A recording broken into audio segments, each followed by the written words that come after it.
Zhang Cheng, the boss's dedicated driver earning just 6,000 yuan a month, never dreamed that after his boss died, the 26-year-old stunning boss's wife would marry him, taking hundreds of billions in wealth with her. Chapter 1. The boss's secretary is irresistible. 10 p.m. Zhang Cheng sat in the driver's seat of a Rolls-Royce Phantom, enviously staring at a window on the 8th floor of the U Hotel, where a warm yellow glow spilled through the glass. Two overlapping shadows swayed behind the window, sometimes drawing close like entwined vines, sometimes separating like strands of silk about to snap, resembling a hazy oil painting blurred by mist. He knew exactly who was inside. His boss, Yuan, a middle-aged man with a beer belly who could always win over beautiful women by throwing money at them, and his secretary, Cheng, a red rose in full bloom. Damn it, Zhang Cheng cursed under his breath, jealousy churning in his stomach like sour wine. Yuan had a stunning beauty like Lin Wanshu waiting for him at home, yet he still couldn't resist fooling around outside. He kept a mistress at the company and had been showering his secretary, Cheng, with attention for more than half a year. Tonight, he had finally gotten what he wanted. And what about Zhang Cheng? He was merely Zhou Mingyuan's driver, earning 6,000 yuan a month. After rent and living expenses, barely anything remained. His phone was already 3 years old, and he didn't even have a girlfriend to say goodnight to. Most of the time, all he could do was miserably curl up in the driver's seat, breathing in the lingering smell of his boss's cigarettes while waiting for a moment of intimacy that had nothing to do with him to come to an end. Just as he was feeling lost about his life, his phone suddenly vibrated. The caller ID read, "Boss." Zhang Cheng quickly answered, his voice instinctively taking on a deferential tone. "Boss, what do you need?" "Xiao Zhang, get up here. Room 805. Zhou Mingyuan's voice was filled with unprecedented panic. "My wife. That woman Lin Wanshu has come after me. She's here to catch me cheating. Her bodyguards are all over the hallway. Hurry up and come help me put on a show." Zhang Cheng froze. "Put on a show? Just say, you're the one who asked Secretary Su out. I'll hide for now. You deal with her. I'll give you a 5,000 yuan bonus afterward. Hurry. She's almost here." The call ended with a click. The busy tone in the receiver felt like a blunt knife scraping against Zhang Cheng's nerves. His heart hammered wildly in his chest. He was supposed to pretend to be Cheng's date? He practically scrambled out of the car. The elevator numbers jumped like a stopwatch. His palms were covered in sweat. How was he supposed to act? Would Cheng cooperate? The thought of getting close to that enchanting woman, even if it was only their fingertips touching, made his face flush and his heart race. He was nervous yet eager, expectant yet afraid. Ding! The elevator doors opened on the 8th floor. The hallway carpet was so thick that it swallowed every footstep, leaving only the pounding of his heart in his throat. Knock, knock, knock. By the time he knocked on room 805, his heartbeat had reached its limit. Zhou Mingyuan opened the door, quickly pulled him inside, and slammed it shut. Two bodyguards suspiciously glanced toward room 805 and spoke a few stern words into their radios. Inside the room, Cheng was leaning against the window. Her wine-red dress was wrinkled and slightly disheveled, while the neckline had loosened, revealing a small patch of fair skin that glowed like freshly peeled lychee. When she saw Zhang Cheng enter, a faint blush rose across her delicate oval face, and her long eyelashes fluttered like butterfly wings. "Secretary Su, cooperate for a moment. I'll give you a raise afterward." Zhou Mingyuan shoved Zhang Cheng towards Cheng before quickly slipping into the wardrobe like an eel and shutting the door. "You think hiding in there will work? The boss's wife isn't stupid. Won't she know?" Zhang Cheng was speechless. He had originally thought Zhou Mingyuan would simply leave the room. "Later, hold me tight. Just pretend we're a couple on a date." Cheng approached Zhang Cheng, her rich fragrance filling the air. A faint blush appeared on her cheeks, making her look even more alluring. Zhang Cheng stared at her in a daze. He could only mechanically nod before nervously wrapping his arms around her slender waist. "I said later, not now." Cheng gave him an annoyed, coquettish look before pulling him onto the bed and drawing the blanket over them. If only this were real. Zhang Cheng smiled bitterly to himself. But he was just a poor driver. How could a woman of Cheng's caliber ever be within his reach? He still remembered when Cheng first joined the company a year ago. The entire office seemed to freeze for half a minute. Her wine-red pencil skirt barely reached her thighs, its hem swaying like waves as she walked. The clicking of her high heels against the marble floor sounded as if every step landed directly on everyone's heart. Her waist was slender and supple like a willow, while her figure was strikingly curvaceous. The hint of allure at the corners of her eyes was enough to make anyone lose themselves. She looked gentle as water, yet there was a hidden flame beneath it all. At the time, Zhang had been washing the cars. Even while looking at her through 3 layers of glass, he had been completely captivated. Bang! The door was suddenly slammed open. A breathtakingly beautiful woman appeared in the doorway. The hallway lights poured over her, giving her figure a golden outline. Her oval face had distinct, elegant features, while a natural flush colored her cheekbones, like rouge soaking into fine white jade. Her phoenix-like eyes were slightly raised. A tiny beauty mark beneath the corner of her eye appeared and disappeared beneath the lights. When her gaze shifted, it first carried the gentle, misty elegance of a Jiangnan rainstorm. But in the blink of an eye, it became sharpened by years of experience in the business world, like a blade wrapped in silk. 2 bodyguards stood behind her, expressionless as iron towers. Against them, her slender figure appeared even more graceful, yet her presence was as commanding as a queen. This was Lin Wanshu. At just 26, she was outstanding in both beauty and figure. Not only had she managed her enormous family business with remarkable efficiency, but she had also repeatedly saved Zhou Yuan from seemingly impossible situations. With a wife like Lin Wanshu, Zhou Yuan should have considered himself blessed beyond measure. Yet somehow, he still couldn't stop fooling around with other women. Cold sweat covered Zhang Cheng's back, but Su Qing held him even tighter. She even let out a soft, muffled sound, as if startled. When the door was suddenly broken open, the 2 of them sat up in surprise. Su Qing put on the frightened expression of a startled deer. "Dear, boss lady, what brings you here?" Lin Wanshu's gaze swept across the room. When she looked at Zhang, a flash of shock appeared in her eyes, but she quickly realized that she had let her surprise show. She awkwardly cleared her throat. "Cough. Pull your pants up. Where's Zhou Yuan?" Her voice was crisp, yet carried a chilling edge. "President Zhou isn't here. It's just Zhang and me on a date." Seeing that Zhang seemed too frightened to speak, Su Qing hurriedly explained. "You 2 are dating?" Lin Wanshu's gaze landed on Zhang face. Her beautiful, expressive eyes narrowed slightly as though she were examining something interesting. Slowly, she said, "Driver Zhang, I remember you've been driving for Ming Yuan for 10 years. I never realized you had such courage. You actually dared to get involved with his woman." Worried that Zhang might give himself away, Su Qing immediately spoke up. "Boss lady, you misunderstand. I'm not President Zhou's woman. I'm Zhang Cheng's girlfriend. I was the one who pursued Brother Zhang first. If the 2 of you are really on a date, then carry on. Pretend I don't exist." Lin Wanshu sneered and strode over to the sofa before sitting down with an imposing air. "Otherwise, don't blame me for being ruthless." ####Chapter 2. Pretending becomes real. The boss's wife is ruthless. How are we supposed to keep this act going? Sweat broke out on Zhang Cheng's forehead. Su Qing was struggling internally as well. Then, in the next second, a ruthless look flashed across her eyes. If the boss's wife discovered that she and Zhang were only pretending, and that the person she had actually booked the room with was Zhou Yuan hiding inside the wardrobe, she might disappear without a trace. To fool a smart woman with such ruthless methods, Su Qing had to go all in. So she pulled Zhang back under the covers and whispered pleadingly into his ear, "Zhang, please, can you save me?" Her eyes glistened with tears, making her look like a pear blossom drenched in rain. Zhang, already nervous and flustered, instinctively felt a strong urge to protect such a beautiful woman. What am I supposed to do? I only know how to drive. I don't know anything else. Be my boyfriend for one day. Starting right now, you're my boyfriend. I haven't completely given myself to President Zhou yet. If you agree to be my boyfriend for one day, I'll give you my first time." "What?" Zhang was completely stunned. "Please, will you agree?" Okay.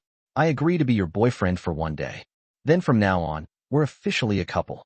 Desperate to save herself, Su Qing threw caution completely to the wind. She immediately pushed Zhang onto the bed, and after a brief struggle, she turned the 28-year-old Zhang from a boy into a man. It was also Zhang Cheng's first experience with a woman. 2 hours later, the storm finally subsided.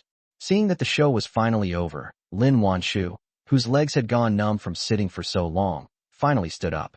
She had been thoroughly shocked during those 2 hours. She had never seen anyone so impressive. The man was truly gifted. If only Zhou Yuan were this capable. Her gaze swept over the clothes scattered across the floor and the messy bed before finally landing on Zhang Cheng.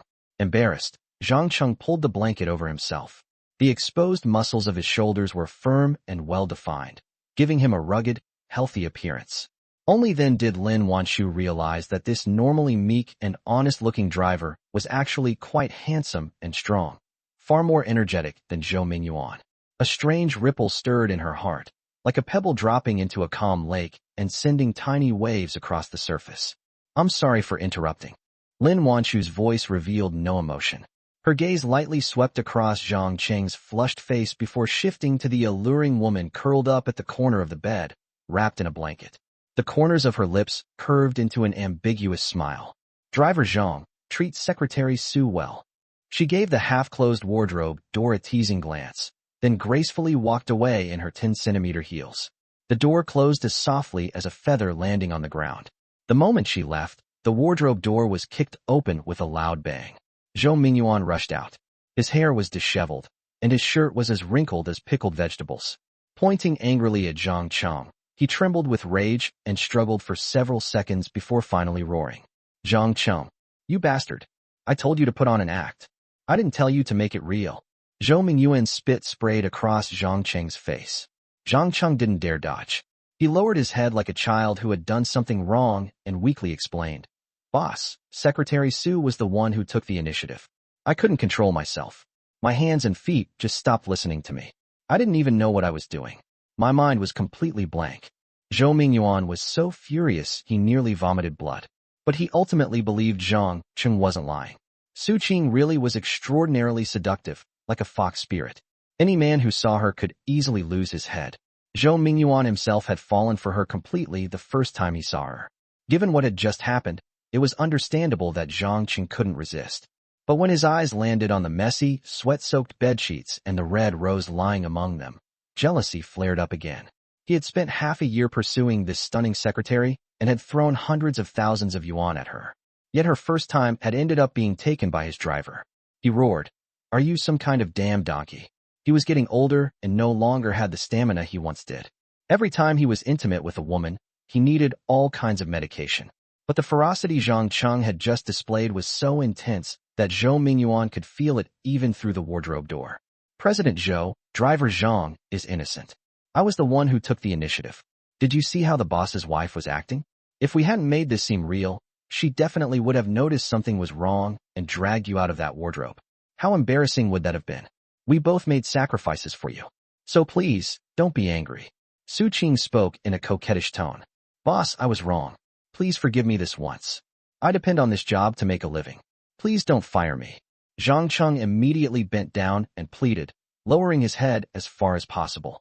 He had worked diligently for 10 years without making a single mistake. He couldn't afford to lose his job like this. The economy was already in crisis, and finding another job would be extremely difficult.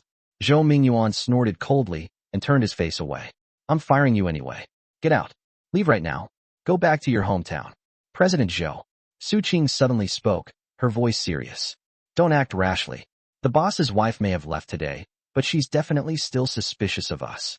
Of us. She might continue checking up on us in the future." Zhou Yuan froze. "What do you mean? Think about it." Su Qing sat up while wrapped in the blanket, her exposed shoulders glowing softly beneath the lights. If she really believed that Zhang Cheng and I were together, why would she stay in the room and watch us for 2 whole hours? She was testing whether we were putting on an act. She believes us now. But if you fire driver Zhang, how is she supposed to believe it anymore? She glanced at Zhang Cheng before continuing. "Why not keep Zhang Cheng around and have him continue pretending to be my boyfriend? Whenever you want to meet me, he can cover for us. If she keeps seeing Zhang Cheng and me being deeply in love, she'll never suspect that there's anything going on between you and me. Pretend to be your boyfriend and cover for us." Zhou Yuan was beginning to waver.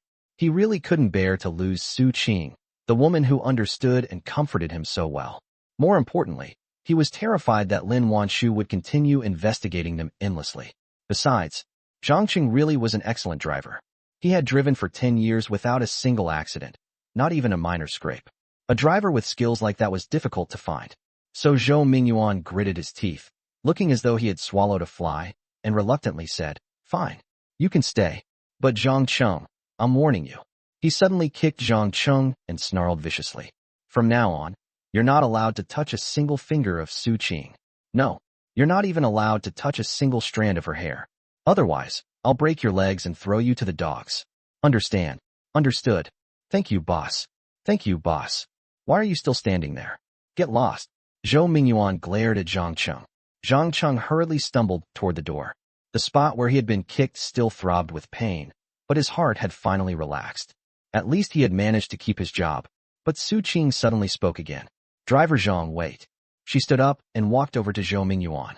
Her fingertips lightly rested on his arm as she lowered her voice to a whisper, like lovers murmuring to each other. Letting Zhang Qing leave now would be a mistake. What if the boss's wife suddenly comes back to check on us? ####Chapter 3. The boss leaves, but I stay. Zhou Mingyuan's movements suddenly froze, and the anger on his face instantly stiffened. That was true. Lin Wanchu's mind was as meticulous as a spider weaving an intricate web. Since she had suddenly barged in tonight, there was no guarantee she wasn't waiting downstairs. If Zhang Cheng left now, and she suddenly returned with her people and caught him and Su Qing in the room, wouldn't all their acting have been for nothing? He glanced at the messy bedsheets, then at Su Qing's wrinkled wine-red dress. Her neckline was still open, revealing a small patch of fair skin with several faint, suggestive red marks. The traces Zhang Cheng had just left behind. Anger instantly flared up again in his heart, mixed with intense frustration and resentment. Could it be? I'm the one who should leave. Zhou Mingyuan's voice tightened. His gaze toward Zhang Cheng became increasingly hostile. You're staying? Making his own driver stay at a hotel with his secretary. Was there anything more humiliating in the world? Su Qing, however, seemed completely oblivious to his embarrassment. She gently traced circles on his chest with her finger, her tone carrying a hint of coquettishness. Just endure it for now. Once things settle down, we'll have plenty of time. She deliberately elongated the final words, the seductive look in her eyes almost overflowing. Zhou Mingyuan's Adam's apple bobbed as he stared at Su Qing's charming face. In the end, he gritted his teeth. Compared with the risk of being caught red-handed by Lin Wanchu, what was this little humiliation? He suddenly turned toward Zhang Cheng and pointed at his nose. The warning in his voice was almost icy enough to freeze. Zhang Cheng, after I leave, you'd better behave yourself. If you dare touch even a single strand of Secretary Su's hair, I'll chop off your hands and feed them to the dogs. Understand? Yes, I understand. Zhang Cheng hurriedly nodded, lowering his head until it was almost against his chest. Cold sweat broke out across his back again. Still not satisfied, Zhou Mingyuan added viciously. If I find anything suspicious tomorrow morning, you're fired. Pack your things and get out. With that, he grabbed his suit jacket from the sofa and stormed out like a disgruntled dog that had just had its food stolen. The heavy wooden door slammed shut with a dull bang, making the painting on the wall tremble slightly. The room instantly fell silent. Only Zhang Cheng and Su Qing's breathing remained, along with the lingering, ambiguous scent of perfume and intimacy in the air. Zhang Cheng stood frozen in place, tightly gripping the edge of his clothes without daring to raise his head. Zhou Mingyuan's warning still echoed in his ears, yet the sweet fragrance of tuberose lingering around Su Qing seemed like an invisible hook, making his heart itch. He could feel Su Qing's gaze resting on him. Her eyes seemed to carry warmth as they moved from his sweat-dampened hair to his tightly pressed lips, then down to his exposed shoulder, where faint scratches were still visible. Secretary Su, thank you for pleading with the boss for me just now. You saved my job. I'll always remember this favor. He raised his head, his eyes filled with sincere gratitude. Su Qing sat on the edge of the bed, arranging her skirt. Hearing this, she looked up at him. The dazzling crystal chandelier cast mottled light and shadows across her face, adding an even more alluring and dreamlike beauty to her already captivating features. Why are you thanking me? A meaningful smile appeared at the corners of Su Qing's lips. She began playing with her fingernails, which were painted wine red to match her dress. We're boyfriend and girlfriend now, aren't we? Isn't it only natural for us to help each other? She pronounced the words boyfriend and girlfriend especially softly, like feathers brushing against Zhang Cheng's heart. His face instantly turned red, and he hurriedly waved his hands. Secretary Su, please don't joke around. We were only pretending for the boss's wife. Nonsense. Su Qing suddenly raised her head and stared directly at him with her alluring eyes, which seemed unusually bright. Didn't I already tell you? I'd be your girlfriend for one day. Besides, you weren't exactly holding back earlier. You nearly left me completely exhausted. Zhang was rendered speechless. She was telling the truth. Earlier, he had completely lost himself, drowning in her tenderness. He had even forgotten who he was, forgotten that someone was hiding inside the wardrobe, and forgotten that the boss's wife was sitting nearby. He didn't dare look into Su Qing's eyes. Instead, he stared intently at a stain on the floor, his heart pounding so hard it felt as though it might break through his ribs. And besides, the experience had been far too wonderful. He wanted more. After all, there were only the two of them in the room now, a man and a woman alone together. Su Qing had seemed happy earlier, too. Perhaps, maybe she wouldn't refuse. If he took the initiative a little, perhaps he could. But Zhou Yuan's earlier warning hung over his head like a cold blade. He was only a driver, earning 6,000 yuan a month, and he had to carefully budget even for his rent. If he lost this job during an economic crisis, he might not even be able to support himself. And Zhou Yuan had plenty of connections in the underworld. If he truly became furious, it wasn't impossible for him to have Zhang thrown into the river as fish food. His reason desperately struggled against his desires, but his gaze seemed drawn upward like a magnet. Su Qing had already stood up and was slowly fastening the belt of her dress.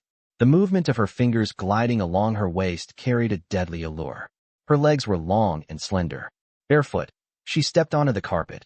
Her toes painted the same wine-red color as her fingernails, resembling plump cherries. Why are you so impressive? Even the boss's wife was stunned. Is there some secret about you? Su Qing's pretty face was slightly flushed, and there was a hint of fascination in her eyes, as though she were still reminiscing about what had just happened. I guess it's just natural. What secret could there be? I never even knew about it before. Zhang stammered awkwardly, though there was a trace of pride in his voice. But more than anything, he felt wistful. Heaven had given him such an extraordinary gift, yet it was practically wasted on him. He was just a poor driver earning 6,000 yuan a month. No woman had ever been interested in him. Su Qing was his first woman. If only heaven had given me a high IQ instead. Then he could have been a top student and gotten into Peking University or Tsinghua University instead of entering the workforce right after high school. He had worked for 10 years and still had no car, no house, and no savings. He was still just a dirt-poor nobody. Brother Zhang. Su Qing spoke again, her voice carrying a hint of laziness and seduction. From today onward, you have to play my boyfriend properly. You need to make it convincing. Zhang suddenly snapped back to reality. Huh? Make it convincing? But the boss. Su Qing walked toward him step by step. She was about as tall as his nose. When she looked up at him, her eyelashes fluttered gently like tiny fans.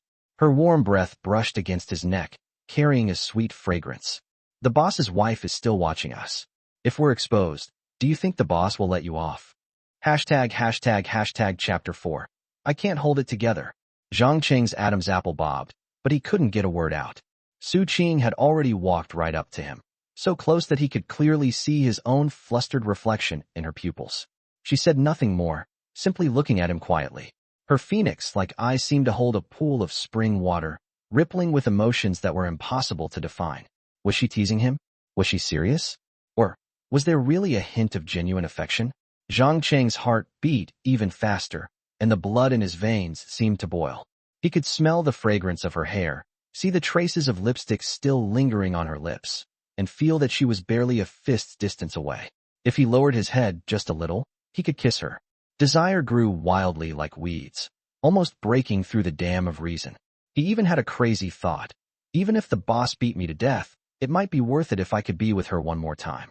But the moment that thought appeared, the sorrowful faces of his elderly parents forced it back down. No, I can't .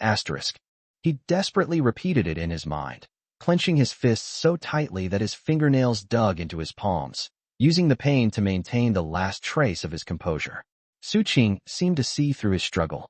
A faint smile appeared at the corners of her lips as she took half a step back and pointed toward the bathroom. Go take a shower. There are fresh towels inside. He walked into the bathroom and turned on the hot water. The rushing water splashed against the white tiles, washing away his exhaustion and sweat while also easing his tense nerves.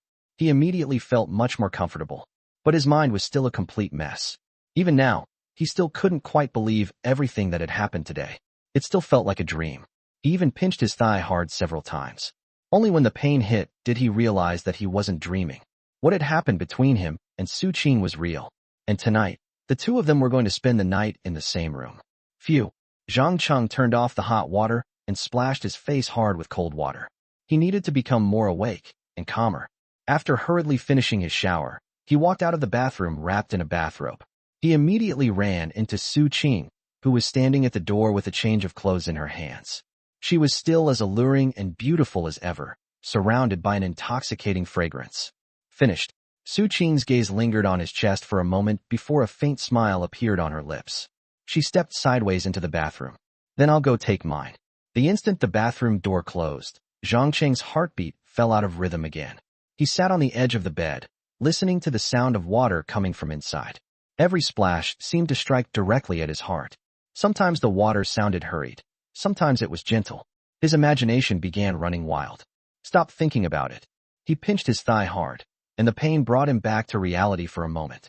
But the sound of the water seemed almost magical, slipping into his ears and winding around his nerves, making his whole body feel warm. He had no idea how much time passed before the bathroom door finally opened. Su Qing walked out wearing a black silk nightdress. The hem reached just above her thighs, while the thin shoulder straps hung loosely from her arms. Her long black hair was still wet, cascading down her back as droplets slid from the ends and disappeared beneath the neckline of her nightdress. "Could you dry my hair for me?" She walked to the vanity and picked up the hairdryer. Her voice carried the lazy softness of someone who had just showered, with the slightest upward lilt at the end, almost as though she were acting coquettishly. Zhang Cheng's heart jumped. He almost blurted out, "I don't think that's a good idea. What's wrong with it?" Su Qing turned around, her nightdress swaying gently with the movement and revealing a small patch of fair skin. "We're a couple now, aren't we? Isn't helping your girlfriend dry her hair the right thing to do?" She placed the hairdryer in his hand and sat down on the stool with her back to him. Her long black hair spread across her nightdress like an ink-dark waterfall, the ends still damp and glistening softly. Zhang Cheng's hand trembled slightly as he held the hairdryer. His fingertips felt the cool plastic casing. Standing behind her, he was close enough to smell the fresh fragrance of her hair, a mixture of shampoo and her natural scent, clean yet dangerously alluring. He took a deep breath and switched it on. With his left hand, he lifted her waist-length hair while the warm air blew away the remaining moisture. It also seemed to blow his thoughts into chaos. At 28, he had never had a girlfriend. He had never even seriously considered marriage. He could barely support himself, so why drag a woman into his struggles? And he didn't want children either. Why bring another person into the world only to suffer like he had? But now he suddenly realized that if he had a girlfriend as beautiful as Su Qing, living together without having children might actually be a very happy life. He then laughed at himself. The fantasy was beautiful, but reality was cruel. He only earned 6,000 yuan a month. Winning over a woman as beautiful as Su Qing would be harder than climbing to the heavens. It was practically impossible. "Come a little closer. You can't reach the lower part." Su Qing's voice carried a hint of amusement as she looked at Zhang Cheng's gentle, honest appearance in the mirror. She, too, felt a faint sweetness in her heart. Having a boyfriend like Zhang Cheng wouldn't be bad either. At least she would be happy and content at night. However, he was only a poor driver. He couldn't give her the kind of life she wanted. That was simply too big a flaw. "Okay." Zhang Cheng quietly agreed and instinctively moved half a step closer. He continued gently drying her hair. He watched their reflection in the mirror. She tilted her head slightly, a faint smile on her lips. He stood behind her, lifting her thick black hair with his left hand while holding the hairdryer in his right. His face was filled with tenderness, and the lights cast their overlapping shadows across the room. The scene was so warm and intimate that he developed an illusion. It felt as though they really were a couple, simply doing the most ordinary thing before going to bed. If only Su Qing were willing to be my long-term girlfriend. The thought appeared uncontrollably, like a seed taking root and sprouting in his heart. He imagined waking up every morning and seeing her sleepy face. He imagined coming home from work and drying her hair. He imagined holding her hand as they walked down the street, without having to hide, without fear or anxiety. The fantasy was like a narcotic, allowing him to briefly lose himself in it. He forgot his identity. He forgot Zhou Mingyuan's warning. He even forgot the enormous gap between their worlds. Finally, her hair was completely dry, soft as silk and fluffy like a dark cloud. Zhang Cheng reluctantly turned off the hairdryer. "Thank you." Su Qing turned around. Her nightdress swayed gently, revealing a small patch of fair skin. She then lazily laid down on the bed, the soft mattress sinking beneath her. Cheng froze in place as he looked at her lying there. Her long hair spread across the pillow. Her nightdress had ridden up slightly, revealing a section of smooth, fair calf that shimmered beneath the lights, exuding an irresistible allure. Come over and sleep. It's very late. Cheng patted the spot beside her, her alluring eyes glistening beneath the warm light. ##### Chapter 5. A Whole Night of Passion. Cheng slowly lifted the blanket and lay down, his body stiff as a board. He deliberately kept as much distance from her as possible, but the bed was only so big. He could clearly smell her fragrance and feel the warmth radiating from her body through the air. Do you like me? Have you been secretly crushing on me? A teasing, curious smile appeared on Cheng's face. You're so beautiful and alluring. What man in the entire company doesn't like you or have a crush on you? Cheng sighed. Although everyone called her a fox spirit, if such a woman actually tried to seduce him, he would undoubtedly be overjoyed and thrilled beyond words. Then I'm relieved. You have to genuinely look like my boyfriend if we're going to fool the boss's wife. Your performance earlier was pretty convincing. Cheng looked at him seductively and moved a little closer. Their noses were almost touching. Her sweet breath brushed against his lips, while her hair grazed his cheek, creating a faint, tingling sensation. Could it be that she was hoping something would happen too? Then what am I hesitating for? He was just about to act when his heart suddenly sank. What if I'm wrong? What if she doesn't actually want anything to happen? Wouldn't that be a huge mistake? If she complained to Yuan tomorrow, the consequences would be disastrous. Thinking of that, he backed down again. He desperately suppressed his desire and refused to let his imagination run wild. Cheng. Cheng suddenly spoke, her voice carrying a subtle hint of temptation. What are you thinking about? Cheng suddenly came back to his senses, his cheeks burning. Nothing. Are you thinking about something naughty? Cheng chuckled softly and shifted slightly, moving even closer to him. Cheng's breathing instantly stopped. His body became even more tense, and even his toes curled up. He could feel her getting closer. Her sweet fragrance seemed to seep directly into his nose, making his heart itch with desire. And no, his voice trembled. His eyes remained fixed on the ceiling. He didn't dare turn his head, afraid that if he did, he would see her face right next to his and lose control of himself. He wanted her. The thought screamed inside his mind like a demon. She was simply too beautiful, too tempting. Especially now that she had lowered her guard and still carried the freshness of her recent shower, she was even more irresistible than her usual glamorous appearance. But he couldn't. His reason desperately pulled him back, telling him that this was an abyss and a dead end. Secretary Sue, it's late. Let's sleep. His voice was extremely hoarse, every word seeming to be forced through clenched teeth. After a long while, Cheng finally felt Cheng's breathing become steady. It seemed she had fallen asleep. His tense body relaxed slightly, but he still didn't dare move, or even breathe too deeply. His hands remained tightly clenched, his fingernails digging into his palms. The pain helped him stay awake. He was nothing more than a driver who wanted to live a quiet, stable life.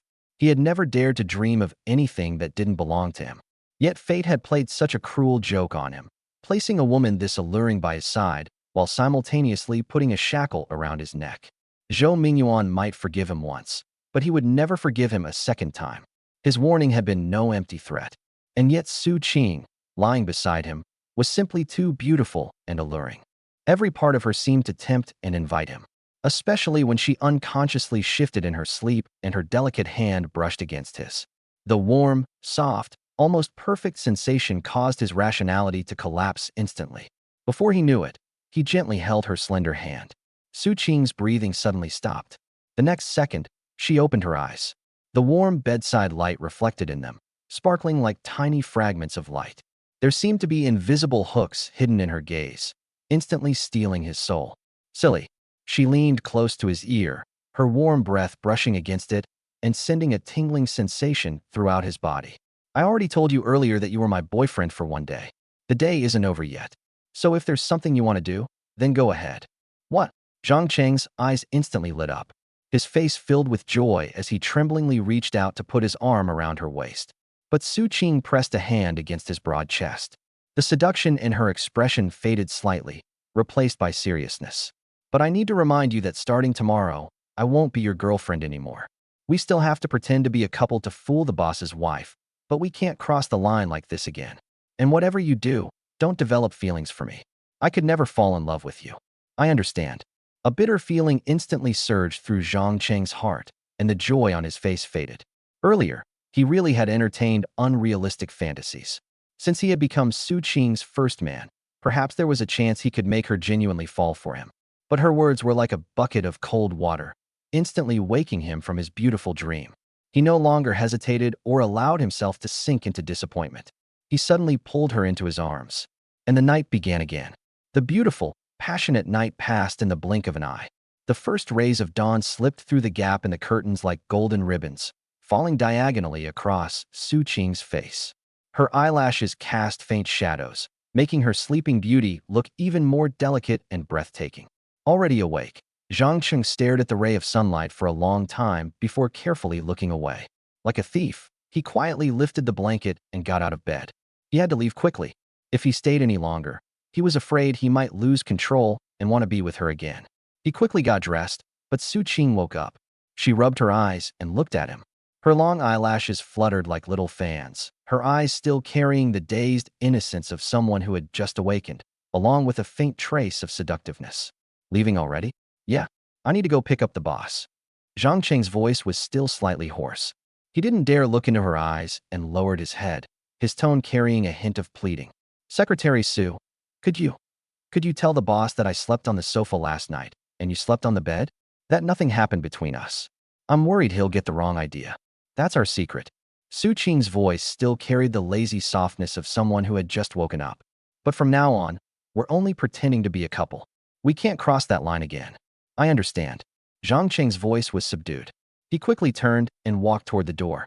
But when his hand rested on the doorknob, he couldn't resist looking back. Su Qing was sitting up gracefully. She raised a hand and gathered her long hair over her shoulder. As her elbow lifted, the neckline of her nightdress slipped slightly, revealing the smooth curve of her shoulder. The morning sunlight streamed through the window and bathed her in a golden glow, outlining her graceful silhouette like a beautifully painted work of art. Zhang Cheng's throat tightened.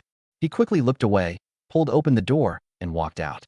He knew very well that a stunning woman like Su Qing, beautiful enough to seem almost otherworldly, had never been someone a poor driver like him could truly possess.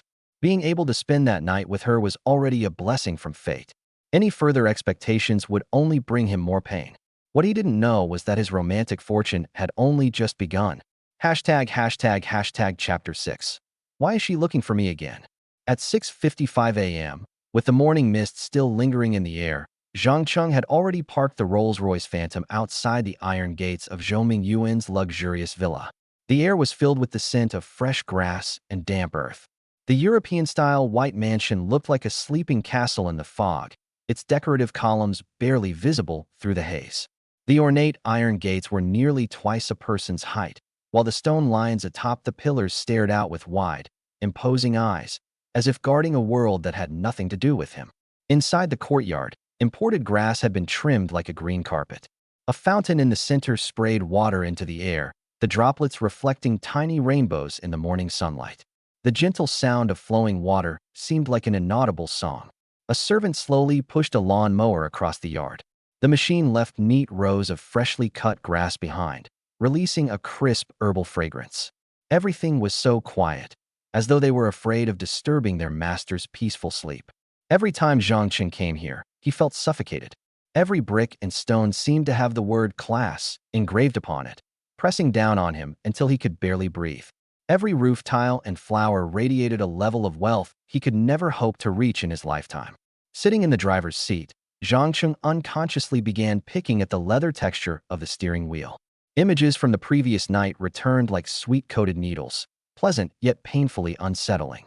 Su Qing's damp hair clinging to her neck, her smooth fair legs beneath her nightdress, that soft gasp when she had been kissed. Damn it, why am I thinking about this?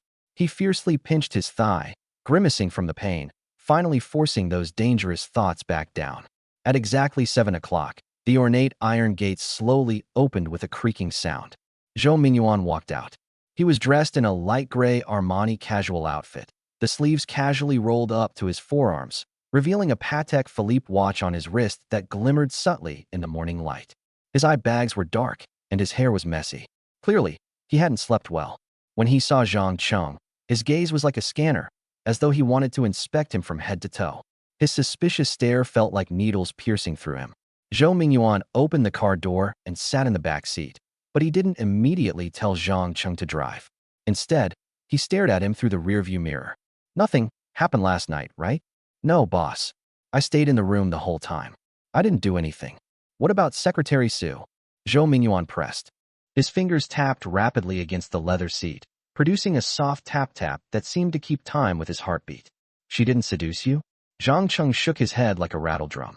Cold sweat trickled down his temples and soaked into his dark shirt. No. Why would Secretary Su seduce a poor driver like me? She said she was tired and went to bed early. I made you sleeping on the sofa. Nothing happened. Maybe because you went home, the boss's wife didn't come back to check on us. Zhou Mingyuan snorted. The cold sound seemed to freeze the air inside the car. The suspicion in his tone not only failed to disappear, it grew stronger. You slept on the sofa? She didn't invite you to sleep on the bed? Zhang Cheng's tongue almost tied itself in knots. He silently rehearsed his answer 3 times before daring to look up at the rearview mirror, deliberately putting on an honest expression. She did mention it, but I refused. I was worried I wouldn't be able to control myself, and I didn't want to disturb her sleep. After all, we're only pretending for the boss's wife. We're not actually a couple. Zhou Mingyuan stared at the back of his head. His gaze was like a searchlight, as if he were trying to find evidence of a lie hidden within Zhang Cheng's rigid posture. Those 30 seconds felt like half a century. Zhang Cheng could hear his own heartbeat pounding against his chest, so loud that his eardrums seemed to ache. Finally, Zhou Mingyuan impatiently waved his hand. Drive. Zhang Cheng secretly breathed a sigh of relief. When he shifted into gear and started the car, the sweat on his palms nearly made the steering wheel slip. He didn't dare turn on the music or say another word. He simply kept his eyes on the road ahead. Outside the windows, the quiet atmosphere of the villa district gradually gave way to the bustling commercial area. Half an hour later, the Phantom slowly entered the Juning Technology Industrial Park. Zhang Cheng looked up and was instantly overwhelmed by the sight before him. The company's 20-story headquarters towered into the sky, its glass curtain walls reflecting the sunlight so brightly that it was almost painful to look at. For massive metallic characters reading Juning Technology gleamed atop the building, radiating an imposing grandeur. The campus was filled with lush trees and elegant fountain sculptures. Employees in matching work uniforms hurried about, their faces carrying the confidence unique to corporate professionals. In the distance, the production workshops were brightly lit. Huge chimneys released faint streams of white smoke. It was said that the automated production lines inside could manufacture dozens of battery core systems every day, supplying major industry giants such as CTL and BYD. Zhang Cheng still remembered when he had first started driving for Zhou Mingyuan 10 years ago. Back then, Juning Technology was squeezed into a small rented building on the outskirts of the city. There wasn't even a decent sign outside. Zhou Mingyuan had taken him from factory to factory and client to client. When they were hungry, they would squat by the roadside and eat steamed buns. When they were exhausted, they would curl up and sleep inside a second-hand Volkswagen Jetta. 10 years had passed. The company had become an industry giant. The boss had become a billionaire worth tens of billions. And Zhang Cheng, he was still sitting in the driver's seat, repeating the same routine every day, washing the car, driving, waiting for the boss. His salary had barely changed. I'm just the boss's workhorse. He gave himself a self-mocking smile. The empire his boss had built had nothing to do with him. He was merely an insignificant speck of dust in that empire. Watching the white-collar workers in suits and employee badges enter the building, he suddenly felt like an outsider. All this glory had never belonged to him. Zhang Cheng parked the car beneath the headquarters building. Zhou Mingyuan opened the door and stepped out, but suddenly stopped beside the car. He bent down and leaned close to Zhang Cheng's ear, lowering his voice to a threatening whisper. Zhang Cheng, I'm warning you. Secretary Su is my woman. Even though you're pretending to be her boyfriend, you'd better behave yourself. Don't get any ideas about her. I wouldn't dare. I wouldn't dare. Zhang Cheng nodded rapidly, like pounding garlic, his waist bent like a boiled shrimp. Only then did Zhou Mingyuan snort coldly and turn toward the office building. Zhang Cheng watched his figure disappear through the revolving doors. The back of his shirt was already soaked with cold sweat. Just as he finally relaxed, his phone rang. It was Su Qing. Brother Zhang, are you at the company? Her voice carried the lazy softness of someone who had just woken up, like a feather lightly brushing against his heart. I'm here. The boss just went upstairs. Zhang Cheng's voice was still slightly tense. Then I'll come down and find you. With that, Su Qing hung up. Why does she want to see me? Zhang Cheng was confused and inexplicably nervous. Less than 5 minutes later, Su Qing walked out of the office building. She had changed into a white business suit, with a skirt that fell just past her knees. As she walked, she resembled a white butterfly fluttering its wings. Her high heels clicked against the marble floor with a crisp tap-tap like wind chimes, drawing frequent glances from passing employees. Hashtag Chapter 7. Su Qing is hooked. Su Qing was carrying a bag of steaming meat buns. As she approached the car, the seductive charm in the corners of her eyes seemed even brighter than the morning sunlight. Here, I brought you breakfast. Zhang Cheng quickly opened the car door and took it from her. His fingertips recoiled slightly from the heat, but he didn't let go. That warmth reminded him of her breath against his chest the night before, scorching his heart, yet something he was reluctant to release. Their fingertips touched, and both paused for a moment. His hands were rough, with thin calluses, while hers were soft and delicate. The sensation was like a faint electric current traveling up his arm and straight into his heart. Thank you, Secretary Su. His face reddened slightly, and he instinctively glanced toward the entrance of the office building, afraid Zhou Mingyuan might suddenly appear again. We're pretending to be a couple, so bringing you breakfast is perfectly normal. Don't read too much into it. Sunlight fell across her face, making her skin look as white as porcelain.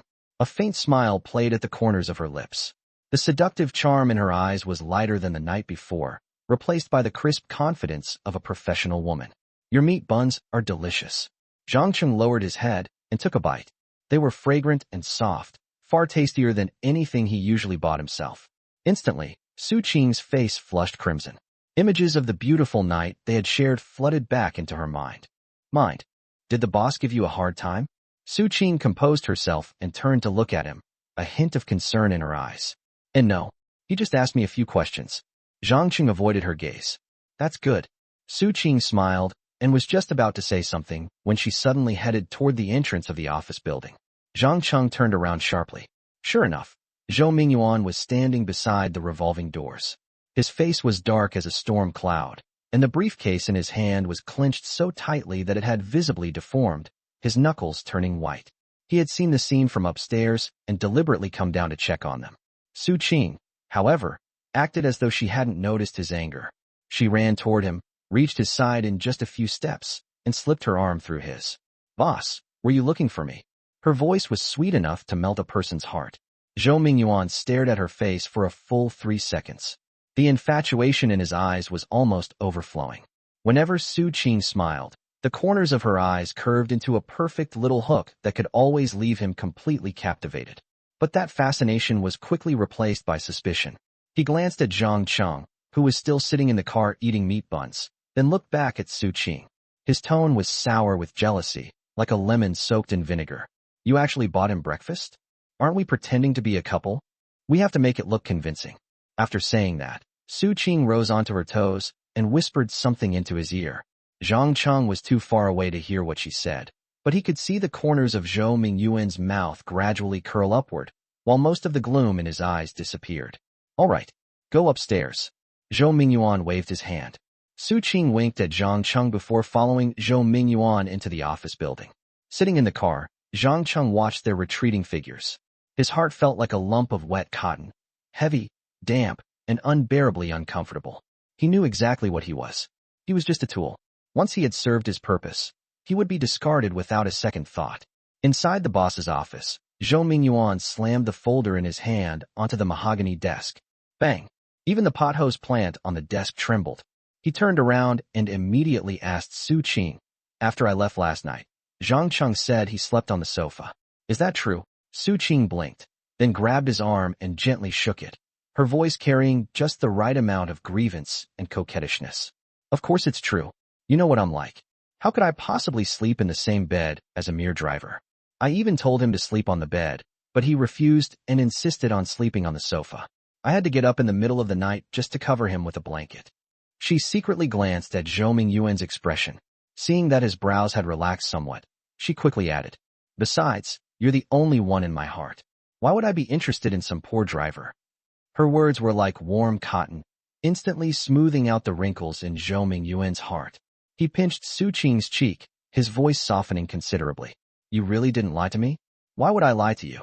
Su Qing rose onto her toes and kissed him lightly on the cheek, her voice sweet and coquettish.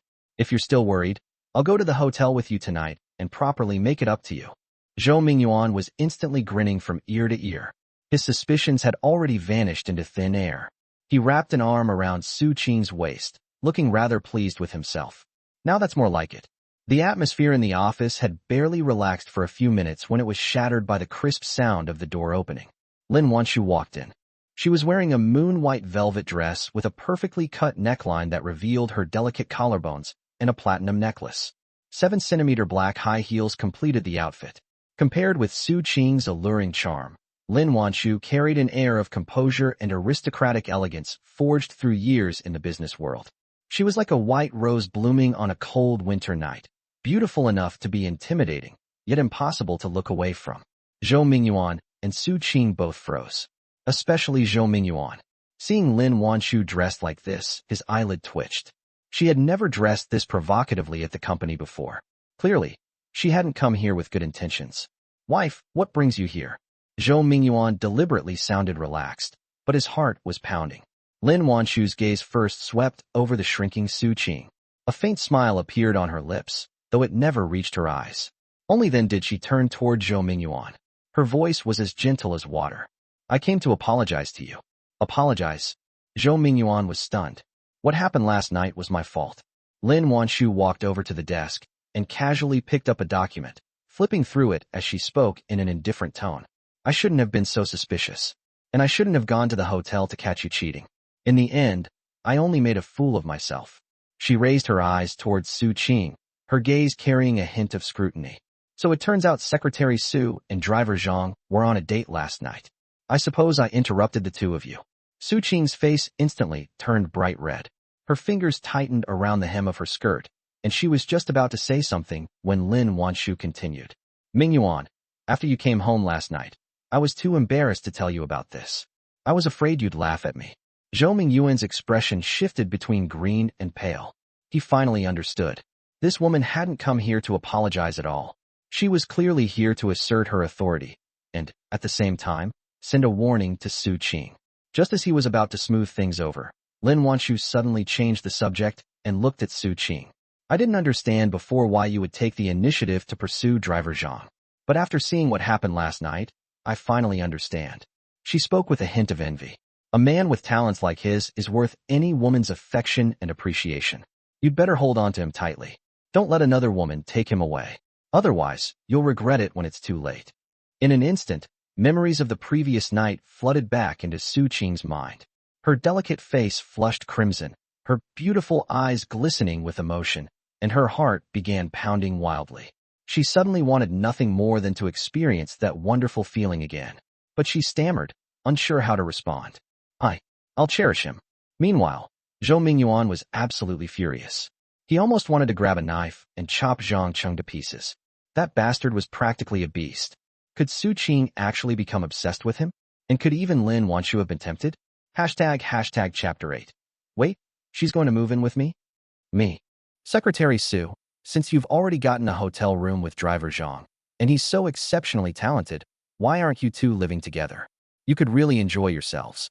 Lin Wanshu seized the opportunity to ask curiously. Su Qing's tongue suddenly tied itself in knots. She nervously glanced at Zhou Yuan and stammered. We're still getting to know each other. It's too soon to live together." "Too soon." Lin Wanshu put down the document and walked over to Su Qing. The two women were about the same height. She tilted her head slightly and looked at Su Qing, the sharpness in her eyes impossible to conceal.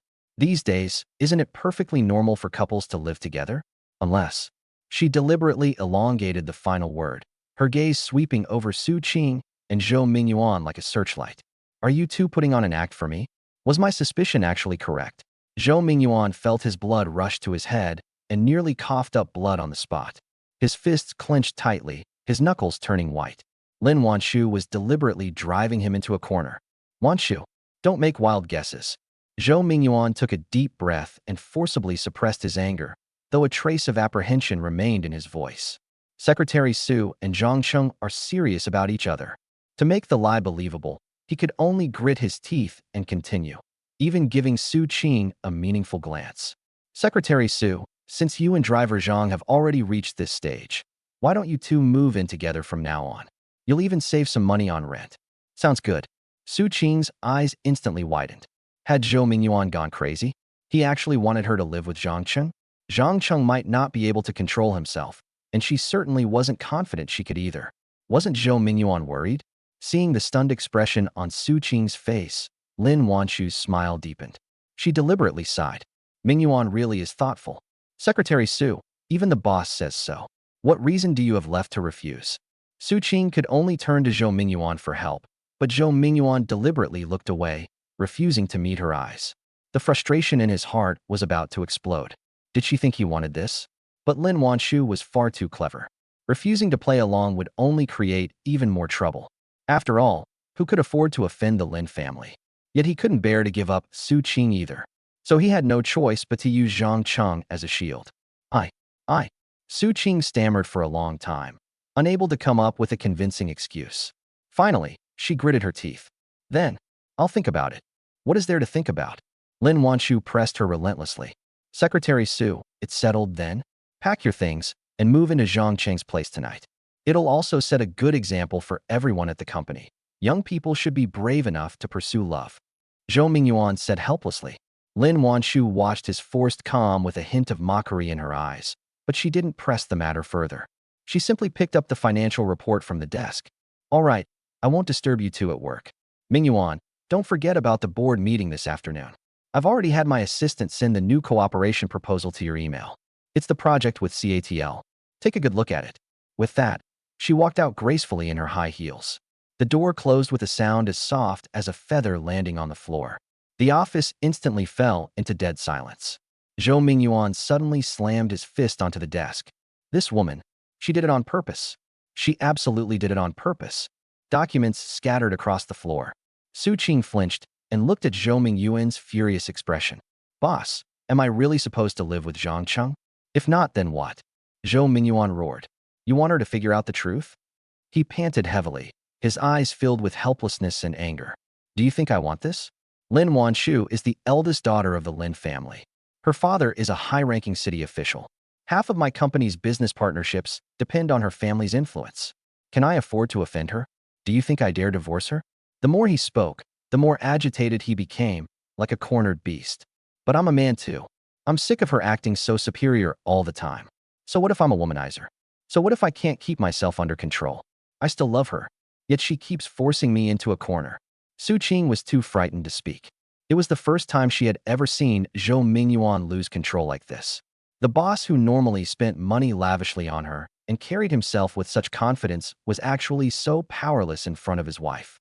He had even hidden inside a wardrobe the previous night rather than face her. After venting for quite some time, Zhou Mingyuan gradually calmed down. He looked at Su Qing with a complicated expression. I'm sorry to put you through this, but this is the only solution we have. Don't worry. I'll raise your salary. Consider it compensation for the inconvenience. He paused before his tone turned stern again. But remember this. Living together is fine, but you are absolutely not allowed to cross the line with Zhang Cheng. Otherwise, I'll fire both of you. Su Qing lowered her head without saying anything. But inside, a storm was raging. She was really going to live with Zhang Cheng? She remembered his clumsy yet passionate kisses from the previous night and the red marks she had left on his back. Her cheeks inexplicably grew warm. Su Qing walked forward 2 steps and lightly tapped her wine-red fingernails against Zhou Mingyuan's desk. Her voice carried deliberate grievance. Have you ever seen where Zhang Cheng lives? It's on the 6th floor with no elevator. The walls are peeling like they're covered in skin disease, and the neighbors argue until midnight. How am I supposed to get used to living there? You two can rent a 2-bedroom apartment somewhere else. Zhou Mingyuan spoke softly. But if the boss's wife finds out, won't she make trouble? She clearly suspects there's something between us. She's just trying to find a way to drive me away. Su Qing looked at him. If you're that afraid of her, then forget it. I'll give you a bigger raise, all right. Zhou Mingyuan became even more helpless, his face showing obvious reluctance. Of course, The reluctance was mostly an act. He was a billionaire. Giving Su Qing a little more money was nothing to him. But he couldn't appear too generous or accommodating in front of her. Otherwise, he was afraid she would become increasingly demanding. If I really move in with Zhang Cheng, everyone at the company will think I'm his girlfriend. My reputation will be ruined. Su Qing complained. Your wife probably wants to destroy my reputation, make me too embarrassed to stay, and eventually force me to leave. Driver Zhang isn't exactly bad-looking. He's tall and handsome. How would living with him ruin your reputation? Zhou Yuan said with a dark expression. Driver Zhang is only handsome and has a good physique. He has nothing else going for him. He only graduated from high school. Apart from driving, he doesn't know how to do anything. Su Qing looked increasingly depressed.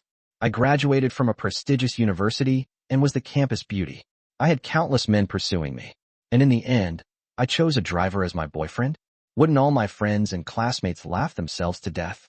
And if I want to get married in the future, it'll be much harder to find someone from a suitable family. It could ruin my entire future. I still think I should resign. Zhou Yuan was rendered speechless. He also felt a little guilty, though most of what he felt was frustration. He was a billionaire, yet he couldn't even protect his own secretary, Su Qing. After thinking for a long while, he finally gritted his teeth and held up one finger. I'll raise your salary by this much. If you're willing, move in with him. Otherwise, resign. Moving in is fine, but let's make one thing clear beforehand. Su Qing's expression brightened slightly as she began laying down her conditions. You can't keep suspecting that Zhang Cheng and I have something going on. Don't constantly question me or interrogate me about every little thing. If you're going to keep doing that, then I'd rather resign. Chapter 9. She's still willing? Zhou Yuan stared at Su Qing for at least a minute. The office was so quiet that the ticking of the clock on the wall could be heard clearly. Su Qing was gorgeous, alluring, capable, and an exceptionally competent and considerate secretary. She made his life easier and more pleasant than ever before. He simply couldn't bear to let her go. But he genuinely suspected that Su Qing and Zhang Cheng wouldn't be able to resist secretly getting intimate. After all, they had already crossed that line at least once. And now Su Qing was even warning him in advance not to be suspicious? Was he actually paying to give Zhang Cheng such a beautiful and seductive girlfriend? The thought was unbearably frustrating. In the end, he said coldly, Fine. I won't suspect you two without reason. But remember this. If you dare to get serious with Zhang Cheng, I won't go easy on you. You know what I'm capable of. Boss, you're so nice. I love you. Su Qing immediately broke into a radiant smile and gave Zhou Yuan a quick kiss on the cheek before coquettishly adding, Zhang Cheng is just a driver. How could I possibly be interested in him? So don't worry. No matter what happens, I'll never get serious with him, and I won't let him take advantage of me again. Zhou Yuan called Zhang Cheng into the office and pointed to the chair in front of his desk. Sit. Zhang Cheng carefully sat down, barely touching the edge of the chair, as though he were ready to stand up at any moment. Zhou Yuan took a pack of He Tianxia cigarettes from his drawer and tossed it onto the desk. The cigarette pack slid across the polished surface before stopping beside Zhang Cheng's hand. Take it. Zhang Cheng froze. A carton of these cigarettes cost more than 1,000 yuan, nearly half a month's rent for him. He quickly waved his hands. Boss, this is too expensive. I can't take it. Just take it. Zhou Yuan's tone was authoritative. He took a drag and exhaled, the smoke partially obscuring his face. I've run into a little trouble. I need you to help me. Zhang Cheng's heart immediately tightened. Boss, just tell me what you need. Zhou Yuan stubbed out his cigarette, leaned forward, and folded his hands on the desk. He stared directly into Zhang Cheng's eyes and said slowly, I want Su Qing to move into your place. What? Zhang Cheng shot to his feet as though struck by lightning. The chair legs scraped harshly against the floor. He wondered if he had heard correctly. Su Qing? That gorgeous, seductive secretary his boss was obsessed with? The woman he had spent the entire previous night with? She was going to move into his tiny one-bedroom apartment? You heard me correctly. Zhou Yuan clenched his fists, though his expression remained calm. Tell everyone that your relationship has progressed and that you've started living together. That way, Lin Wanshu won't keep watching me and Su Qing. Just think of it as helping me out. You'll be my shield. Zhang Cheng's mind went completely blank. A shield? He was supposed to live with Su Qing as a cover? It sounded utterly absurd. He remembered what had happened at the hotel the previous night. He remembered her warmth and intoxicating fragrance, and his heart began pounding wildly. Boss, what if something happens? You know how attractive Secretary Su is. I'm afraid I might not be able to control myself. Zhang Cheng hesitated. Su Qing was simply too alluring. Every time she got close to him, he found it difficult to think straight. If they had never been together before, perhaps it would have been easier. But after what had happened the previous night, he really couldn't guarantee that he could maintain his boundaries if they lived together every day. Zhou Mingyuan's expression darkened, his eyes turning sharp. Zhang Cheng, I'm warning you. This is only an act. Behave yourself. Without my permission, you are not allowed to touch even a single finger of Su Qing. No, not even a strand of her hair. Otherwise, you'll suffer consequences you can't afford. The threat in his voice sent a chill through Zhang Cheng. Boss, my apartment really isn't in good condition. I'm afraid Secretary Su will feel uncomfortable. As he spoke, he secretly watched Zhou Mingyuan's reaction, still holding onto a sliver of hope that his boss might relent and arrange a better place for them. If the conditions aren't good, then make do. What's wrong with young people enduring a little hardship? If necessary, you can sleep on the floor or in the living room, and let Su Qing have the bed. Zhou Mingyuan paused before adding, I can increase your housing allowance. I'll give you another 1,000 yuan a month. Just consider it compensation. 1,000 yuan extra every month. Zhang Cheng was overjoyed. Have you made up your mind? Zhou Mingyuan stared at him impatiently. Boss, I agree. I absolutely won't touch a single strand of Su Qing's hair. After hesitating for a moment, Zhang Cheng finally agreed.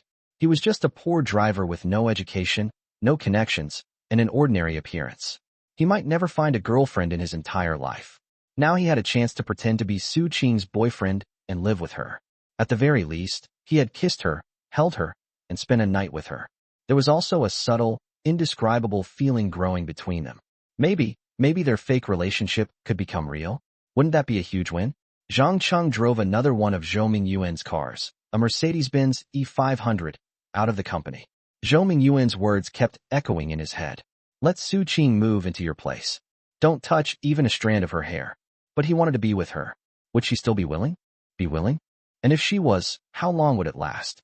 Sunlight streamed through the car windows, casting mottled shadows across the dashboard, mirroring his chaotic thoughts. Soon, he parked beneath his apartment building in an old residential neighborhood. His apartment was on the 6th floor, with no elevator. Breathing heavily, he climbed the stairs, took out his key, and opened the door. A mixture of dust and instant noodle smells immediately hit him. The one-bedroom apartment was pitifully small. The paint on the walls had curled into wave-like strips at the corners, exposing the gray cement underneath. The living room sofa had been picked up secondhand, with holes worn into the armrests. The old bed in the bedroom creaked whenever someone moved, and the paint on the wardrobe had peeled away in patches. Looking at the messy apartment, Zhang Cheng suddenly felt his face grow hot. Was this really where Su Qing was going to live? That woman who wore immaculate outfits every day and expensive perfume was going to sleep on this old, peeling bed? No way. I need to clean this place up. As if someone had suddenly whipped him into action, he began cleaning. First, he wiped down the table 3 times, not even leaving the dust in the corners untouched. Then he stuffed the dirty clothes piled on the sofa into the washing machine. The rumbling sound seemed especially loud in the cramped apartment. Finally, he even found some tape and carefully secured the peeling sections of wallpaper. It looked even more ridiculous afterward. By the time the sun was setting, the apartment finally looked somewhat presentable. Zhang Cheng looked around at the freshly cleaned place, but an indescribable bitterness rose in his heart. No matter how clean he made it, he couldn't change the fact that the apartment itself was run down. After finishing the cleaning, Zhang Cheng returned to the company, drove Zhou Mingyuan home after work, and then received a call from Su Qing. Brother Zhang, I've almost finished packing. Come over and help me move. Her voice was sweet and seductive, so pleasant to the ear that it made his heart race. ####Chapter 10. Do you really want to take care of me? Coming. Zhang Cheng hurriedly replied.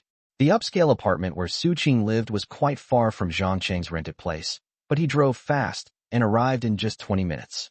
Uniformed security guards stood at the entrance, and the lawns were trimmed like carpets. When Zhang Cheng arrived, Su Qing was already standing downstairs with 2 suitcases. She was dressed in a cream-colored casual outfit, her long hair tied into a ponytail. Compared with her alluring professional appearance, she looked fresher and more domestic. Even so, standing there, she still looked like a blooming white rose, so beautiful that she was almost dazzling. She immediately attracted everyone's attention. Why did you carry everything down yourself? Zhang Cheng got out of the car to help her with the suitcases. They were surprisingly heavy, clearly packed with quite a lot of things. He felt a little sorry for her. How could such a delicate woman carry something this heavy? A kind gentleman helped me. I didn't have to carry them myself. Oh, okay. Is there anything else? That's everything. Su Qing glanced at the Mercedes and gave him a faintly amused smile. Brother Zhang, can this car fit all of this? Zhang Cheng's face reddened. It should. He immediately stuffed the 2 large suitcases into the trunk and placed a smaller case filled with cosmetics on the passenger seat. When Su Qing got into the back seat, her brows furrowed almost imperceptibly. She had probably noticed the faint smell of cigarette smoke inside the car. Zhou Mingyuan rarely rode in this car. Zhang Cheng usually drove it around to handle various errands, so he often smoked inside. Looks like he would have to smoke less from now on. When the car entered Zhang Cheng's old residential neighborhood, Su Qing looked at the mottled walls, clothes hanging outside the windows, and elderly men playing chess downstairs. Her willow-shaped brows knitted slightly, and her lips moved as if she wanted to say something. But ultimately, she remained silent. After parking, Zhang Cheng made 2 more trips before carrying all the luggage upstairs. The moment he opened the door, his palms began to sweat. He felt like a student waiting for an examiner to give him a score. Su Qing walked inside, her eyes passing over the repaired sections of peeling wallpaper and the freshly polished coffee table before finally settling on the old bed in the bedroom. She said nothing. Instead, she bent down, opened her suitcase, and began taking things out: sets of exquisite skincare products, neatly folded dresses, and several pairs of heels that looked extremely expensive. Placed inside this shabby apartment, they looked particularly out of place. Zhang Cheng stood awkwardly by the door. I can sleep on the sofa in the living room, or make a bed on the floor. You can have the bedroom. Thank you. Her tone was indifferent, making it impossible to tell what she was thinking. Zhang Cheng nevertheless breathed a sigh of relief. At least she hadn't immediately said, "There's no way I can live here." Night gradually fell, and only a dim table lamp illuminated the apartment. Zhang Cheng sat on the sofa pretending to watch television, but his eyes kept drifting toward the bedroom. Su Qing sat on the edge of the bed wearing a facial mask. The soft light made her profile look especially gentle. She had taken off her shoes and was standing barefoot on the floor. The sweet fragrance of her perfume filled the air. It was the rich scent of tuberose, refreshing with every breath. Secretary Su, Zhang Cheng finally spoke after holding it in for a long time. Why did you agree to move in with me?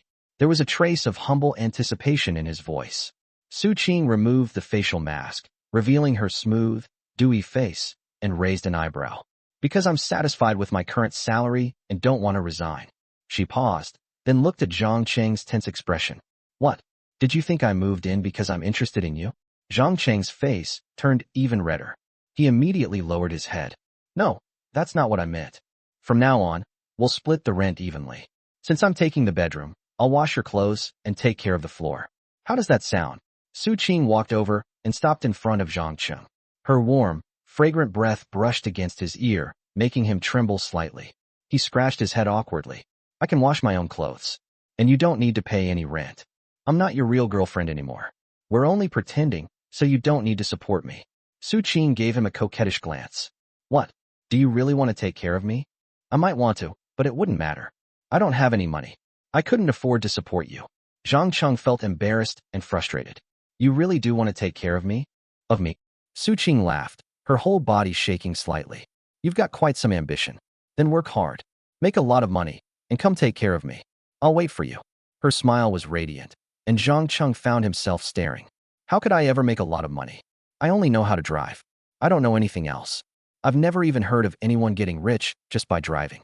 Zhang Cheng's eyes briefly lit up like stars before quickly dimming again. He was 28, and Su Qing was the first woman he had ever been intimate with. Her beauty and alluring charm made it impossible for him to let go.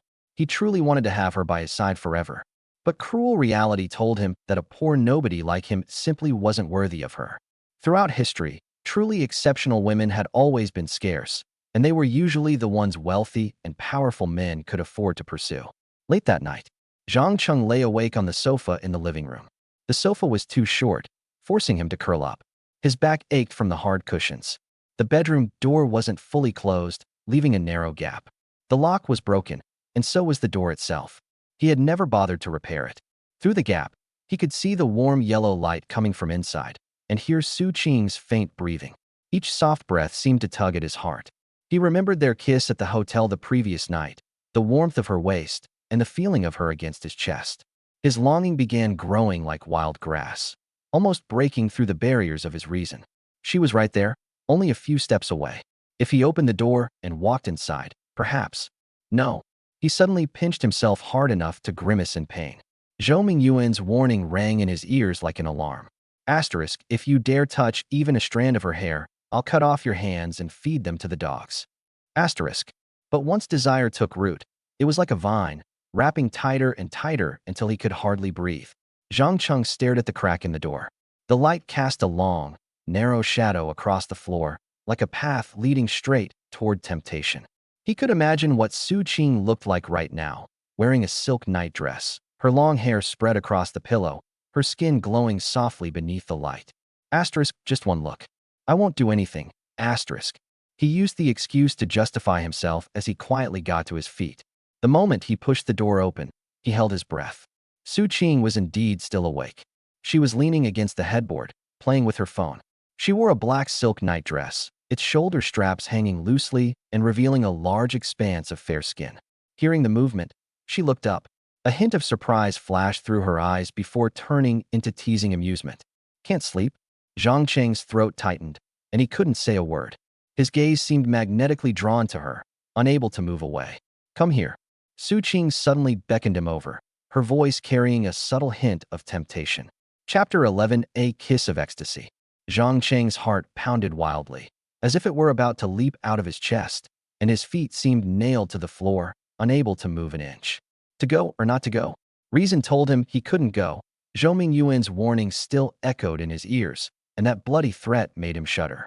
But desire was like a little hand, pulling him forward relentlessly. She was right in front of him, wearing an alluring black silk nightgown, her eyes filled with a seductive smile. Even her breath smelled sweet. Ultimately, desire prevailed. As if bewitched, he slowly lifted his toes and moved step by step to the bedside.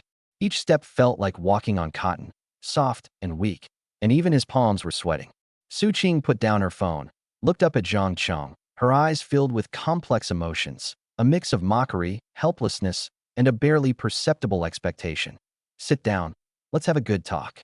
As Cheng sat stiffly on the edge of the bed, Cheng suddenly leaned closer to him, her eyes so alluring they seemed to be dripping with moisture, and asked coquettishly, "Do you want to sleep in the bed with me?" "No. I came in to get some bedding. The blankets in the living room are thin, so I wanted to make a bed on the floor in the living room. Something thicker and warmer would be nicer," Cheng denied instinctively. "I was originally planning to let you sleep in the bed too, but I didn't expect you to not want to. Then you should go and make a makeshift bed on the floor." Cheng's tone was a little regretful. Cheng's eyes lit up instantly, his face full of surprise, and he stammered, I want to sleep in the bed. If you only want to sleep for one night, then you can come up and sleep with me now, and we can enjoy this wonderful night together." Cheng's voice suddenly became exceptionally charming, like sugar soaked in honey, and her eyes were full of anticipation and longing. She couldn't forget the wonderful and enchanting moments at the hotel last night. His body temperature, his embrace. Just thinking about them made her heart race and her breathing become a little rapid.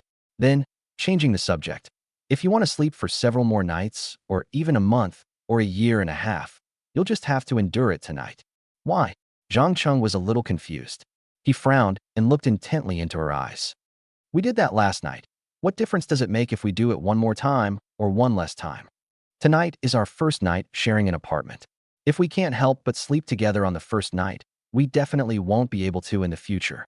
Cheng sighed softly. "At that time, it will be difficult to hide our words and actions. Zhou Yuan is so shrewd and has such a sharp eye, he will definitely find out. Then we will all lose our jobs.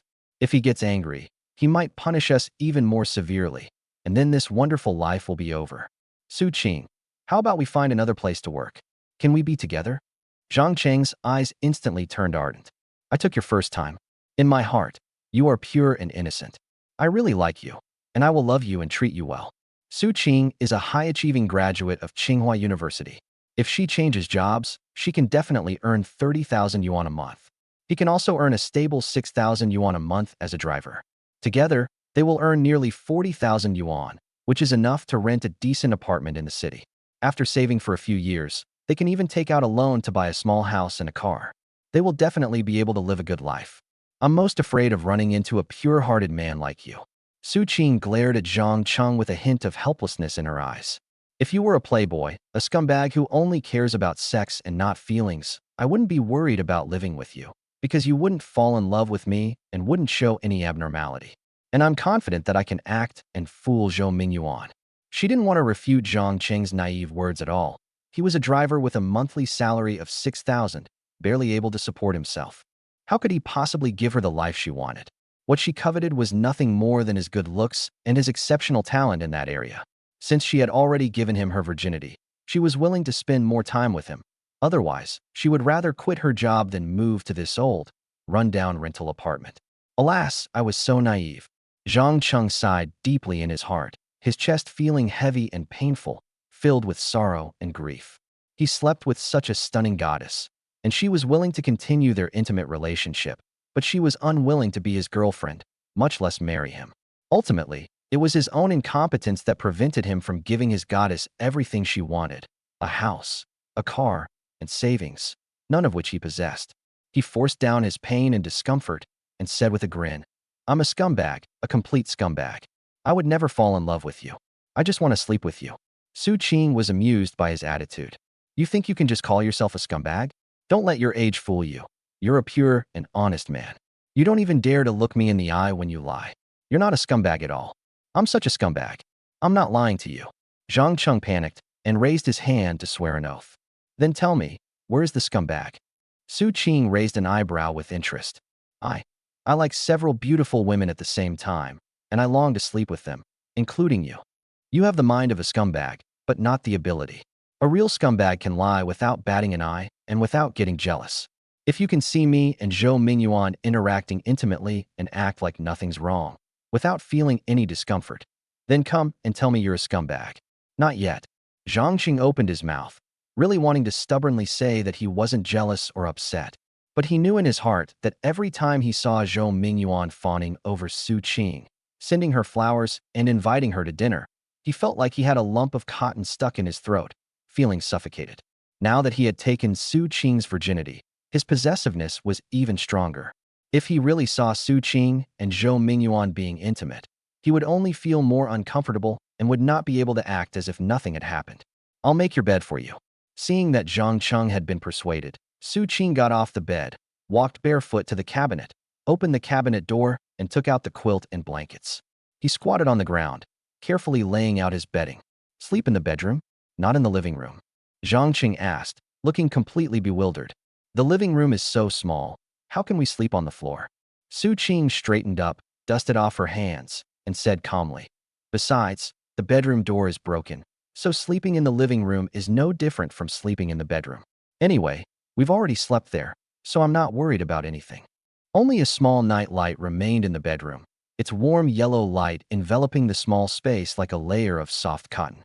Lying on the floor, Zhang Cheng could clearly hear Su Qing's breathing, which was even lighter than before, like a feather gently landing on his heart. He could also smell the faint fragrance wafting from her hair. He turned his head and could see the outline of her lying on the bed, her long hair spread out on the pillow like a black waterfall, the curve of her shoulders particularly soft in the light. The desire still churned within, bubbling like boiling water, but was firmly locked by reason, daring not to cross the line again. But he couldn't help but wonder, if he also had a house, a car, and savings, and was as rich and powerful as Zhou Mingyuan, could he stand proudly beside her, hold her in his arms, and tell everyone that she was his woman? Does that mean I can possess this tenderness that doesn't belong to me? Unfortunately, he had nothing, not even the ability to provide her with a stable home. He tossed and turned, unable to sleep, his mind filled with images of Su Qing. Finally, he steeled himself, sat up abruptly from his makeshift bed, reached out and embraced Su Qing on the bed, lowered his head, and passionately kissed her lips. Chapter 12. It's too difficult to pull back from the brink. "No." Su Qing was shocked and pushed him away forcefully, then quickly retreated to the corner of the bed. She was very worried and couldn't stay calm, so she didn't dare to make any intimate moves with him. Therefore, it must be avoided. Then he said seriously, "Zhang Cheng, if you can't resist tonight, I can't refuse. But there will be no future for us. When you come back tomorrow, there will only be you in the room, not me. Think about it carefully. It seems that Su Qing likes me too, so she can't refuse me.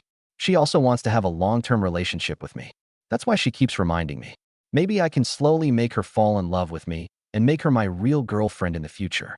I can't just ruin my love like this. A sudden realization dawned on Zhang Cheng.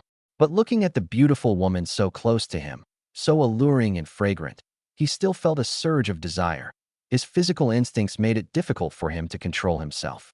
Can you bear with it for a little longer? Su Qing's tone was pleading. You need to learn to be a scumbag first, so you can fool Zhou Yuan. Only then can you do whatever you want, and even have a long-lasting relationship. I'm looking forward to that kind of life, not just a fleeting pleasure. Forever and ever. Zhang Cheng's eyes lit up with a bright light. He went to the restroom and took a cold shower to calm down his burning desire. The next morning, sunlight streamed into the bedroom through the gaps in the curtains, casting a golden glow on the quilted floor. Zhang Cheng slowly woke up from his sleep. I saw Su Qing lying on the bed, still not awake. I slept exceptionally soundly. Although we didn't share a bed or have any intimate relationship, we could still sleep in the same room and see each other as soon as I opened my eyes. He still felt incredibly happy and blessed. He hoped these wonderful days could last a lifetime. Even if it was just about being together like this, each busy with our own things during the day, but able to rest under the same roof at night. He would be content. Sigh, if he could get a system or some kind of lucky encounter and become a millionaire overnight, he could immediately take Su Qing away from here and never have to put up with Zhou Yuan's attitude again and pamper her properly. Unfortunately, that's just something that happens in online novels. It's impossible in reality. She tiptoed up from her bed, careful not to wake the sleeping Su Qing. After leaving the bedroom and washing up in the bathroom, he picked up his car keys, went downstairs, and drove to pick up Zhou Yuan. Zhou Yuan sat in the back seat, resting with his eyes closed. When the car was almost at the company building, he suddenly opened his eyes, turned his head, and looked coldly at Zhang Cheng in the rearview mirror. How did you guys sleep last night? Zhang Cheng's heart skipped a beat, but he quickly calmed down and answered confidently. I slept on the floor, and she slept on the bed. Don't worry, I didn't touch her. He felt a little ashamed. If Su Qing hadn't reminded and warned him repeatedly last night, he might have actually slept with her. He must feel guilty now, and Zhou Yuan would have noticed. The consequences would be unimaginable. Very good. Zhou Yuan was very satisfied. He knew Zhang Cheng well. If he had done something wrong or lied, his eyes would dart around and his voice would become weak. Now it seemed this young driver knew the consequences and hadn't dared to act recklessly. Zhang Cheng followed them into the office building. As he passed the reception desk, he encountered two young women. Upon seeing Zhang Cheng, they quickly covered their mouths, but laughter still escaped through their fingers. Their eyes swept over him like searchlights, carrying a hint of ambiguity and curiosity, making him feel extremely uncomfortable. Zhang Cheng was a little confused. He touched his face, wondering what was wrong with him. In the elevator, Zhang Cheng bumped into Lao Wang from the sales department. Lao Wang was a longtime employee of the company and loved to gossip, chatting with anyone. He patted Zhang Cheng on the shoulder, his tone full of envy. Zhang, you're amazing. You actually managed to date Secretary Su and even live together. You're incredible. I never expected Secretary Su to be interested in you. Another colleague wearing glasses was also in the elevator. He worked in finance and was usually a little jealous of Zhang Cheng's good looks. At this moment, he looked at Zhang Cheng with jealousy almost overflowing in his eyes, and his tone was a little sour. I really don't understand how a woman of Secretary Su's caliber, who is beautiful, highly educated, and capable at work, could fall for a poor driver like you. It's like a beautiful flower stuck in cow dung. What a waste. As soon as we entered the driver's lounge, Driver Xiao Li immediately approached us. His eyebrows were raised high, his eyes practically overflowing with ambiguity, and his voice was low. Brother Zhang, you're something else. You really managed to win over Secretary Su? And you're living together? Last night, how was it? How many times? 5 or 6. Secretary Su is so beautiful. You must have had your fill, right? Another driver, surnamed Wang, joined in. He was a bit older, almost 40, and still unmarried. He often envied men who could win the hearts of beautiful women. Looking at Zhang Cheng, his eyes were red, and his tone was certain. I bet it's been at least 7 times. Secretary Su is so beautiful, with such a great figure and fair skin. What man could resist? Brother Zhang, you have to share your experience with us. How did you manage to win over such a beautiful woman? You guys are so disgusting. Zhang Cheng's face turned red instantly, from his ears to the roots of his neck. He felt as if his clothes had been stripped off in public, and he was so uncomfortable that he didn't know where to put his hands. He recalled that night in the hotel room, when he had indeed kept going and kept Su Qing occupied all night, so many times that he couldn't even remember, and those two guys had actually guessed right, which made him even more embarrassed. But he was also incredibly puzzled. Why did everyone in the company suddenly know about his cohabitation with Su Qing overnight? Could it be that the proprietress, Lin Wanshu, did it? The goal is to make this matter public knowledge, so that Zhou Mingyuan will be too embarrassed to continue his ambiguous relationship with Su Qing. It's also possible they're betting that Su Qing is too shy to lose face and will quit on her own. Zhang Qing couldn't hold back any longer. He took out his phone, opened his WeChat chat with Su Qing, and typed rapidly. Have you heard the rumors at the company? Everyone knows we're living together. Someone was talking about me in the elevator just now. Su Qing's reply came quickly, consisting of only one short sentence. I heard it, but I don't care. I want to see what she does next. Her tone was stubborn, clearly indicating that she wouldn't leave voluntarily and was determined to stand up to the boss, Lin Wanshu, to the end. Zhang Cheng typed again. What about the boss? Does he know? Is he very angry? Su Qing replied. He's very shrewd. You can't tell.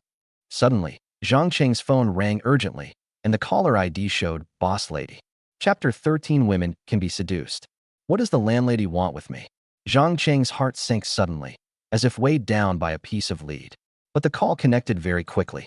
A clear, cold voice, like the clinking of jade stones, came from the other end of the phone. Driver Zhang, this is Lin Wanshu. Come to my office.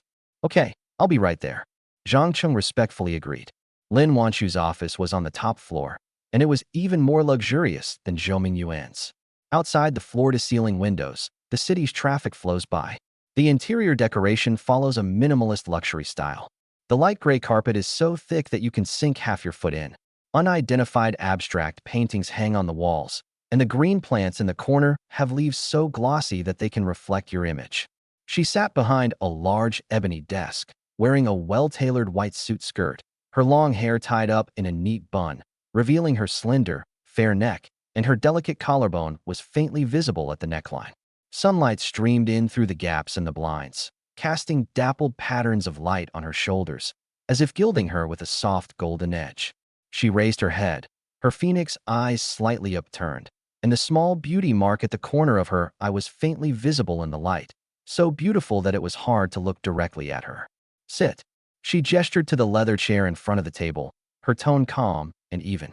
Zhang Cheng sat down awkwardly. His palms were sweaty, his knuckles were white as he gripped the seam of his pants, and he didn't even know which way to point his toes. He dared to look directly into Su Qing's alluring eyes, and even dared to secretly yearn for inappropriate intimacy, but he dared not be the slightest bit presumptuous in front of Lin Wanshu. She is noble, beautiful, dignified, and outstanding. In his heart, Lin Wanshu was simply a fairy from heaven, a princess of the dynasty. He was just a penniless driver, as ordinary as a pebble on the roadside or a weed in the corner of a wall. How could he dare to show the slightest disrespect to such a person?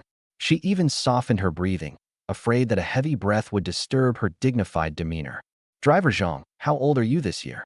Lin Wanshu's tone suddenly softened, like a spring breeze brushing across a lake, carrying genuine concern. Zhang Cheng was taken aback, not understanding why she suddenly asked this, but still answered honestly. 28, boss lady.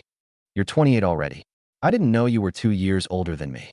Lin Wanshu sighed softly, a hint of concern in her eyes, her fingertips lightly tapping the table. It's time to start thinking about settling down. Zhang Cheng's face instantly turned red, from his ears to the roots of his neck. Getting married? He didn't even have a stable place to live. After paying rent and sending money back home, his monthly salary was barely enough to make ends meet. He didn't dare to think about anything else. I know you've been with Mingyuan for 10 years and are a veteran in the company. Lin Wanshu's voice became gentler, like silk soaked in warm water. Mingyuan's business has grown a lot in recent years, and he's focused on business. Although he hasn't treated you badly, he may not care about these personal matters. But I'm different. You're a hero of the company, 10 years of driving with 0 accidents, and utterly loyal to him. I've seen it all. Zhang Cheng's nose suddenly stung, and his eyes instantly welled up with hot tears that almost spilled over. 10 years, a full 10 years. This is the first time someone has so earnestly recounted his sacrifices, and the first time someone has taken his grievances to heart. Zhou Yuan had never treated him like this before, yet the proprietress said such heartwarming words. Boss lady. He choked up. His throat felt like it was blocked by something, and he couldn't utter a complete sentence. Su Qing moved in with you? Lin Wanshu suddenly changed the subject, her tone returning to calm. Yes, Zhang Cheng answered, forcing a smile. Lin Wanshu smiled, a smile like a spring breeze rippling across a lake. Then you must remember to thank me, okay? Thank you. Zhang Cheng was stunned. He had to thank her in his heart. Without her catching him cheating, he wouldn't have been able to sleep with Su Qing. Without her subsequent pressure, Su Qing wouldn't have been able to move in with him. Last night, he enjoyed her unique tenderness again. But he couldn't admit it out loud, because he was Zhou Yuan's shield, so he could only pretend to be stupid and say, Boss lady, I don't understand what you mean. Stop pretending to be stupid. I knew Zhou Yuan was hiding in the closet that night. I deliberately made a commotion so he would know that I had asked you to act. I also deliberately stayed, forcing you to take the act for real. Yesterday, I forced Su Qing to move in with you again. I'm preventing Zhou Yuan from getting involved with Su Qing, and I'm also helping you find your life partner. Su Qing is a graduate of a prestigious university, young, beautiful, outstanding, and intelligent. There's no way she would ever be interested in a driver like you. Don't misunderstand. I don't mean to look down on you. On the contrary, I admire you. But through my planning, you now have a chance. It's an opportunity, but it's impossible to succeed. Su Qing has never even considered being with me. She didn't even bother to answer my probing questions last night. Zhang Cheng muttered to himself, feeling frustrated. But he said aloud, Boss lady, Su Qing and I are not acting. She is really my girlfriend now. I seized the opportunity a long time ago. You're just being stubborn. Lin Wanshu rolled her eyes at Zhang Cheng, her gaze surprisingly alluring, causing Zhang Cheng's heart to skip a beat and his mouth to go dry. Anin was also shocked. The proprietress was incredibly charming, even more so than Su Qing. Lin Wanshu leaned forward slightly. Zhang Cheng, I sincerely hope that you can take this opportunity to settle your life's most important matter. Su Qing is a good girl. Although she took a wrong turn before, you got her first time, you can completely turn things around for her. The landlady is so kind to me. Zhang Cheng felt as if something had burned his heart, a warm sensation that dispelled the last trace of chill. I know you feel you're not good enough for her. She's never even considered you. But women can be seduced. You're young, strong, and exceptionally gifted. You'll definitely conquer her easily. The fact that she agreed to move in with you is the first sign that you've conquered her that night. A faint blush rose to Lin Wanshu's face, and the beauty mark at the corner of her eye was faintly visible in the blush, adding a touch of shyness rarely seen on her face. So, now you know what to do. Zhang Cheng didn't know what to say. His tongue felt like it was tied in a knot. Although I'm starting to believe Lin Wanshu's words. But he really didn't dare. Because he's not a complete scumbag yet. If he's partying every night and lying, Zhou Yuan will definitely see through him. Seeing Su Qing and Zhou Yuan's intimate interactions, he might also act strangely. Zhou Yuan must be incredibly angry. He was just a lowly driver earning 6,000 yuan a month, while Zhou Yuan was a billionaire with a net worth of billions. Sleeping with his women repeatedly was like pulling teeth from a tiger's mouth. It was courting death. Looking at the fear on his face, Lin Wanshu said earnestly, Don't worry, I will protect you. Zhou Yuan won't dare to lay a finger on you. Chapter 14, What are you looking at so suspiciously? Your guarantor for me? Zhang Cheng was even more bewildered, his eyes widening in disbelief. Yes, I'll protect you. Lin Wanshu's tone was extremely firm, with an innate confidence. Although Zhou Yuan has a bad temper, I am his wife, and I come from the Lin family. He has to give me face. She paused, then continued. So, just go ahead and do it. Don't let my good intentions go to waste. She leaned forward, and a rich fragrance wafted over. Taking a breath was refreshing and invigorating. He added sincerely, I will do everything I can to stop him from getting involved with Su Qing. You also need to seize the time and cooperate with me to sleep with Su Qing again. With your exceptional talent, you can completely seduce her, and she will instinctively resist Zhou Yuan and reject him without hesitation. Then you may be able to resolve your marriage issue. Zhang Cheng silently got up and walked out. He pondered and analyzed it carefully. The proprietress was clearly engaged in a battle of wits with Zhou Yuan and Su Qing, and she had become a prop in their contest. If he listened to the boss's wife and slept with Su Qing, or even seduced Su Qing as she expected and make her reject Zhou Yuan, then he would be snatching food from a tiger's mouth and taking away Zhou Yuan's woman. Even if Lin Wanshu could save his life, she would definitely not be able to keep his job. I lost my job. Where could he possibly be with Su Qing again? As for Su Qing's fate, it was predictable. After repeatedly getting intimate with this little driver, no matter how much Zhou Yuan liked her, he couldn't keep her any longer. The proprietress achieved her goal. Therefore, the landlady was not genuinely concerned about him, nor did she want to help him with his marriage. As Zhou Yuan's driver, if he betrayed Zhou Yuan and helped the boss's wife, his fate would certainly not be good. We still have no choice but to listen to Su Qing. If you're not a qualified scumbag, you can't sleep with her. I can also enjoy her gentleness. She also did his laundry and mopped the floor. Share the rent. I am very happy and joyful. We can't be foolish enough to destroy it ourselves. But deep down, she still hoped that the landlady would stop Zhou Yuan from hooking up with Su Qing. 10 days passed in the blink of an eye. His relationship with Su Qing was the same as the first night. But Zhang Cheng was extremely satisfied and incredibly happy. I wish I could live like this forever. In the past 10 days, Zhang Cheng has also witnessed Lin Wanshu's methods. Whenever Zhou Yuan takes Su Qing to a hotel, she will call to warn him, or she will come to his door to confront him. Zhou Yuan was so angry, he almost vomited blood. On Friday morning, Zhou Yuan was going to Guangzhou on a business trip. Of course, Su Qing was brought along. Zhang Cheng drove a Rolls-Royce Phantom. He had planned it very well. This car is very high-end. By simply raising the partition, you can isolate sound and space. Zhang Cheng, who was driving, could neither see nor hear anything. He could have easily taken advantage of the trip to Guangzhou and slept with Su Qing in the back seat. Su Qing is so beautiful and alluring, he's so envious. Zhang Cheng was well aware of Zhou Yuan's despicable intentions. I feel very depressed and upset. But there was nothing we could do. Just as he was about to start the car, Lin Wanshu walked over, elegant, graceful, exquisite, and with a powerful aura. She opened the back door, looked at Zhou Yuan and Su Qing inside, and said coldly, "You're not allowed to drive this car. You must drive a Mercedes-Benz E500. When I go to meet clients, a Mercedes isn't classy enough."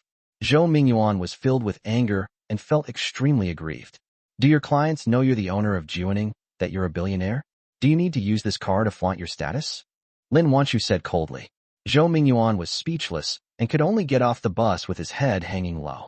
Su Qing also secretly breathed a sigh of relief. She came to Juneng right after graduation to work as the boss's secretary. She had the opportunity to learn and earn a high salary, and she had been trying to avoid being sexually harassed by Zhou Yuan. But Zhou Yuan pursued her day and night for more than half a year, and also forced many gifts on her, and threatened to fire her if she didn't agree.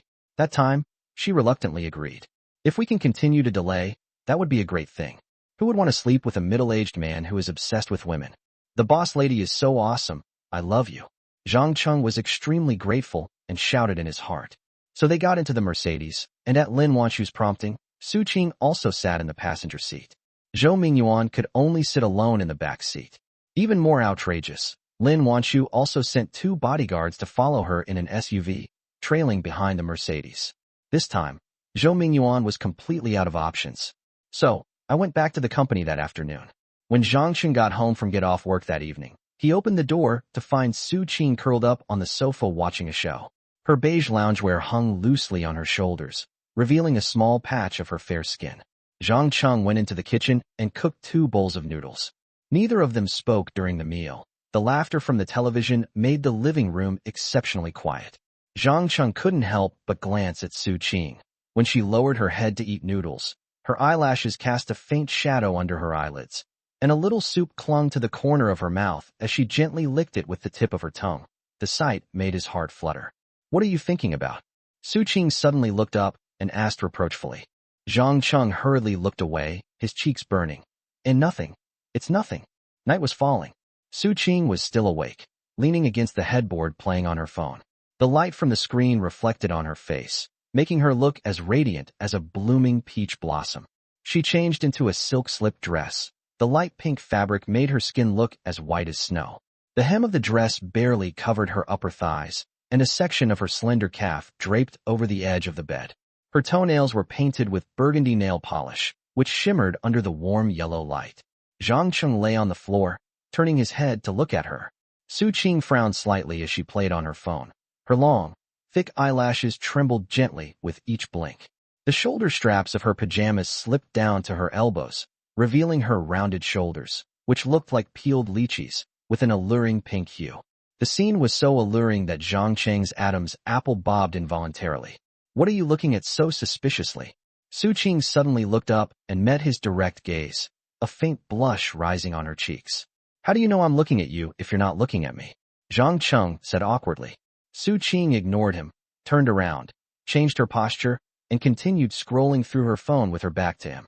But that exposed waistline, rising and falling gently with her breath, like a smooth fish, made one's heart flutter even more. Desire clung to him like vines, suffocating him. "Don't overthink it. I don't want to help you tonight." Cheng didn't turn around and said coquettishly, "Why?" "Because I'm afraid I won't be able to stay calm." Cheng's voice was as soft as a mosquito's buzz. Holy crap. Zhang Cheng was dumbfounded and utterly shocked. But thinking about it, it makes sense. I can find release with her help. She could only endure it bitterly. Sigh. I still can't beat the landlady. She won. Cheng sighed softly. Why? Zhang Cheng asked in confusion. Ever since we were intimate, I've felt an intense aversion to Yuan. Even acting half-heartedly feels unbearable. And during our time sharing an apartment, especially when I'm helping you, I keep thinking about that intimate scene from that night, and I'm finding it increasingly difficult to control myself. Cheng said quietly. Chapter 15. Holy crap, she's so proactive. Cheng's words were like a spark that poofed into Zhang Cheng's heart, instantly igniting the desire he had been suppressing all night. He sat up abruptly from his cot, his knee hitting the edge of the bed with a soft thud, but he felt no pain.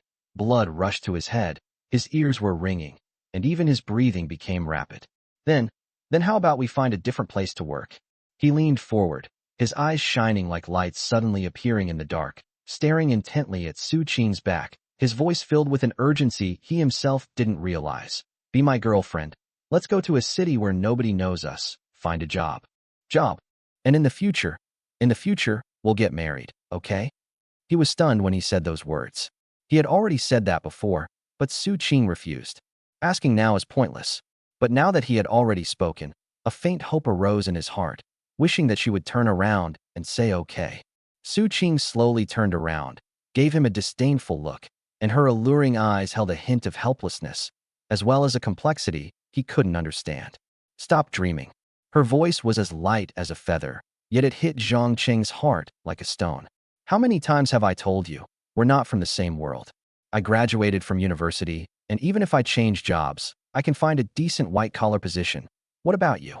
Besides driving, what else can you do? She paused, her tone softening slightly.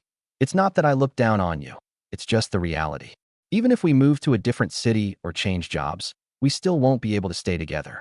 The fire in Zhang Cheng's heart was instantly extinguished, and even his fingertips felt cold.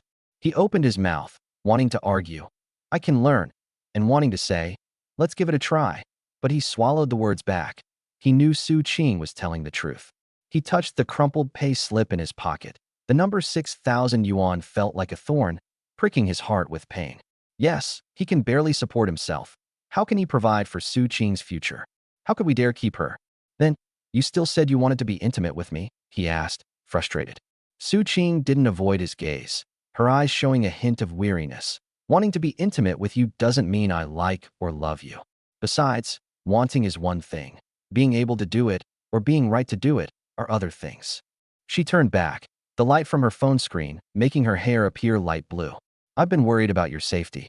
If you really continue this charade, Yuan won't let you off the hook. He can't even tolerate his own driver betraying him, let alone someone stealing the driver of the woman he set his sights on. Zhang Cheng loosened his clenched fist, feeling an emptiness in his heart, as if he had just touched a bit of warmth and was about to watch it slip away. He watched Cheng's retreating figure. The dim light from the bedside lamp cast her shadow on the wall, a small, delicate shadow that gave the dilapidated rented room a sense of home. He dared not imagine how desolate the house would be after Cheng left, and how he would revert to being that lonely driver who could only sit facing an empty wall and make himself a bowl of instant noodles every day after get off work. Then, you should just hold back. He sniffed, forcing back the tears welling up in his eyes, his voice a little hoarse. It's fine as it is now. You help me with the laundry and mopping, and I'll cook you some noodles. At least I have someone to talk to, and I can still see you. Su Qing didn't answer, only gave a soft The following night, only the two of them breathed softly in the room, occasionally interspersed with Su Qing's tossing and turning. She hadn't fallen asleep either. Zhang Cheng lay on the floor, staring at the cracks in the ceiling, his ears filled with her breathing. Desire clung to him like vines, making his chest feel tight. Afraid that he wouldn't be able to resist, afraid that he would lose this only warmth tomorrow, he simply got up, grabbed his pillow, and went to the living room sofa. Lying on the sofa, Zhang Cheng stared at the streetlights outside the window. The orange light shone through the gaps in the curtains, casting long, thin shadows on the floor. He pulled out his phone, the screen light making his face look pale. His fingers unconsciously swiped across the screen, his mind filled with thoughts of how to make money and how to keep Su Qing. He opened the job search app and found job postings for drivers, security guards, and assembly line workers, with the highest salary being only 8,000 yuan, which wasn't even enough to buy Su Qing a bottle of skincare products. He thought of his parents back home, who would urge him to find a partner and save money every time they called. But he hadn't even sorted out his own life. So how could he dare to mention marriage? Is this all I'm destined to be? He muttered to himself, tracing his reflection in his phone screen with his fingertips. His hair was messy, he had dark circles under his eyes, and he was wearing a faded t-shirt. He looked like a poor boy who couldn't grasp happiness.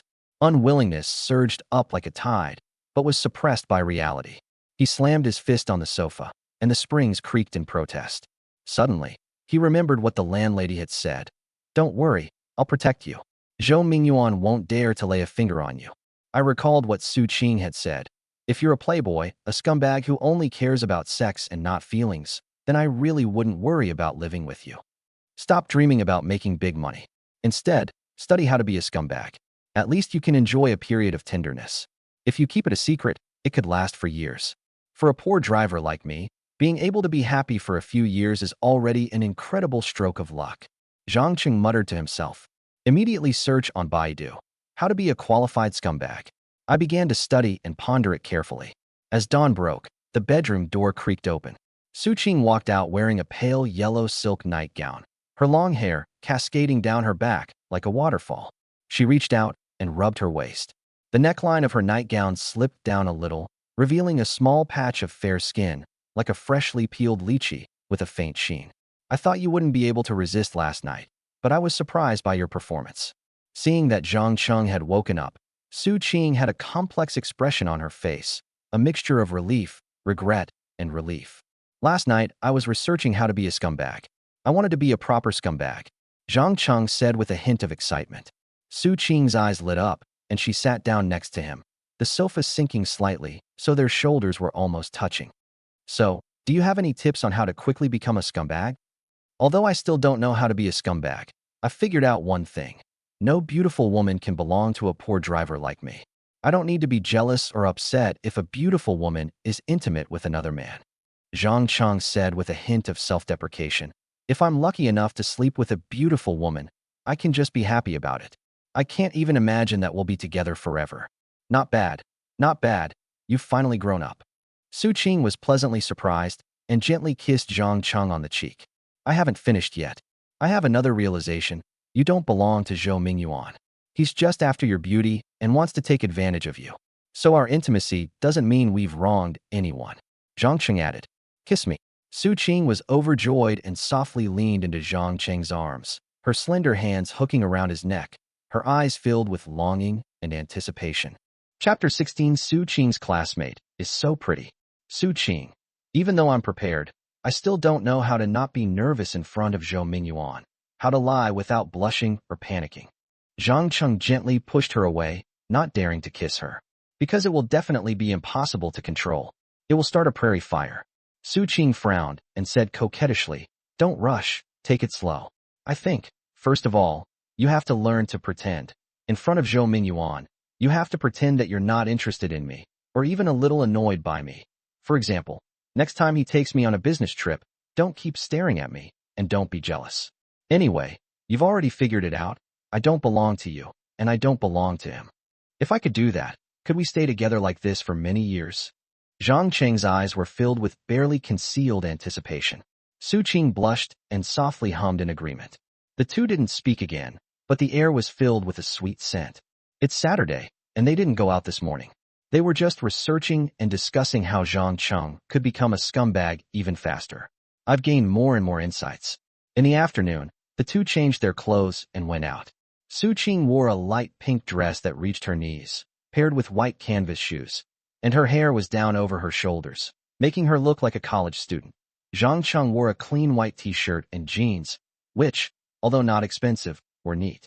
They strolled hand in hand along the pedestrian street like any ordinary couple, eating street food. Su Qing was biting into a candied hawthorn, her eyes squinting from the sourness, and Zhang Cheng smiled as he handed her water.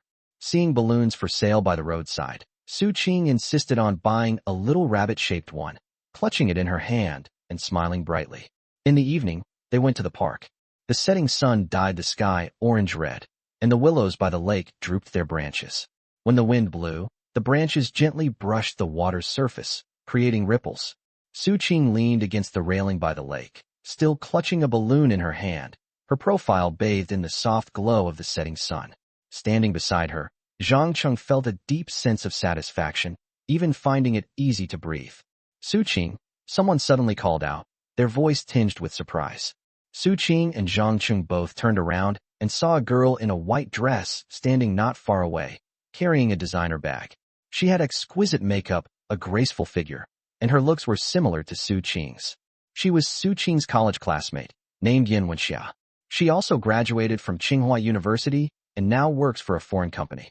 Yuan walked over quickly, her gaze sweeping over the hands that Su Qing and Zhang Cheng were holding, and asked with a smile, "And who is this?"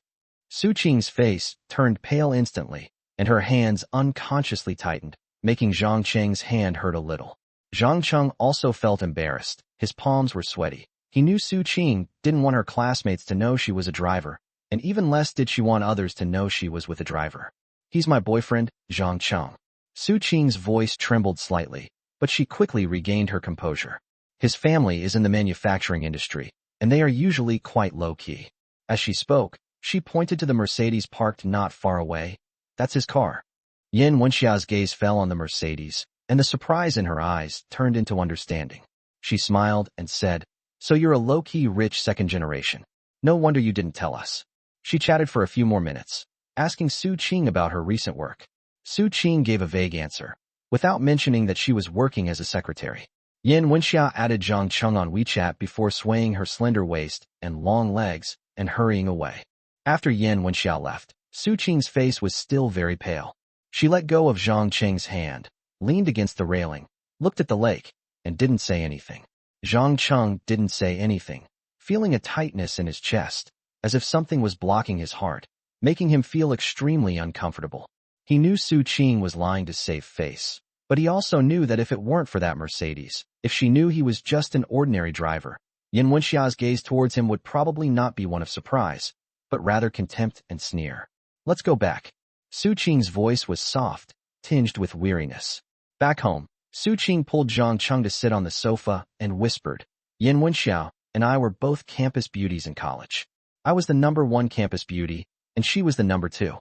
She always liked to compare herself to me in terms of looks, figure, clothes, background, and grades. Now she's a department manager at a foreign company, earning more than 30,000 yuan a month. She posts pictures of afternoon tea and business trip tickets on her WeChat moments every day, just hoping that I'll be worse off than her." Zhang Cheng gave an "oh," and thinking of Yuan Wenxia's designer bag and exquisite makeup, he felt a strange tightness in his chest. He knew Su Qing was telling the truth. If it weren't for that Mercedes, Yuan Wenxia would probably have laughed at him today. "I'm afraid she'll come back and ask you about me." Su Qing suddenly looked up, her eyes pleading. "Please don't tell the truth. Don't let her know I'm just a secretary, and especially don't let her know about our current situation." "I know, I won't let it slip." Zhang Cheng nodded quickly, gently patting the back of her hand with his fingers, wanting to comfort her, but not knowing what to say. It seemed that all he could do was help her cover up this lie. Su Qing suddenly laughed, the allure in her eyes returning. She leaned closer to him, resting her shoulder on his arm. Actually, this is also an opportunity. If you can lie to her without blushing or panicking, then you can definitely do it with Zhou Mingyuan too. Consider it training, okay? Zhang Cheng's heart skipped a beat. Yes, Yin Wenxiao wasn't familiar with him, so even if she lied, she wouldn't feel too guilty. It would be a good opportunity for her to practice. He nodded vigorously. Okay, I'll give it a try. The following week passed peacefully and uneventfully. During the day, Zhang Cheng would drive Zhou Mingyuan to dinner, home, and on business trips, deliberately treating Su Qing coldly in front of him. When Su Qing was being perfunctory with Zhou Mingyuan, speaking intimately or holding his hand, he would try to act as if nothing was wrong, pretending not to see it. Back in their rented apartment that evening, the two snuggled on the sofa to review their performance. Su Qing would point out where his act was unconvincing and where his eyes betrayed his fear. Zhang Cheng listened attentively and gradually figured out some of the tricks to acting well. On Friday evening, Zhang Cheng was the only one left in the rented room. Su Qing went to Shanghai on a business trip with Zhou Mingyuan early in the morning. Before leaving, she specifically told him, "Don't overthink it. The boss's wife sent 2 bodyguards to follow you. Zhou Mingyuan has no chance at all, and I won't let him succeed. You should practice your scumbag mind technique." Zhang Cheng verbally agreed, but looking at the empty room, he couldn't help but pick up his phone. Su Qing's WeChat moments had been updated with a photo taken on the Bund in Shanghai. She was wearing a little black dress, standing under the neon lights, and smiling brightly. He ran his fingertips over the photo, feeling less upset than before, but more inexplicably irritated. He wondered what she was doing now. Is she accompanying Zhou Mingyuan to meet with clients? Or has she already returned to the hotel? While he was lost in thought, his WeChat suddenly vibrated. He thought it was Su Qing, but when he opened it, he was stunned. It was a message from Yin Wenxiao with only one sentence. "Handsome, are you free now?" Chapter 17, An Unexpected Romantic Encounter. She really contacted me? Zhang Cheng's heart skipped a beat. He instantly remembered Su Qing's WeChat moments post from that afternoon. Yin Wenxiao must have seen it and knew that Su Qing wasn't home, which is why she came looking for him. He paused for a moment, then replied, "I have time. What's up? I'm working overtime at the company, and it's almost time to get off work. It's almost 10 o'clock, and it's not safe for a girl like me to go home alone. Could you come and pick me up?" Yin Wenxiao's message came quickly, along with a location, a high-end office building in the city center, which was the foreign company where she worked. She added a pitiful emoji at the end, her tone full of coquettishness. Zhang Cheng's heart started racing for no apparent reason as he read the message. He recalled Yin Wenxiao's appearance when they met that day, a white dress, long hair flowing down her shoulders, a smile like a white lotus flower, as beautiful as Su Qing, but with a different kind of allure. Perfect for practice, and she really is beautiful, he thought to himself, then replied, "Okay, I'll be right there." He grabbed his car keys and ran out, driving Zhou Mingyuan's Mercedes all the way to the city center. The office building was indeed impressive, with its glass curtain wall gleaming coldly in the night. Yin Wenxiao was already waiting at the door, still wearing her white dress, the hem of which swayed gently in the wind. She was carrying a small bag in her hand. When she saw his car, her eyes lit up immediately, and she walked over quickly. "You came so fast." She opened the car door and gave Zhang Cheng a hug, her arms gently encircling his neck. The scent of perfume from her hair wafted into his nose, sweet and cloying. Zhang Cheng's heart pounded wildly, and all the blood in his body seemed to rush to his head. He had been holding back for a long time, and Yin Wenxiao's embrace was like a match, instantly igniting his desire. "There was a bit of traffic, so I'm late." He managed to keep his voice steady as he started the car. Yin Wenxiao sat in the passenger seat, turned her head to look at him, and smiled. Su Qing went to Shanghai on a business trip. The photos she posted on her WeChat moments are really beautiful. "You two have such a good relationship." Zhang Cheng laughed and said, "Yes, she's going to meet an important client this time and is taking a couple of days off to relax. She has a good job and a high monthly salary, and we're planning to get married next year." He said these words without even blinking. He had no psychological burden or panic, as if they were all true. Yin Wenxiao's smile froze for a moment, then quickly returned to normal. She gently traced the car window with her finger. "That's wonderful. You two are such a perfect match. Is she usually busy with work? Does she ever have time for you?" "It's all right. She'll make time for me." Zhang Cheng continued to evade the question, but he was secretly pleased with himself. It seemed that his scumbag training hadn't been in vain, as he was able to handle Yin Wenxiao's probing with ease. The car quickly arrived at Yin Wenxiao's apartment building, a high-end building with security guards standing at the entrance. Zhang Cheng stopped the car and was about to say, "I'm leaving now," when Yin Wenxia grabbed his arm and said in a sweet voice, "It's so late. Why don't you go upstairs for a drink of water before you go? I'm a little scared to be home alone." Zhang Cheng's heart leaped into his throat, a mixture of nervousness and anticipation. He knew what might happen if he went up, but his body betrayed him as he got out of the car with her. In the elevator, Yin Wenxia leaned against him, her fragrant breath gently brushing against his earlobe, sending shivers down his spine. Opening the door, the room was lit with warm yellow light, and the decor was exquisite and cozy. Yin Wenxia put her bag in the entryway and said with a smile, "Please sit down first. I'm going to take a shower. I'm all sweaty. I'll have a good chat with you in a bit." As she spoke, she walked toward the bathroom, leaving the door slightly ajar. Zhang Cheng sat on the sofa, his ears filled with the whooshing sound of water from the bathroom, which tempted him and made him restless. He couldn't help but stand up, walk to the bathroom door, and peek inside through the crack. The bathroom was made of frosted glass, and he could only see a blurry white figure, appearing and disappearing in the steam, which only made it more alluring. Just as I was hesitating, the sound of water in the bathroom stopped. Yin Wenxiao walked out wrapped in a white bath towel. Her hair was already dried and flowed down her back like silk, exuding a rich fragrance. She walked into the living room and suddenly reached out and turned off the light, leaving only the moonlight streaming in from the window. "Actually, I've already figured it out. You're a little interested in me too, aren't you?" She pressed against Zhang Cheng's back, her voice so sweet it could melt your heart. "Don't do this. I have a girlfriend." Zhang Cheng pretended to break free. "I'm no less capable than Su Qing, really. I'm very good at serving people, and I definitely won't let you down." Yin Wenxia hugged her even tighter. Zhang Cheng's body stiffened instantly, his heart pounded, and his breathing became slightly rapid. Such temptation was irresistible to any man, because Yin Jixia's looks are comparable to Su Qing's. But he still pretended to be struggling, his voice hoarse. "I can't let my girlfriend down. I love her very much." He knew he was faking it, and he knew Yin Wenxia was after his rich second-generation status, but he just didn't want to take the initiative or take responsibility. Mainly, he couldn't afford to. "That's okay." Yin Wenxia's hand moved up his waist, and her lips came close to his ear. "I just think you're handsome, and I felt you were lonely right now, so I wanted to keep you company. You don't have to take responsibility, just think of it as a friend helping out, okay?" These words completely shattered Zhang Cheng's defenses. He was already practicing the art of being a scumbag, wanting to become a qualified scumbag.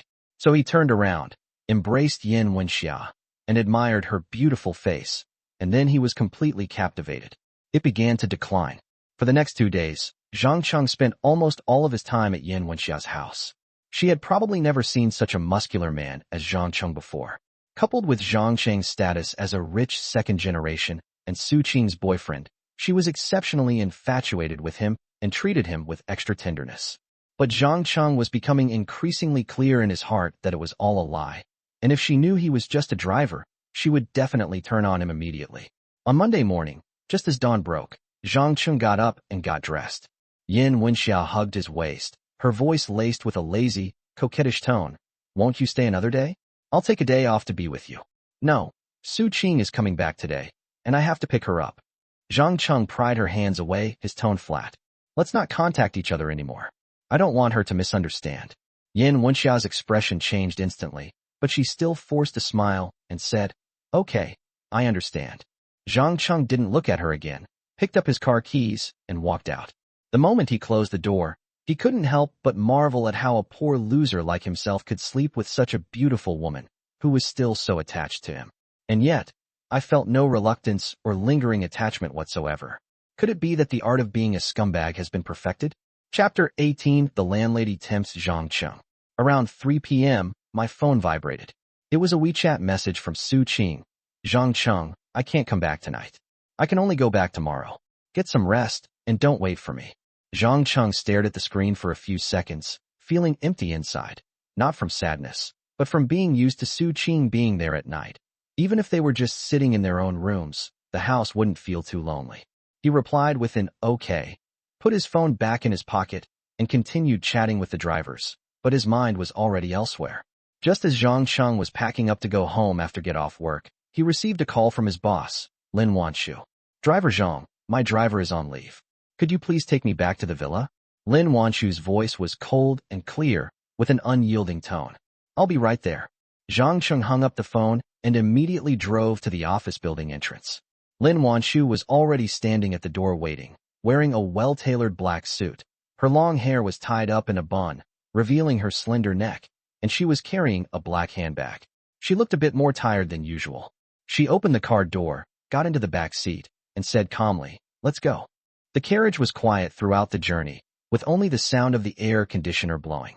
Zhang Cheng glanced at her secretly in the rearview mirror and saw that she was leaning back in her seat with her eyes closed, her brows slightly furrowed, as if she was thinking about something, so he didn't dare to say anything. Upon arriving at the villa's entrance, Lin Wanshu said, "Come in with me and have dinner together. I have something to tell you." Zhang Cheng paused for a moment, then quickly nodded. Okay. The servants in the villa had already prepared dinner, which was laid out on the long dining table: steamed grouper, crystal shrimp dumplings, mapo tofu, and several delicate side dishes. Lin Wanshu sat in the main seat, gesturing for him to sit down. "Don't be shy, eat." Zhang Cheng picked up his chopsticks cautiously and ate in small bites. He felt uncomfortable having dinner with the landlady in such a luxurious villa. Lin Wanshu ate calmly, occasionally picking up a piece of food with her chopsticks, but her eyes showed little luster. After dinner, Lin Wanshu led him up to the third floor and pointed to the sofa in the living room. "Sit here and wait for me. I'm going to change my clothes. We'll have a good chat in a bit." As she spoke, she walked into the bedroom and locked the door with a click. Zhang Cheng sat on the sofa, unsure of what to do with his hands. The crystal chandelier in the living room cast a soft glow, expensive oil paintings hung on the walls, and a faint fragrance permeated the air. Everything exuded luxury, yet it also made him feel oppressed. He dared not let his mind wander. In his heart, Lin Wanshu was like a princess from heaven, noble and dignified, and he felt that even glancing at her was a desecration. Not long after, the bedroom door opened. Lin Wanshu came out, having changed into a light purple spaghetti strap dress. The hem of the dress just reached her knees, revealing her fair and slender calves. Her toes were painted with light pink nail polish, like round pearls. Her black hair cascaded over her shoulders like black silk, swaying gently with her movements. The fragrance emanating from her body was stronger, a cool gardenia scent mixed with her natural body fragrance, making one's nose tingle. Zhang Cheng's heart pounded wildly. His breathing became rapid, and he quickly lowered his head, not daring to look anymore. She was too beautiful, with a more mature charm than Su Qing, like a meticulously painted oil painting, captivating the eye yet making one afraid to approach. Lin Wanshu sat down on the sofa opposite him, gracefully picked up the tea set, and began to brew tea. Hot water is poured into the teapot. The tea leaves unfurl in the water, and a delicate tea aroma fills the air. She sighed, her voice as soft as the wind. "Zhang Cheng, tell me, isn't Zhou Mingyuan going too far? He's out having fun with other women, leaving me all alone in this empty villa." Cold sweat instantly broke out on Zhang Cheng's forehead. He stammered, "Boss lady, this is your and President Zhou's family matter. I can't say anything about it." He was terribly flustered. How could a driver like him dare to interrupt on such a topic? Lin Wanshu didn't let him off the hook. She raised her head, her peach blossom eyes flashing with a sharp edge as she looked directly at him. "Tell me, am I prettier, or is Su Qing prettier?" Zhang Cheng's heart pounded even faster.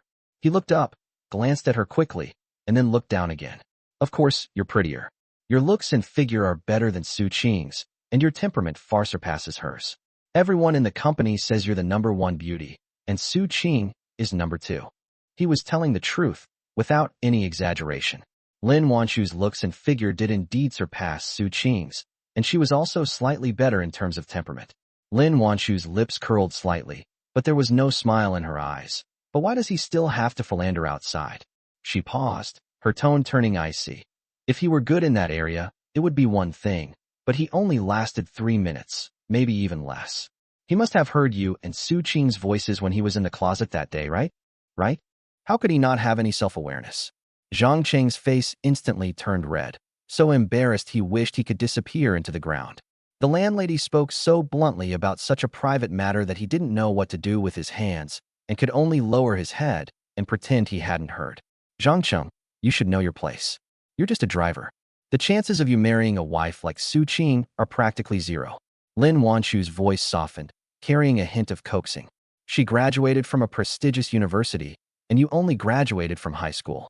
You two are from completely different worlds. But according to my plan, you have a chance to marry her. You've already taken her virginity, and she'll never forget you. Why aren't you tempted? Zhang was sweating profusely, unable to cope. Are you worried about being fired by Zhou Yuan? You can rest assured about that. I can introduce you to a job with a monthly salary of 8,000. I can also introduce Su Qing to her, with a monthly salary of over 30,000. It's a proper job, Lin Wanchu said. She went to great lengths to protect her marriage. Zhou Yuan was so infatuated with Su Qing that he didn't want to come back after going to Shanghai and completely let himself go. Zhang was genuinely tempted. With a monthly salary of 8,000, Su Qing could earn 30,000, no longer have to be subservient to Zhou Yuan, and might even be able to marry him. But he suppressed the thought after only a few seconds. How could Su Qing really fall in love with a driver? What was the hardest hurdle in winning over Su Qing? It was sleeping with her. You've overcome that hurdle. She probably wants to continue the relationship. A night of passion is worth 100 nights of kindness. 100 days of passion is as deep as the sea. You have a chance. How will you know it won't work if you don't try? You won't regret it if you try. Now that I've completely removed your worries, if you still hesitate, you're not a man, Lin Wanchu said. Zhang clenched his fists, his heart filled with conflicting emotions. He wanted to help Lin Wanchu, and he also wanted to change his own fate, but he was even more afraid of losing his current life. He remained silent, offering no promises. Chapter 19, Yan Zhixiao, is also addicted. Zhang drove out of the upscale residential area where Lin Wanchu's villa was located. The car window was left slightly open, and the evening breeze carried the fragrance of grass and trees. Cheng's phone suddenly vibrated, and the words Yan Zhixiao appeared on the screen, making his fingertips pause for a moment. He thought that after their last separation, the two of them would never cross paths again. As soon as she answered the phone, Yan Zhixiao's charming voice immediately came through, soft as a cotton candy soaked in honey, with a hint of coquettish nasal tone. Handsome, wanna hook up? The last syllable of her voice rose slightly, making one's heart itch, as if one could see the way her eyes were sparkling at that moment. Didn't I tell you not to contact me anymore? Zhang blurted out subconsciously, his fingers unconsciously stroking the steering wheel. He refused verbally, but his heart was filled with ripples. Yan Zhixiao's beauty and charm are completely different from Su Qing's. She is like a rose with thorns, and even though you know there may be trouble, you still can't help but want to get closer to her. But Su Qing hasn't come back today yet, has she? Yan Zhixiao's voice carried a hint of slyness. I just chatted with her on WeChat, and she said she won't be back until tomorrow. Don't lie to me, okay? She paused, a hint of grievance in her voice. Am I not as pretty as her? Or do I not have as good a figure as her? Or did you never like me at all? Zhang tightened his grip on his phone, and his Adam's apple bobbed involuntarily.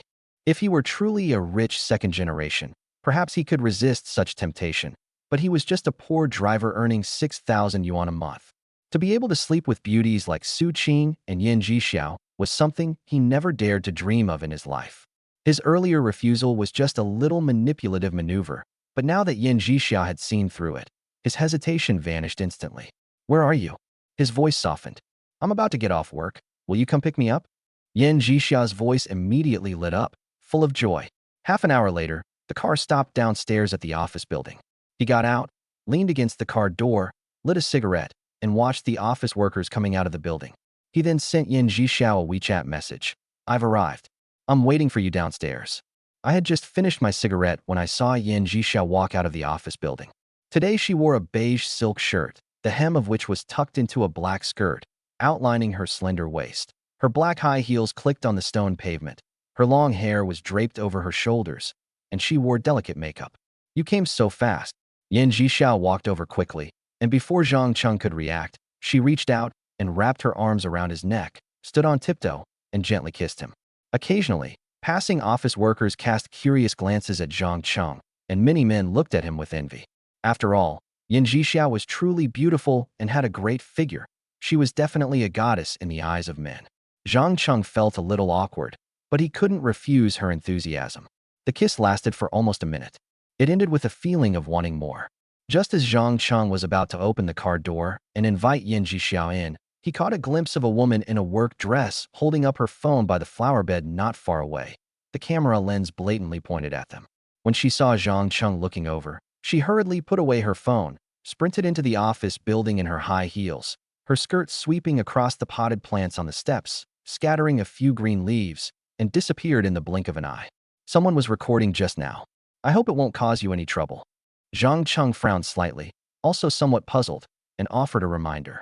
Yan Zhixiao's expression was a little unnatural. Her eyes flickered for a moment, but she quickly regained her smile. It's okay. Although many people pursue me, I don't have a boyfriend, so I'm not afraid to record it. As she spoke, she opened the car door and got into the passenger seat. Without giving it much thought, Zhang Cheng got into the driver's seat and sped away. He was a poor loser, so even if the video was exposed, it wouldn't be a bad thing for him. On the contrary, it would make others envious. A poor driver could actually date such a beautiful woman.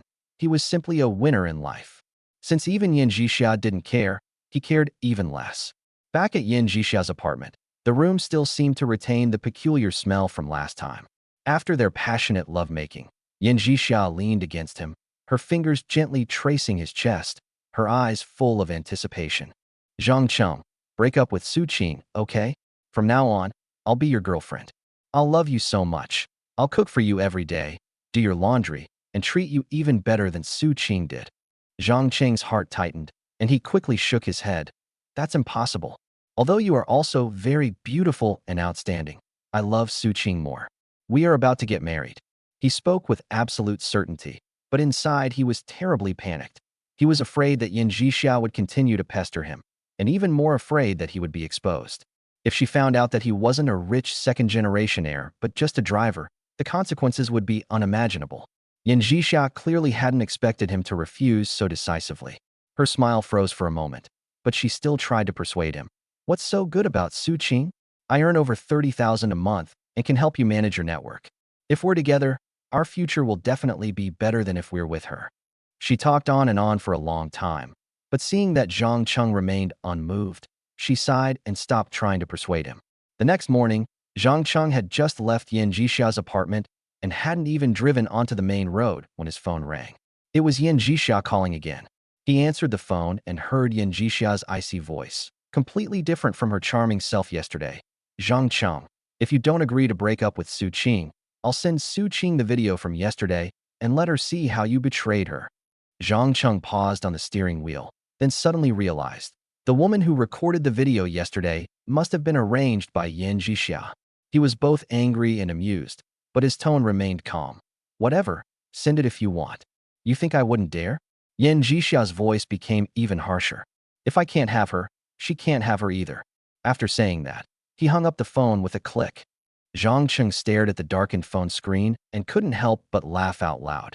Damn, when did a poor driver like me become so popular? Worthy of being fought over by two beautiful women, even threatened with a video. He shook his head and tossed his phone onto the passenger seat. At 3 p.m., Zhang Cheng drove his Mercedes-Benz E500 to the airport to pick up Zhou Yuan and Su Qing. The airport was crowded. He parked his car and stood at the exit to wait. Not long after, he saw Zhou Yuan and Su Qing come out. Zhou Yuan looked unwell, with dark circles under his eyes and a listless demeanor, clearly indicating that he hadn't rested well after failing to achieve his goal in Modu. Su Qing was wearing a light blue dress, her long hair tied in a ponytail. Her face showed signs of travel fatigue, but she was still as beautiful as a flower. When her eyes swept over Zhang Cheng, she even winked secretly. This was clearly a way of telling him that she hadn't let him succeed. Chapter 20. Come here, the three of us together. Why aren't you driving a Phantom? Zhou Yuan's face darkened instantly when he saw the Mercedes, his tone tinged with anger. What kind of image would it project if I came back from a business trip driving a car like this? He had been hoping that Zhang Cheng would come by in his Phantom so that he might be able to sleep with Su Qing on the way. Now that his wish has been dashed, he is naturally filled with rage. Some even suspected that Zhang Cheng did it on purpose. Mr. Zhou, the boss's wife warned me long ago that you can't use the Phantom anymore. You can only use other cars. How dare I disobey? Zhang Cheng pretended to be cautious, but spoke with righteous indignation. Secretly, however, he felt contempt. You old lecher, stop dreaming. Neither the boss nor I will let you succeed. And Su Qing herself is unwilling. After getting off work in the evening, Zhang Cheng returned to his rented room with excitement. The moment he pushed open the door, a fragrant aroma of food wafted over him, making him pause for a moment. 2 dishes and a soup were laid out on the table. The aroma of scrambled eggs with tomatoes filled the small house. The green vegetables were vibrant. A few mushrooms floated in the soup bowl, and 2 clean chopsticks were placed on the rim of the bowl. Su Qing, wearing a pink apron, was bending down to set out the last pair of chopsticks. Her hair was tucked behind her ears with a hair clip, revealing her smooth forehead. When she saw him come in, she smiled and said, "You're back. Go wash your hands and eat. The food is just ready." Zhang Cheng felt a warmth in his heart. He went over to wash his hands, sat down at the dining table, picked up his chopsticks, and took a bite of the tomato and egg stir-fry. The taste was sweet and sour, much better than the noodles he cooked himself. "I didn't expect you could cook," he said with a smile, his eyes full of joy. "I've made this a few times at home before." Su Qing sat across from him and picked up her chopsticks as well. "By the way, how's your scumbag's mind game going these past few days?" Zhang Cheng smiled smugly. "Of course I've improved. Look at me picking you guys up from the airport today. I wasn't jealous, I wasn't angry, and I didn't even glance at you more than a few times. Doesn't that seem like the right thing to do?" Su Qing nodded, her eyes showing approval. "Yes, it's definitely much better than before. It seems you do have some talent." As night deepened, the two finished washing up. Su Qing lay on the bed, while Zhang Cheng lay on the floor. Only a dim bedside lamp was lit in the room. Zhang Cheng looked at Su Qing's profile. Her eyelashes were long, casting faint shadows under her eyelids. Her breathing was even and deep, and the shower gel on her body had a faint cherry blossom scent, which aroused his desire. He couldn't hold back any longer. He quietly got up from his makeshift bed, walked to the bedside, bent down, hugged Su Qing, and pressed his lips to hers. Su Qing seemed to have expected this, and instead of refusing, she reached out and wrapped her arms around his neck, responding warmly. Zhang Cheng's hand reached up her skirt, but Su Qing gently grabbed it. She shook her head, her voice slightly breathless. "No." "Why?" Zhang Cheng's voice was a little hoarse, his physical desire making him feel uncomfortable. "My scumbag mantra is already perfected. I can definitely fool Zhou Yuan and won't give myself away." Su Qing opened her eyes, a hint of hesitation in them. "I'm still a little worried. What if?" Before she could finish speaking, her phone suddenly rang. Su Qing frowned and answered the phone. Yan Jixia's voice immediately came through the receiver, with a hint of provocation. "Su Qing, your boyfriend is really no good. I only need to seduce him a little, and he can't stay still. He's been staying with me these past few days, and I have to say, his performance in that area is truly amazing. It drives me to ecstasy." Su Qing's eyes widened instantly as she looked at Zhang Cheng in disbelief. "You're talking nonsense. Zhang Cheng isn't that kind of person. I'm talking nonsense." Yan Jixia's voice was tinged with sarcasm. "If you don't believe me, watch the video. I'll send it to you right now so you can see how your boyfriend betrayed you." After saying that, he hung up the phone. A few seconds later, Su Qing received a video file on WeChat. She clicked on it, and the screen immediately showed a picture of Zhang Cheng and Yan Jixia kissing passionately downstairs in an office building. The angle was exactly what the woman in the work dress had taken. The picture was very clear, and you could even see Zhang Cheng's hand around Yan Jixia's waist. "My God, is what she said true?" After watching the video, Su Qing's mouth was wide open, and she looked at Zhang Cheng as if he were a monster, her tone full of shock. Zhang Cheng quickly recounted everything that had happened in the past few days, from Yan Jixia contacting him, to her seducing him, to being filmed yesterday and threatened today. He explained it all in detail. Finally, he added, "She kept pestering me and wouldn't let me leave, so I ended up staying with her for several days." Su Qing listened quietly, the shock on her face gradually fading, replaced by a knowing smile. She put down her phone, looked at Zhang Cheng, and said with relief, "It seems that your scumbag mantra has indeed been perfected. You actually slept with Yan Jixia, and she still thinks you're a rich second-generation heir who can compete for favor. I can finally rest assured." Before Zhang Cheng could react, Su Qing pushed him down onto the bed. This time, she was as passionate as a fire, leaving all her hesitation and worries behind. 2 hours later, they went to the bathroom together to shower. Warm water washed over her body. Su Qing leaned against Zhang Cheng's chest, her face flushed with satisfaction. Her hair was wet and clung to her shoulders. Her eyes were so tender they seemed to drip with water. With a complicated expression, she sighed. You scumbag. You're so lucky with women. Two of the most beautiful girls at Tsinghua University, goddesses in the hearts of countless boys. You actually slept with them. Could it be that I saved the galaxy in my past life? Zhang Qing also sighed. Back in her bedroom, Su Qing picked up her phone and saw that Yin Jixia had sent another WeChat message. My beautiful Su, how are you? Are you angry? Do you want to break up with him? Su Qing replied with a smile. I knew he was a jerk a long time ago, so I'm not angry at all. Go ahead and try to seduce him if you dare. Anyway, I'm not breaking up with him. We're getting married soon. Keep pretending. Don't believe me? Then come over here. Let's all three of us. Perhaps unable to withstand Su Qing's powerful reply, Yin Jixia immediately called.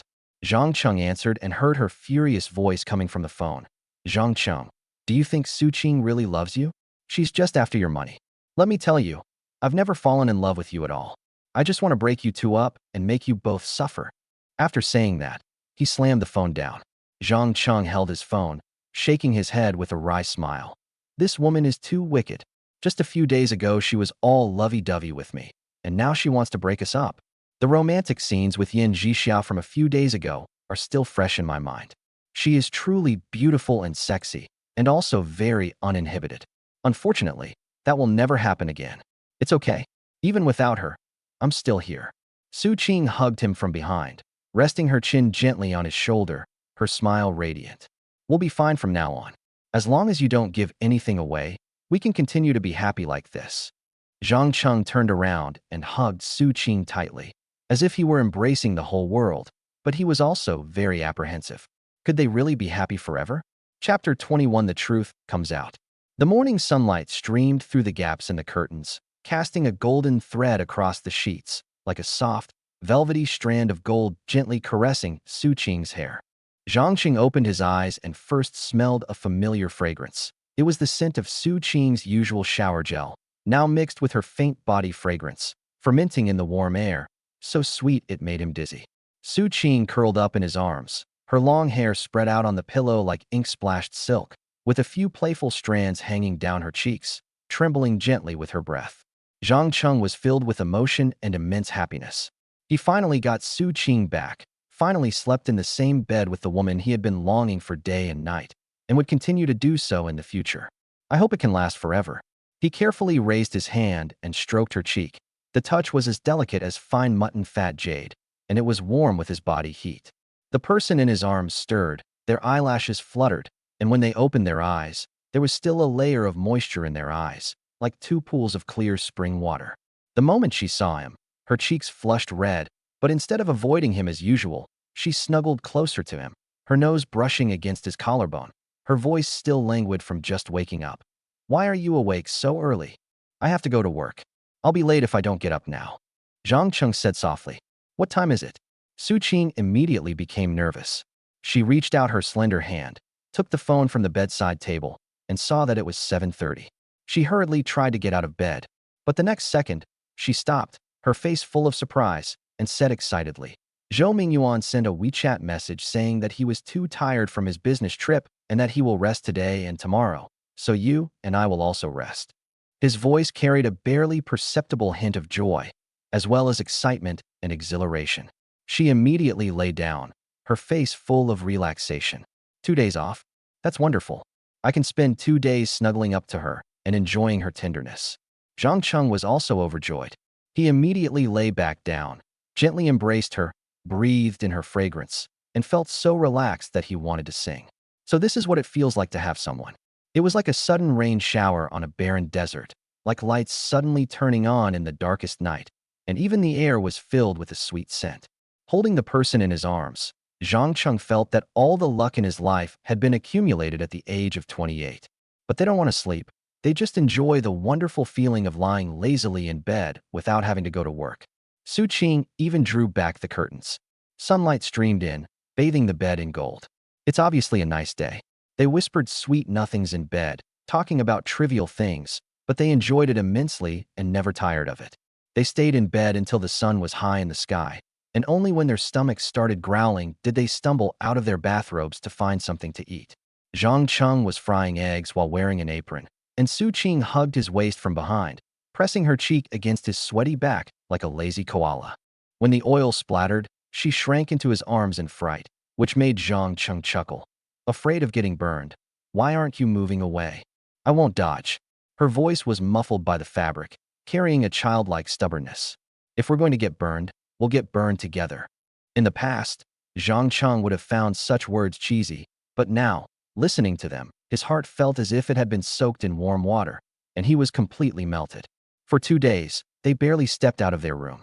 Except for the evening when Zhang Cheng went downstairs to the supermarket wearing a mask and hat to buy some groceries. He spent the rest of the time in the bedroom. Su Qing seemed to have completely let down her guard, shedding her usual alluring armor to reveal her soft inner self.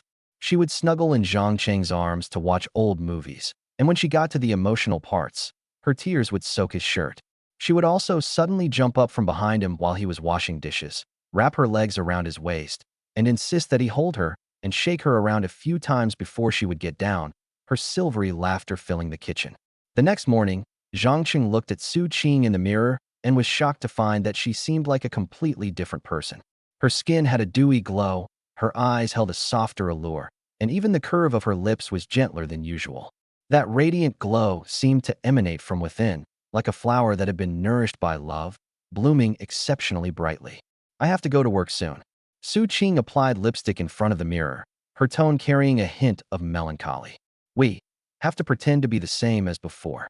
Zhang Cheng hugged her from behind, resting his chin on the top of her head. Yeah, I know. Their acting was indeed excellent that day, and Zhou Yuan did not notice anything unusual. The next month will definitely be the happiest time of Zhang Cheng's life. They seem to be on their honeymoon. Their relationship is getting better and better. It was as if they had really become a couple. Even Su Qing hoped that such days could last forever.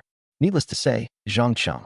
They were all carefully concealing their actions and putting on an act to avoid being discovered by Zhou Yuan. It was another Friday morning. As soon as Su Qing walked into the office, Zhou Yuan's gaze was like a poisoned knife, fixed on her. Come here. His voice was terrifyingly low, and his fingertips tapped loudly on the table like a death knell. Su Qing's heart skipped a beat, but she forced herself to remain calm and walked over. President Zhou, what is it? Zhou Yuan didn't speak, but just stared coldly at Su Qing. The gleam in his eyes, the barely suppressed smile on his lips, even the unintentional languor that pierced his eyes like needles. Having been a seasoned womanizer for many years, he can tell at a glance how a woman has been nourished. Su Qing, I'm so disappointed in you. I never thought you would betray me like this. Zhou Yuan said coldly. I didn't, don't overthink it. Su Qing pretended to be wronged. I noticed something was off about you guys a while ago, so yesterday I had someone install a camera in your rented apartment. The evidence is conclusive, so you don't need to deny it. Zhou Yuan took out his phone and opened the video. Sure enough, it was a scene of Su Qing and Zhang Cheng being intimate. It's over. Su Qing's face turned deathly pale instantly. Where is Zhang Cheng?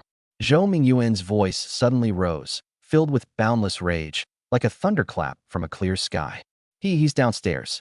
Su Qing's fingertips were icy cold, her back was soaked with cold sweat, and even her voice was trembling. Zhou Yuan slammed his hand on the table and stood up abruptly, scattering documents all over the floor and making the glass on the table shake. I think he doesn't want to live anymore. He was furious. He couldn't sleep with Su Qing no matter what he did, but Zhang Cheng had been sleeping with her for over a month and had even teamed up with Su Qing to deceive him. The staff in the outer office area were startled and lowered their heads, not daring to make a sound. Zhou Yuan picked up his phone, walked to the window, lowered his voice, and said a few words, his eyes as sinister as a venomous snake flicking its tongue. Chapter 22 Lin Wanshu. I'll give you a bright future. Su Qing's heart sank to the bottom. She understood. Zhou Yuan wanted to find someone to kill Zhang Cheng. Taking advantage of the moment Zhou Yuan was on the phone, she ran quickly to the stairwell, dialed Zhang Cheng's number, and her voice trembled uncontrollably. Zhang Cheng, run. Zhou Yuan found out, and he's going to have you killed. Zhang Cheng was wiping the car when he heard this, and the rag in his hand fell to the ground with a thud. How did he know? He had someone install a camera in our room yesterday. Run. As far away as possible. He's already called for backup. You don't have time. The call was abruptly ended. Zhang Cheng stood there, his mind buzzing. He knew he couldn't escape. Zhou Mingyuan's influence in Shenzhen was deeply entrenched, and as an outsider driver, he had nowhere to run. The only hope lies with Lin Wanshu. Lin Wanshu is the company's vice president, managing the finance department and the research and development department. Her father is a high-ranking official with extensive connections. As long as she protects him, there shouldn't be any problems. Besides, she made that promise before. Zhang Cheng practically stormed into the Yuan technology building, took the elevator to the top floor, ignored the secretary's attempts to stop him, and barged directly into Lin Wanshu's office. "Boss lady, help me," he gasped, his forehead covered in sweat. "Zhou Mingyuan is going to kill me." Lin Wanshu was looking at the documents when she heard this. She looked up, a hint of understanding flashing in her eyes, but she pretended to be surprised. "What's going on?" "I followed your orders and slept with Su Qing, and it's been a month already. Su Qing and I have tried our best to cover it up, but the boss still got suspicious. Yesterday, he had someone install a camera in my rented room. So today he went berserk and called someone to kill me." Zhang Cheng explained awkwardly. "Boss lady, you have to save me. You said you would protect me and that you would find jobs for me and Su Qing." Lin Wanshu was taken aback at first, then burst into a clear, bell-like laugh. "Huh, I knew you could do it. Boss lady, you have to think of something." Zhang Cheng was almost crying with anxiety. "He really wants to kill me. Don't be afraid." Lin Wanshu's eyes sharpened. "With me here, he can't touch you." She picked up the internal phone and dialed Zhou Mingyuan's extension directly, her tone icy. "Zhou Mingyuan, have you no shame? You actually want to kill Zhang Cheng? Is it wrong for him to sleep with his girlfriend, Su Qing? You keep coveting his woman. Aren't you ashamed? He's been with you for 10 years. You've gone from a poor loser to a billionaire, while he's still a poor loser. You don't even spare his woman. You're worse than a pig or a dog. You." Zhou Mingyuan was so angry he felt like he was going to vomit blood. Su Qing was clearly his secretary and his intended lover. So how did she become Zhang Cheng's? But he couldn't argue back. Lin Wanshu is his wife. How dare he say in front of his wife that Su Qing is his intended mistress? He's probably tired of living. Su Qing doesn't belong to you. She can sleep with whomever she wants. Is it any of your business? Lin Wanshu sneered. Zhou Mingyuan was so angry that he spit out his breath. Speechless. "Zhou Mingyuan, let me remind you, if you dare to lay a finger on Zhang Cheng, we'll get a divorce. I also own 40% of Juning Technology. I'll marry a young man in his 20s with my shares, and life couldn't be better. I won't have to worry about him having affairs." Lin Wanshu continued with a sneer. "Or, I can sell my shares and let your company fend for itself." "Honey, you must have misunderstood. I didn't mean to punish Zhang Cheng. I just wanted to fire him." Zhou Mingyuan calmed down. "The consequences of divorce are too severe for him to bear. Why did you fire Zhang Cheng? We had a small argument, and I don't trust him anymore. He's not suitable to be my driver. Safety is the most important thing. Zhang Cheng is a 10-year veteran driver with 0 accidents. A driver like that is a treasure. Think about it again. There are countless experienced drivers in this world. We can just hire another one. Anyway, he's not suitable to work for my company." The phone rang and hung up. "It's all right now. You don't need to worry." Lin Wanshu put down her phone, looking relaxed. "Sit down. Let's have a good talk." Zhang Cheng also breathed a sigh of relief, sat down on the stool in front of his desk, and looked at Lin Wanshu expectantly, hoping that she would arrange a job for him. Lin Wanshu holds 40% of the shares in Juning. Moreover, he can easily outmaneuver Zhou Mingyuan in terms of connections. She has a lot of energy. "How is your relationship with Su Qing going?" Knowing Zhou Mingyuan's temper, he'll fire her soon. "Are you confident you can keep her? Is she willing to work for another company with you?" Lin Wanshu's tone was slightly gossipy.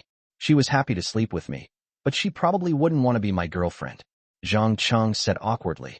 "Actually, I've never thought about finding a girlfriend, let alone getting married.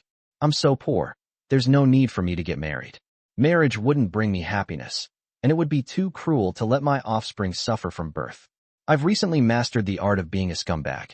The ideas of dating and marriage have long since vanished." "Nonsense." The proprietress put on a stern face. "Life is long. You won't always be this poor. Maybe there will be an opportunity for you to become rich and have many, many children to inherit your wealth. So, you should have high hopes for the future. I don't have a high level of education, a good background, connections, or high intelligence. Besides, I'm already 28 years old. How can I dare to have high expectations for the future?" Zhang Cheng glanced at Lin Wanshu with a wry smile. I didn't expect the proprietress to be so naive. You have perfectly completed my task, so I am willing to give you a bright future. Lin Wanshu earnestly promised. Go home first and ask Su Qing what she thinks so I can make arrangements. The two of you have your own plans, and each person has their own plans. Okay, I'll ask her about it tonight. Zhang Cheng nodded happily, walked out of Lin Wanshu's office, and then called Su Qing to tell her that he had contacted Lin Wanshu and that the danger had passed. That's good, Su Qing said in a very low voice on the phone. I've been transferred to the warehouse. Damn, transferring him to the warehouse. Zhou Mingyuan actually did that. Zhang Cheng was dumbfounded. He was just forcing me to quit my job. Su Qing said. So, are you going to quit your job? Zhang Cheng asked cautiously. Sigh, I can't beat the boss's wife, and I can't beat Zhou Mingyuan either. If I don't quit today, he'll make me clean toilets tomorrow. Su Qing said. I am currently writing my resignation letter. I'm sorry I've dragged you into this. Zhang Cheng said apologetically. It's not that you dragged me down. It was I who underestimated Zhou Mingyuan and the boss lady. Su Qing's voice was tinged with sadness. I'll hang up now. Let's talk again tonight. Then the call ended, and Zhang Cheng received another call from the HR clerk. Driver Zhang, you've been fired. Come to the HR department to complete your resignation procedures. Zhang Cheng walked toward the personnel department, his mind a jumbled mess. Would Su Qing be willing to switch companies with him? Chapter 23 Rehired with a raise. Lin Wanshu's personal driver. Zhang Cheng completed his resignation procedures and received 11 months' worth of compensation, plus last month's salary, totaling over 70,000 yuan. This was already a rare, huge sum for him. But when he glanced down at the price of the bag Su Qing often looked at on his phone, 68,000 yuan, he suddenly felt that 70,000 yuan was pitifully little, barely enough to give her a decent gift. As he walked out of the energy company, the midday sun made his eyes hurt. He didn't go home immediately, but sat on a bench by the roadside, watching the traffic come and go, his mind in turmoil. He had no new job in sight. Su Qing's future was still uncertain. Zhou Mingyuan's threat was like a thorn stuck in his heart, and even the wind carried a sense of anxiety. He took out a cigarette, lit it, and in the swirling smoke, he thought about the past 10 years, getting up early every day to pick up Zhou Mingyuan, taking him to various social events late at night, watching him go from a poor boy to a billionaire, while he himself was still a driver without a house or a car, unable to even keep the woman he liked. After dawdling for more than half an hour, Zhang Cheng slowly got up and started walking home. I opened the door and looked for the camera first. Sure enough, I found it at the power switch on the wall and angrily removed it. Then he stir-fried some tomatoes and eggs and made a pot of seaweed and egg drop soup, both of which Su Qing loved to eat. He put the food on the table and had just set out the chopsticks when the door opened. Su Qing walked in carrying a plastic bag full of odds and ends, looking tired and with slightly red eyes. The two didn't speak, but simply sat down and ate in silence. The scrambled eggs with tomatoes had cooled down a bit, and the steam from the egg drop soup had mostly dissipated, much like the atmosphere between the two people, a suffocating silence. Zhang Cheng shoveled a mouthful of rice, but it tasted bland, and his throat felt blocked, making it difficult to swallow. Su Qing simply used her chopsticks to stir the rice, occasionally picking up a bite of food, her eyes fixed on the bowl, lost in thought. The boss said she'll arrange jobs for us at another company. She'll give me a monthly salary of 8,000 and give you a monthly salary of 30,000 or more. What do you think? Zhang Cheng finally spoke first, his voice a little hoarse. He didn't dare to look Su Qing in the eye, afraid of seeing her expression of rejection. Su Qing paused, picking up food with her chopsticks. After a long while, she said softly, I'm too embarrassed to ask the proprietress for help, so I'll pass. I have a classmate in Shanghai who asked me to go help out. The pay is pretty good. Su Qing was indeed unwilling to stay, despite having a job with a monthly salary of over 30,000. Despite having anticipated it, Zhang Cheng's heart still sank. 9 times out of 10, the classmates Su Qing mentioned are her suitors from college, those once high-achieving men who used to fawn over her, who may now be successful entrepreneurs with houses and cars, able to offer her high salaries and a respectable life. And what about myself? He's just a poor driver who has to worry about rent. What could he possibly give her? Don't be sad. It's not like we're going to die. We'll see each other again in the future. Absence makes the heart grow fonder, Su Qing said, looking up with a coquettish expression. Maybe you'll have a boyfriend soon, then get married and have kids, and live a very happy life. How could you possibly miss out on our reunion after such a short separation? Cheng said in a low voice, his tone tinged with self-deprecation. Can't you think of something positive? Why are you so pessimistic? Cheng rolled her eyes at Cheng, annoyed. He then explained earnestly.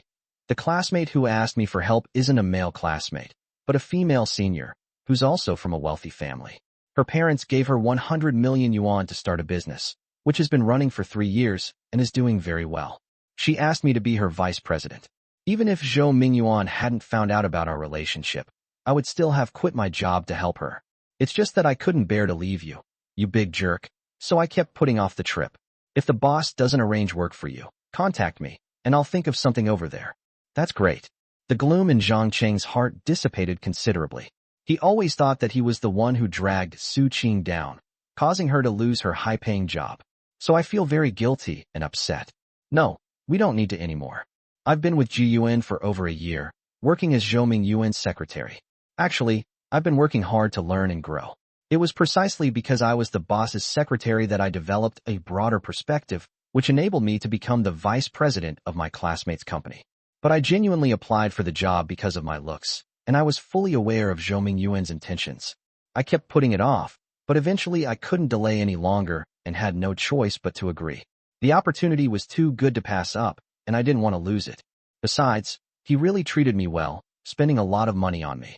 I never expected to meet such a capable boss lady, someone who could turn the world upside down with a flick of her wrist, which led to our connection. Cheng sighed. Cheng remained silent. I even felt a little apprehensive and uneasy. It was only then that he realized he didn't understand Cheng at all. My understanding of her is too superficial. In the future, she may soar to great heights. And in the future, I'll most likely still be a poor driver, right? Therefore, never have any unrealistic expectations. Otherwise, you'll only be the one suffering. That night, they seemed to want to meld each other into their very bones, their kisses trembling and their embraces extra forceful. The next morning, before dawn, Zhang Cheng took Cheng to the airport, helped her carry her suitcase, and escorted her to the security checkpoint. Cheng took the suitcase, turned around and glanced at him. Scumbag, thank you for letting me experience the ultimate happiness and joy of being a woman. Goodbye. Then he waved and strode inside. Thank you for helping me grow into a man.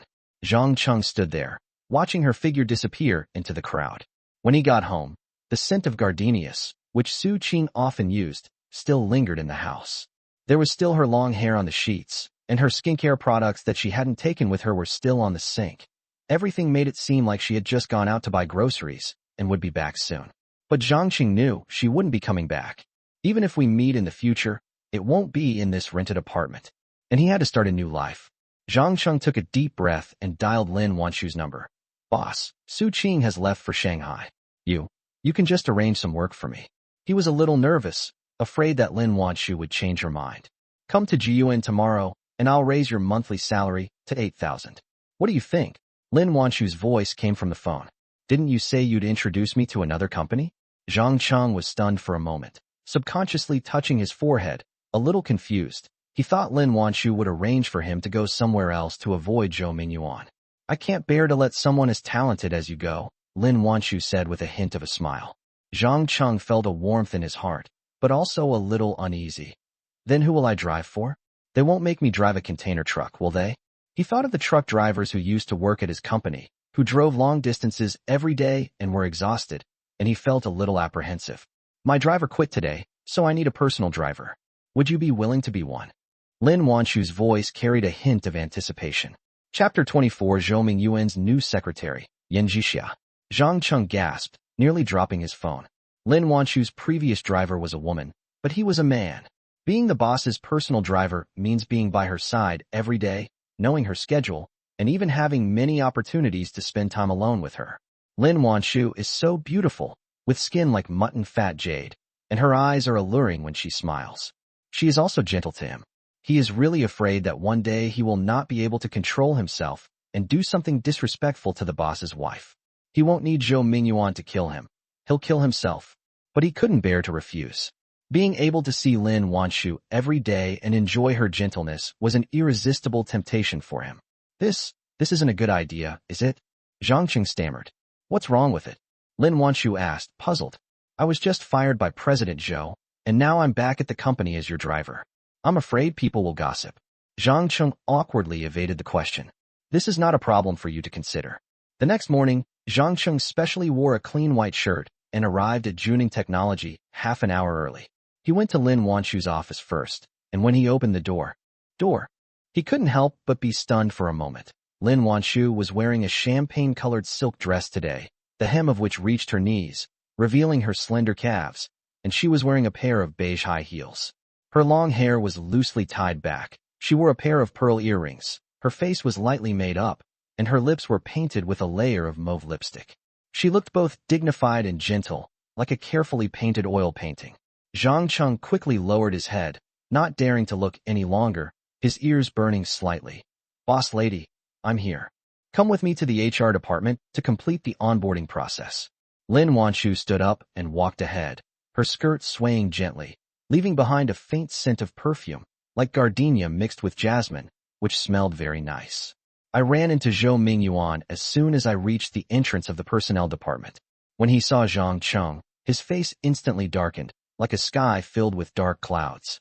He grabbed Lin Wanshu's wrist, pulled her into the office next door, and slammed the door shut.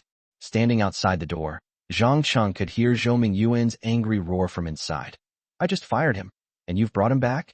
You're deliberately slapping me in the face. I need a driver. Zhang Cheng is a good driver, 10 years without an accident. I trust him. Safety is the most important thing, and I will never be careless. Lin Wanshu's voice was filled with anger. You want to stop me? Do you want me to have an accident so that you can easily go on dates with those beauties? I didn't. Don't slander me. Zhou Yuan's voice weakened, but it was still filled with resentment. I can agree to let him stay, but you can't restrict me from hiring a secretary. If I'm not satisfied, then it's not acceptable. We started recruiting secretaries yesterday, and there will be interviews today. However, Lin Wanshu specifically told the personnel department that Zhou Yuan's secretary should not be too beautiful, just of average appearance. Zhou Yuan, of course, wouldn't stand for it. Now that he had found an opportunity, he took the chance to blackmail him. Whatever, I want to see how long your body can hold out. Lin Wanshu was very angry and disappointed. My appearance isn't good enough, which affects my mood. Honey, don't overthink it. Zhou Yuan offered a perfunctory consolation. The office door opened, and Lin Wanshu walked out, her face a little pale, but she still said to Zhang Cheng, Let's go. Let's get the onboarding done. After completing the onboarding procedures, Lin Wanshu handed Zhang Cheng 2 car keys. One was for a Bentley, with a silver keychain engraved with the letter L. The other was for a Mercedes-Benz E200, with a simple black keychain. Zhang Cheng took the keys, feeling a little smug. The boss's wife didn't use the car much, so he should have an easier time, and his monthly salary was 2,000 more than before, so it was a blessing in disguise. Thank you, ma'am. If you're free, you can rest in my office.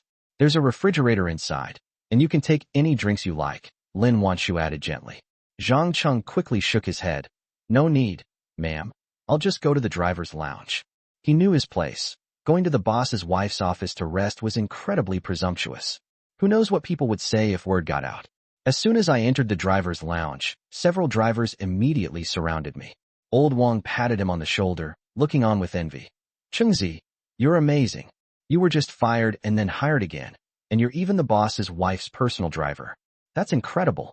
Exactly why were you fired? Why did Secretary Su also resign? Xiaoli leaned closer, her eyes full of curiosity. Zhang Cheng scratched his head, avoiding the main point. I just accidentally upset the boss. Su Qing found a better job and is going to Shanghai to develop her career. Then you and Su Qing have broken up?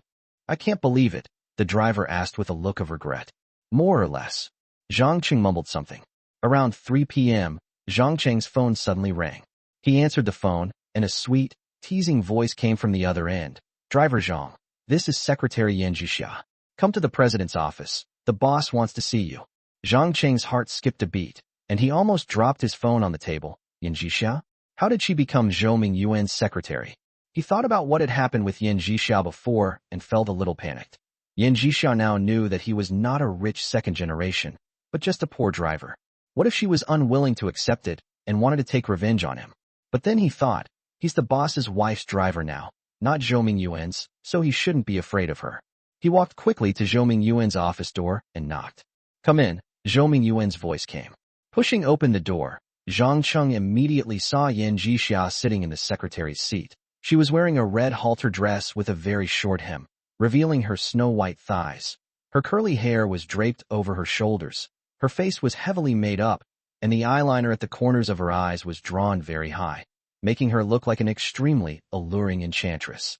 When she saw Zhang Cheng, a hint of disdain flashed in her eyes, but she pretended not to know him and continued to organize her documents.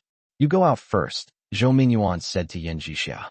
Yan Jixia stood up, gave Zhang Cheng a sidelong glance as she passed by, and then swayed her hips as she walked away. "You ingrate. I told you long ago, you're not allowed to touch a hair on Su Qing's head, and you actually dared to sleep with her." Zhou Mingyuan's voice was icy, his eyes like poisoned knives, staring intently at Zhang Cheng. "I didn't kill you, and you still dare to come back to the company? You'd better find a way to resign yourself, otherwise, I'll make you regret it." Zhang Cheng's anger flared up. He straightened his back and retorted, "Boss, you're being unreasonable. You're the one who let Su Qing stay at my place. A man and a woman alone together, seeing each other every day, how could you stand it? Ask yourself, if it were you, could you stand it?" Besides, Su Qing was very proactive. Chapter 25. The proprietress, not wanting to be left out, took Zhang Cheng to the club. "You dare talk back?" Zhou Mingyuan slammed his hand on the table in anger, scattering documents all over the floor. "I'm not talking back. I'm just being reasonable." Zhang Cheng gritted his teeth and continued. "Besides, Su Qing isn't your woman. She's free. You can't control her, so you're making things difficult for me. That's not fair. Get out." Zhou Mingyuan was so angry that his face turned pale. Zhang Cheng turned to leave, but just as he reached the door, he heard Zhou Mingyuan's cold voice. "You better remember this. Resign as soon as possible, or I'll have to do something about it." "Boss, I'm just a driver. I'll drive your wife well and make sure she's safe." Zhang Cheng lowered his stance and softened his tone. "I've been with you for 10 years. You should know my character. I won't reveal any of your secrets. I'll keep my mouth shut. You still want to threaten me?" Zhou Mingyuan was even angrier. "I didn't threaten you. I just want to focus on my work." Zhang Cheng sighed. "This whole thing was caused by you making me act. What man could resist a woman like Su Qing?" Zhou Mingyuan's eyes suddenly turned sinister, and his tone was icy. "You better behave yourself if you dare to covet my wife's driver. If you dare to even think about her, I'll tear you to pieces."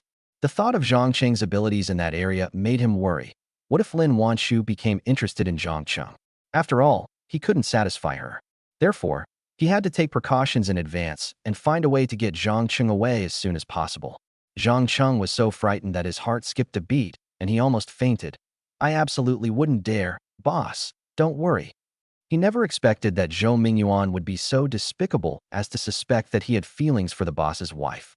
He opened the door and was about to go out when he saw the HR manager walk in with a blonde-haired man. The HR manager, holding a resume, said with a fawning expression, "Boss, this is the driver we've hired for you. He has 10 years of driving experience and is an excellent driver." Zhou Mingyuan pointed at the blonde-haired man and sneered at Zhang Cheng. "See? Finding a good driver is too easy. The job posting was just yesterday, and the line of applicants could stretch downstairs. Most of them are just as good as you. Don't think that 10 years of zero accidents is anything special. The earth will keep turning no matter who's missing. I've never thought of myself as important." Zhang Cheng muttered to himself, then turned and left. As soon as he stepped out of the office, Yan Jixia stopped him and pulled him into the secretary's office next door. "I never expected you to be a poor driver instead of a rich kid. You're quite the actor." Yan Jixia gritted her teeth, her eyes filled with anger. "You took advantage of me, and I won't let you get away with this. So what do you want?" Zhang Cheng spread his hands, his tone helpless. "I'm very poor. I have nothing to compensate you with, but if you don't mind, I'll spend more time with you." "Shut up." Yan Jixia's face turned red with anger, but she quickly grinned mischievously. "You're just a poor driver. You're incredibly lucky to have slept with me. You think you can have a next time? Dream on. I won't let you touch a single hair on my head." Zhang Cheng sighed softly. It was indeed a pity that such a beautiful woman could not rekindle their relationship. But he also knew that even if Yan Jixia was willing, he wouldn't dare to touch her. If Zhou Mingyuan found out, he would really be doomed. "I'm warning you. Don't you dare reveal anything about us. Otherwise, I'll say you're after me, and the boss will definitely not let you off the hook." Yin Jixiao's tone was threatening. I think he really dislikes you. With just one word from me, you'll be kicked out of the company. Are you trying to seduce Zhou Yuan? Zhang Cheng looked at her and suddenly understood. Yin Jixiao raised an eyebrow, her tone tinged with smugness. If Su Qing can do it, why can't I? I understand men better than her. I can last longer, and I can earn more money. As she spoke, she glared fiercely at Zhang Cheng. Su Qing's purpose is different from yours. Zhang Cheng couldn't help but refute it in his mind. Now he finally understood why Su Qing and Yin Jixia, who were similar in looks and figure, were the top beauties at Huaqing University back then, while Yin Jixia could only be ranked second. As dusk settled, the Bentley's headlights cut through the evening rush hour traffic. When Lin Wanshu sat in the back seat, she was still clutching an unfinished financial statement in her fingers. The cuffs of her champagne-colored silk shirt were rolled up to her forearms, revealing a delicate pearl bracelet on her wrist. The small diamonds on the clasp of the bracelet shone faintly under the car's overhead light, and a layer of weariness lingered between her brows. During the day, dealing with budget disputes in the RD department and dealing with Zhou Yuan's perfunctory phone calls about talking to important clients left him no time to even have a sip of water. To the Rose Private Club, she leaned back in her chair, closed her eyes, and spoke as softly as cotton wool scattered by the wind. Zhang Cheng paused on the steering wheel, glancing at the faint dark circles under her eyes in the rearview mirror. Without asking any questions, he turned on the turn signal and smoothly merged the car into the traffic heading towards the city center. The Bentley has excellent sound insulation, blocking out the sounds of horns from outside the car. Only the occasional breeze from the air conditioning vents, mixed with the faint scent of gardenias emanating from Lin Wanshu, spreads through the small space. The main entrance to the Rose Private Club is a heavy, carved wooden door that creaks softly when pushed open, releasing a warm, refreshing, and soothing fragrance. The chandelier in the hall is made of thousands of cut crystals strung together. The light shines through the crystals and refracts down, casting tiny spots of light on the thick wool carpet like scattered diamonds. The waiter, dressed in a well-pressed black suit, bowed and led the way with precise steps, his footsteps so light they were almost inaudible as he led them into a large private room on the second floor. The private room was large, with a gleaming white piano in the corner, several bottles of red wine on a shelf next to the karaoke equipment, a massage bed covered with off-white velvet, and a light purple gauze curtain hanging in the adjacent rest area. When the wind blew, the curtains swayed gently, like flowing water. Lin Wanshu sat on the sofa, her finger tracing the menu on the coffee table. She ordered a bottle of Bordeaux red wine and a few delicate snacks, caviar with soda crackers and golden brown truffle fries. Have a few drinks with me. Lin Wanshu pushed the poured red wine in front of Zhang Cheng, the wine in the stemmed glass swirling with a faint red hue. Boss lady, I'm driving. Zhang Cheng quickly waved his hand, his fingertips touching the glass, the cold touch making him pull his hand back. Lin Wanshu smiled, the allure in her eyes dispelling some of her weariness. I'm not going back tonight. Didn't you see there are 2 restrooms inside? Drink up. She picked up her wine glass, took a small sip, and gazed at the night outside the window. Her tone suddenly turned somber. Zhou Yuan has gone to Guangzhou on a business trip again, taking his newly hired secretary, Yin Jixia, with him. One Su Qing left, and another Yin Jixia came. It's never going to end. Zhang Cheng tightened his grip on the wine glass, his fingertips able to feel the coolness of the glass's surface. He kept his eyes down, not daring to look at Lin Wanshu's face. As a driver, he would only cause trouble by intervening in such unpleasant matters within a wealthy family, so he could only be a quiet listener, not even daring to breathe loudly. Chapter 26. Lin Wanshu. Zhang Cheng, let's start dating. Did you see Yin Jixia today? Is she very pretty? Lin Wanshu suddenly turned her head, her peach blossom eyes staring straight at him with a scrutinizing look, as if trying to see through his thoughts. Zhang Cheng's Adam's apple bobbed, and he felt a little flustered. He quickly lowered his head and spoke cautiously. Secretary, Yin is quite beautiful and alluring, similar to Su Qing. But compared to you, boss lady, she's far inferior. Your elegance comes from within. She's like a wildflower by the roadside, while you're a carefully cultivated peony in the garden. You're not even on the same level. He was telling the truth. Lin Wanshu possessed a dignified and noble air that neither Su Qing nor Yin Jixia had. Lin Wanshu sighed instead. Tell me, what should I do? She gripped the cup handle tightly, her knuckles turning white. I always thought that if I drove these vixens away, he would come back, but as soon as I drove one away, another one appeared. I'm exhausted. I don't know. Zhang Cheng stammered. How could a poor driver like him understand the intricacies of wealthy families? I trust your character and know you're honest. An outsider's perspective is clearer. Tell me your opinion. Lin Wanshu leaned forward, the scent of gardenias emanating from her intensifying, her eyes pleading.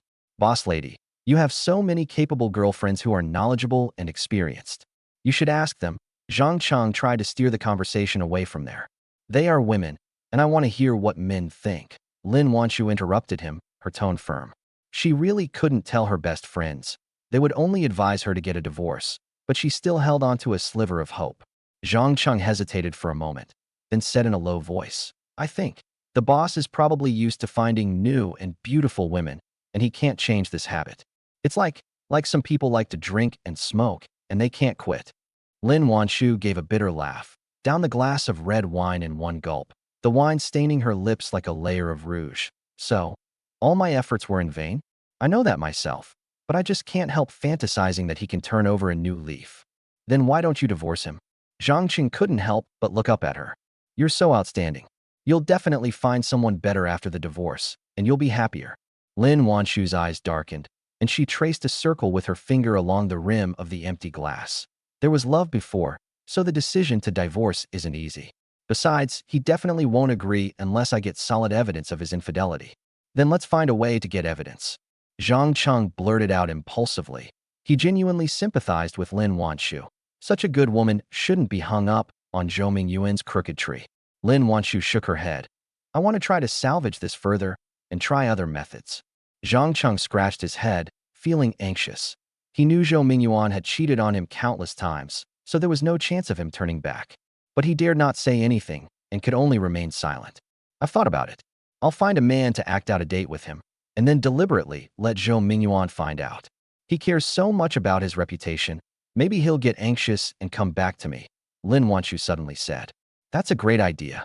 Zhang Cheng thought to himself with admiration. Zhou Mingyuan didn't want a divorce, but he was also afraid that Lin Wanshu would cheat on him. This move would definitely hit his weak spot. But I'm also afraid that things might turn out for real. Lin Wanshu's eyes darkened again, her fingers gripping the armrest of the sofa. If I get close to another man, and he's not honest and has impure thoughts, then things will get out of control. Boss lady, your concerns are valid. Zhang Cheng quickly echoed, his tone tinged with loyalty. You're so beautiful and sexy, other men definitely can't resist you. If you had me by your side, I could help you keep them away. How can there be a third person present when we're acting? They'll see right through us. Lin Wanshu shook her head, her gaze falling on Zhang Cheng. Suddenly, she laughed. I don't trust any other men. I only trust you. That's why I brought you here today, to make others think we're on a date. If we come here often, or even stay out all night, Zhou Mingyuan will find out very quickly. Boss lady, you must be joking. Zhang Cheng jumped up in fright, his back covered in cold sweat. The boss already has a problem with me. If he knew I was here with you, he would definitely kill me. I'm not joking. I'm serious. Lin Wanshu's smile was a little mischievous. You and Su Qing acted for a month and fooled him. He's so smart, but he didn't even see through it. You're very competent. And don't worry, I'll protect you and I will never let you get hurt. But you're so beautiful. I'm afraid I won't be able to keep my composure. Zhang Cheng stammered, sweat dripping down his forehead and onto his shirt, leaving a small wet patch. He was a normal man. How could he guarantee he wouldn't be moved when facing a beauty like Lin Wanshu every day? Other men would be even less stable, but I believe you can hold your ground. Lin Wanshu looked at him, her tone very firm. Boss lady, don't rush. Zhang Cheng quickly waved his hand, his mind racing. The boss and Yin Zhixia just got together. Maybe Yin Zhixia isn't that kind of person and will reject him? Maybe the boss will suddenly change his mind and reform? Please wait a little longer, don't rush into acting. He was genuinely scared and could only try to stall for time. Lin Wanshu looked at him with interest, a slight smile playing on her lips. It seems you agree to this method, but just want to wait and see how things go, right? I don't agree. I think this method is too difficult to implement. Please think about it again. Zhang Cheng shook his head vigorously, almost turning his head into a rattle drum. I'm just giving you a heads up so you can be mentally prepared. It's not like we're going to do it right away, Lin Wanshu said with a smile, picking up the menu and changing the subject. Let's wash our feet first and relax. You're exhausted today. She pressed the service bell, and soon 2 technicians dressed in light pink cheongsams entered. The cheongsams were slid up to their thighs, revealing their slender calves. Their fingertips were painted with clear nail polish, and they had gentle smiles. Zhang Cheng and Lin Wanshu lay on 2 massage sofas respectively. The masseuse brought over a steaming wooden tub filled with white flower petals, which smelled refreshing. The masseuse washing Lin Wanshu's feet moved with the gentlest touch, as if she were holding a fragile piece of porcelain. She gently removed Lin Wanshu's high heels. Lin Wanshu's feet were small and delicate. Her skin was like fine mutton fat jade. Her toes were rounded, and the light pink nail polish on her toenails shone softly under the light. Even the veins on the instep were so faint that they were almost invisible. As the hot water washed over her feet, she let out a soft sigh of relief, the weariness in the corners of her eyes lessening. Occasionally, she gently wiggled her ankles, and water droplets slid down her ankles, landing on the white towel and leaving tiny watermarks, like newly sprouted grass leaves in spring. Chapter 27. Seduced to the point of near death by the landlady. Zhang Cheng's gaze shifted quickly as if burned, landing on his feet, but he couldn't help glancing at Lin Wanshu out of the corner of his eye. Her eyes were slightly closed, her brows relaxed, and her profile glowed softly under the light, so beautiful that his heart was pounding as if it would burst out of his chest. The masseuse washing Zhang Cheng's feet seemed to have read his mind. She covered her mouth and chuckled secretly. She pressed her fingertips on the acupoints on the soles of his feet with just the right amount of pressure. The tingling and numb sensation spread throughout his body from the soles of his feet, making him groan softly. The technicians at this club are really skilled, Zhang Cheng thought to himself, his tense nerves relaxing a little. No wonder it's a private club. Even the foot massage is so comfortable. After washing her feet, Lin Wanshu stood up, walked to the song selection screen, slid her finger across the screen, and selected a soothing love song, The Thief of Time. She picked up the microphone, her voice as soft as cotton soaked in warm water, so gentle it could envelop one's ears. Just stand beside me. You don't need to say anything. Just sing along with me until the end. Zhang Cheng picked up another microphone, looked at the lyrics scrolling on the screen, but couldn't sing a single word. Lin Wanshu was standing right next to him, the scent of gardenias in her hair wafting into his nose, refreshing and delightful. Her shoulder would occasionally brush against his arm. The warm touch sent shivers down his spine like an electric current. You could even see the skin at her neckline, glowing with a luminous white sheen, like a freshly peeled lychee. After singing, Lin Wanshu pulled him to dance. Her hand rested gently on his shoulder, her fingertips carrying a faint warmth. Her body pressed against his arm, soft as if boneless. The hem of her skirt occasionally brushed against his calves, the silky fabric gliding against his skin like a feather gently scratching, making him restless. He could clearly smell the red wine in her breath, feel the full, firm curves of her body, and even see the fine downy hairs on her fair, clean oval face. Why are you so nervous? Lin Wanshu looked up at him, a smile in her eyes. Zhang Cheng's face instantly turned red, like a boiled shrimp. He quickly let go of Lin Wanshu, took a step back, and stammered, I'm going to the restroom. He almost staggered into the bathroom, the cool air filling his throat and slightly calming the burning sensation in his heart. He leaned against the wall, his hands on his knees, panting heavily. His mind was filled with the image of Lin Wanshu approaching him, her smile, her hands, her fragrance, which clung to him like vines, making his chest feel tight. She's the boss's wife, a princess, she can't be disrespected. He repeatedly told himself, forcing himself to calm down. When he calmed down and returned to the private room, Lin Wanshu was sitting on the sofa playing on her phone. When she saw him come in, she smiled and said, You're great, much better than other men. Keep it up. No, you need to improve. Where can I improve? Zhang Cheng almost cried. He felt he was about to collapse. It's late, let's rest. Lin Wanshu didn't make things difficult for him anymore. She stood up and went into one of the restrooms, locking the door with a click. Zhang Cheng walked into another restroom. The bed inside was covered with off-white sheets, and there was an unopened magazine next to the pillow. He first took a cold shower in the bathroom, and the icy water on his body calmed down his restlessness. He sat on the edge of the bed, picked up his phone, and searched on Baidu for how to resist the temptation of beauty. A bunch of answers popped up on the screen, until the 3 words, white bone temple, caught his eye, and his eyes lit up instantly. He quickly clicked on the entry. The Buddhist visualization method, which involves visualizing the body decaying into bones, effectively breaks the obsession with beauty and resists desires. Upon seeing this, Zhang Cheng's heart skipped a beat, as if he had grasped a lifeline. As he scrolled down to the point where he saw the line, many people experience depression or even suicidal tendencies when they visualize their muscles rotting in the first stage. His fingertips froze, a cold sweat broke out on his back, and he almost dropped his phone. In the comments section, someone said, "I've personally tested it, and it works.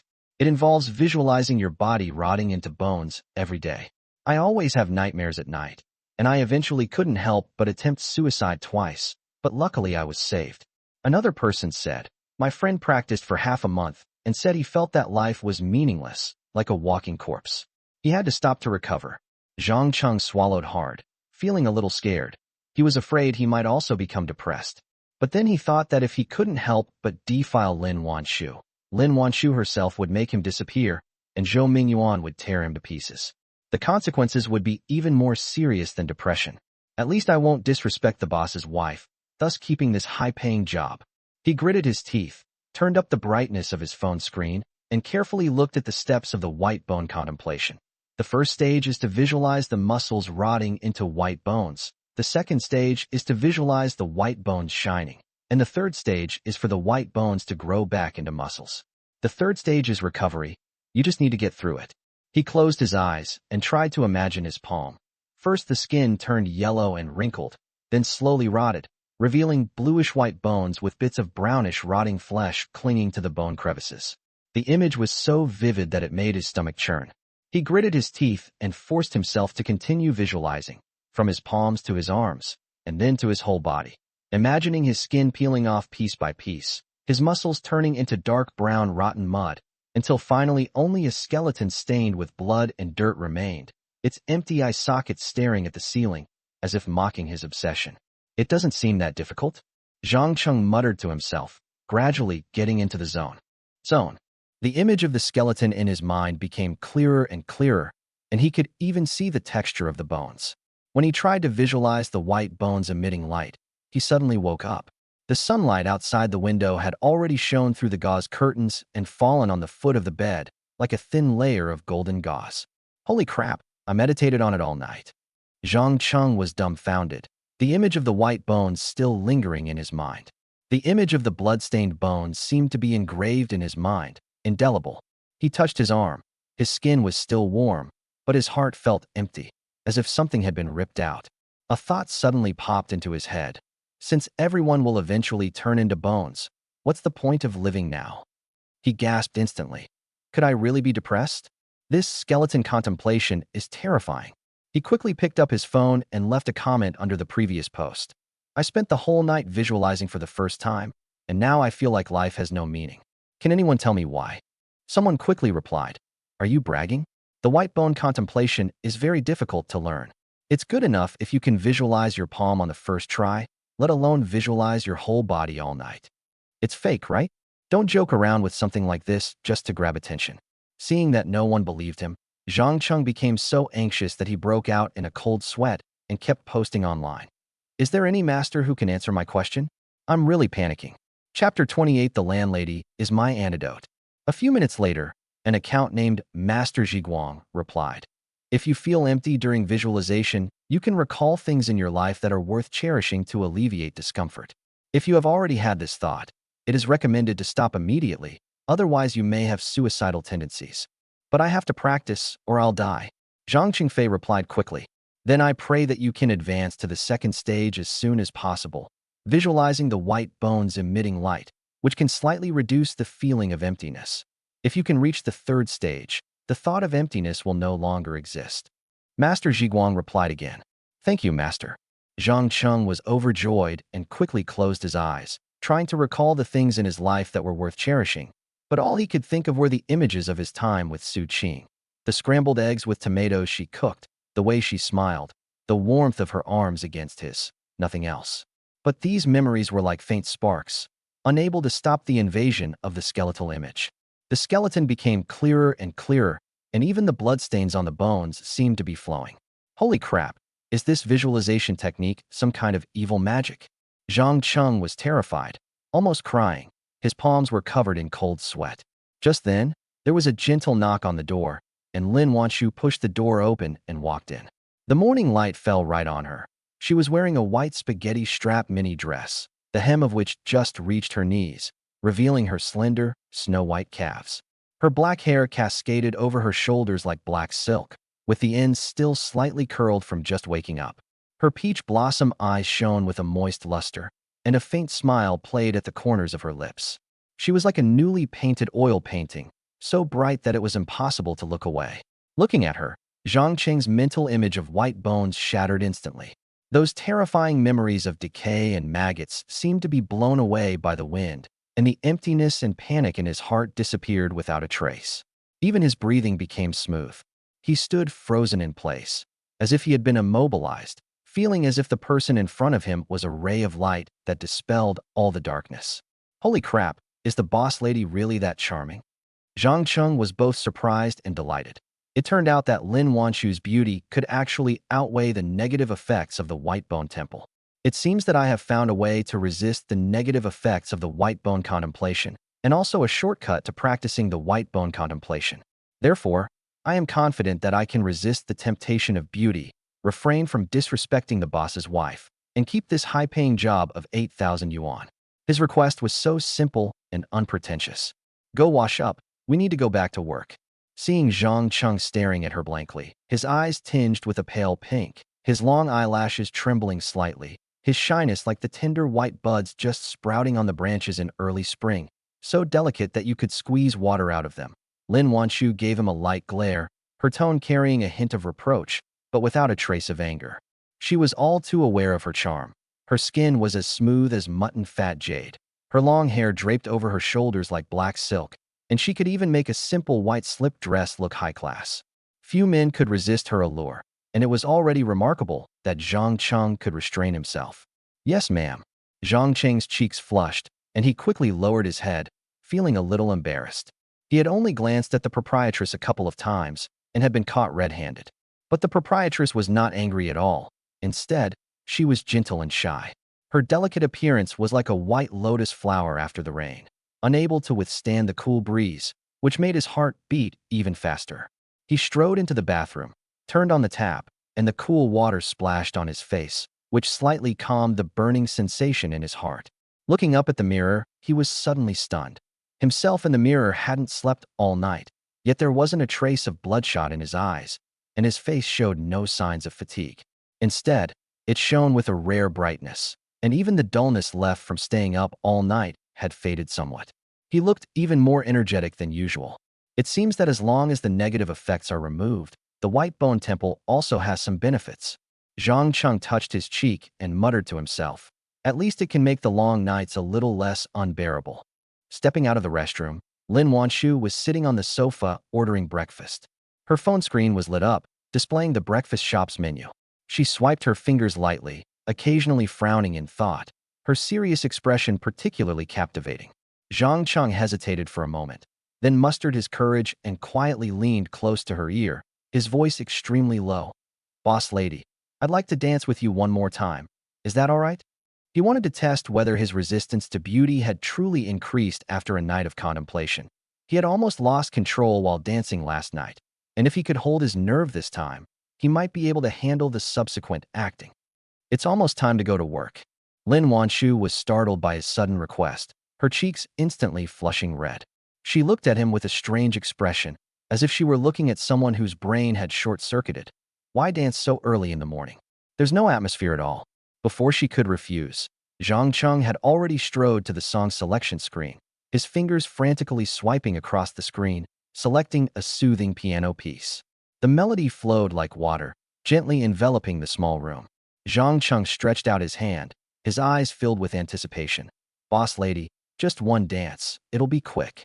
Seeing his serious expression, Lin Wanshu finally didn't refuse. She placed her phone on the sofa and gently put her hand in his palm. Her hands were still soft, like the finest silk, and the warm touch transmitted through her fingertips made Zhang Cheng's heart tremble slightly. As the music played, Lin Wanshu's dance remained graceful, her steps as light as butterflies. The scent of gardenias mingled with the aroma wafting from the breakfast shop, fermenting in the air and creating a sweet, intoxicating fragrance. Zhang Cheng could clearly feel the warmth of her body occasionally touching him, see the fair skin at her neckline, and smell the faint fragrance in her breath. The desire in his heart still surged uncontrollably, but this time, he was not as flustered as last night. Instead, he was able to suppress it with reason, and at least on the surface, he did not show any signs of losing his composure. As the song ended, Lin Wanshu was slightly out of breath, her cheeks flushed like ripe peaches, her peach blossom eyes glistening with moisture, making her even more beautiful and charming.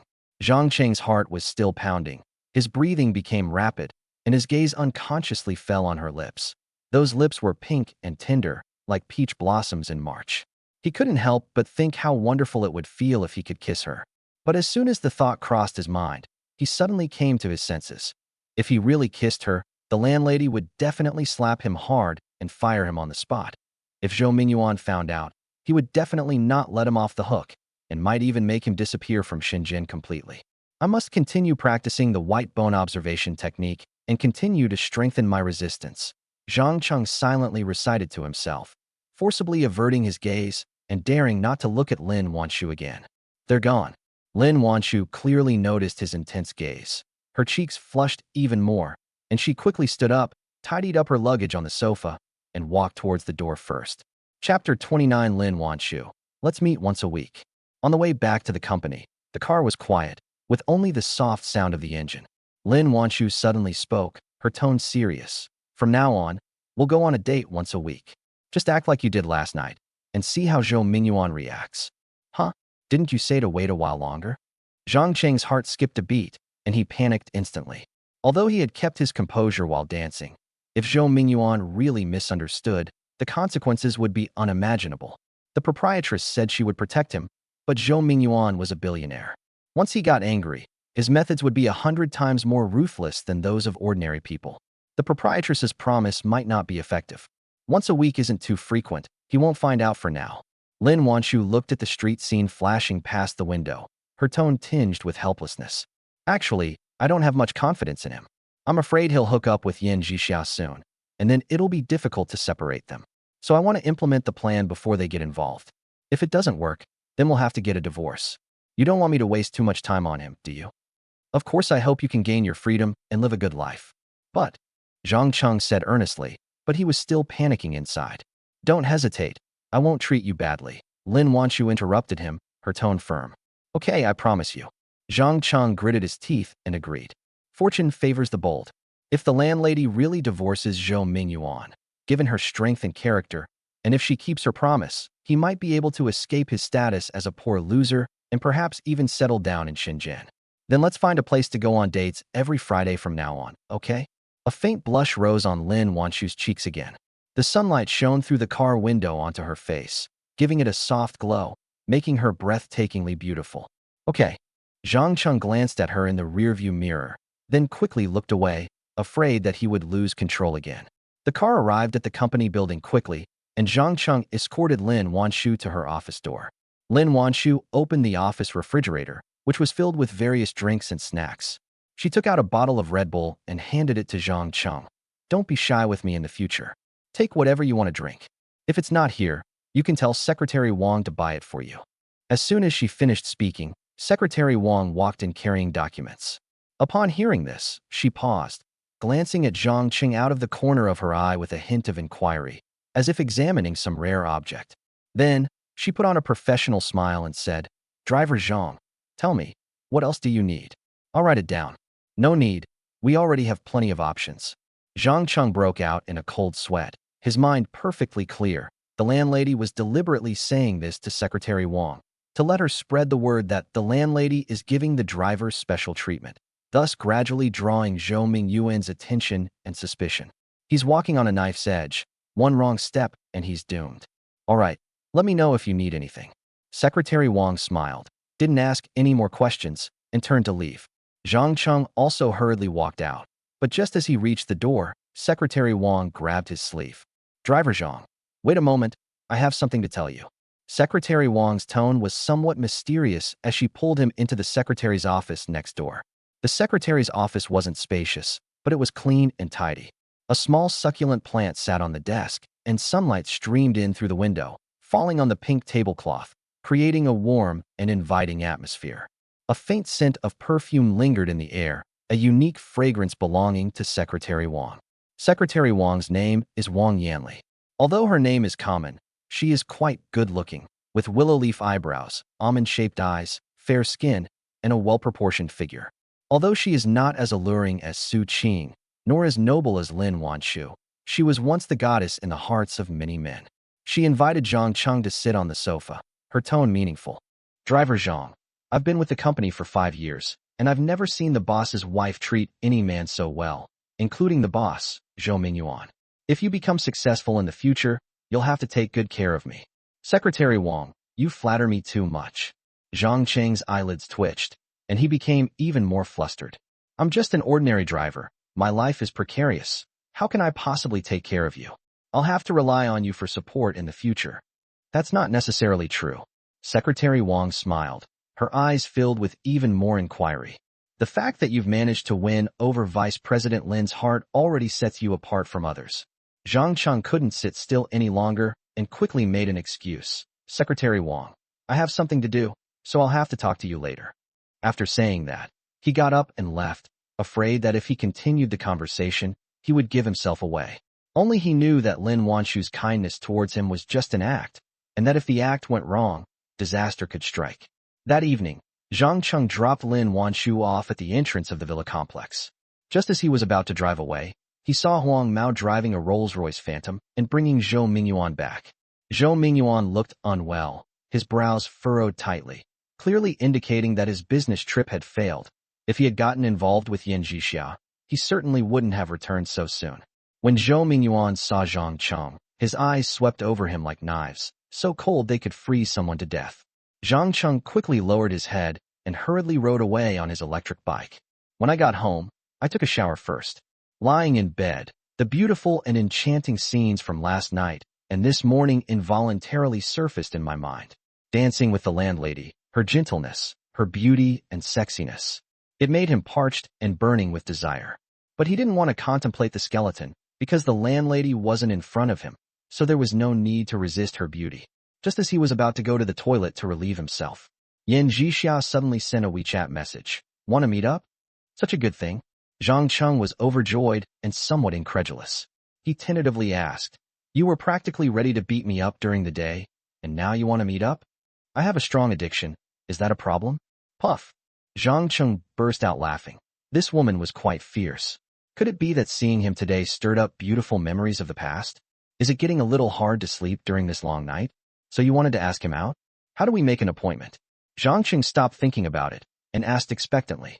He was just a poor driver who couldn't find a girlfriend, but now he had the chance to sleep with a top beauty like Yan Zhixia, and Yan Zhixia wasn't Zhou Mingyuan's woman yet. So what was there for him to hesitate about? You'll regret it for the rest of your life if you miss this opportunity. Come to my place. You know the way well anyway. Yan Zhixia replied quickly. 20 minutes later, Zhang Cheng arrived at Yan Zhixia's room door, raising his hand in the air as if to knock. But it was quickly withdrawn. Press your ear against the door and listen carefully. He was worried that there might be an ambush inside. After all, Yan Zhixia was furious during the day and said she wouldn't let him off the hook. But the door suddenly opened. Come in quickly.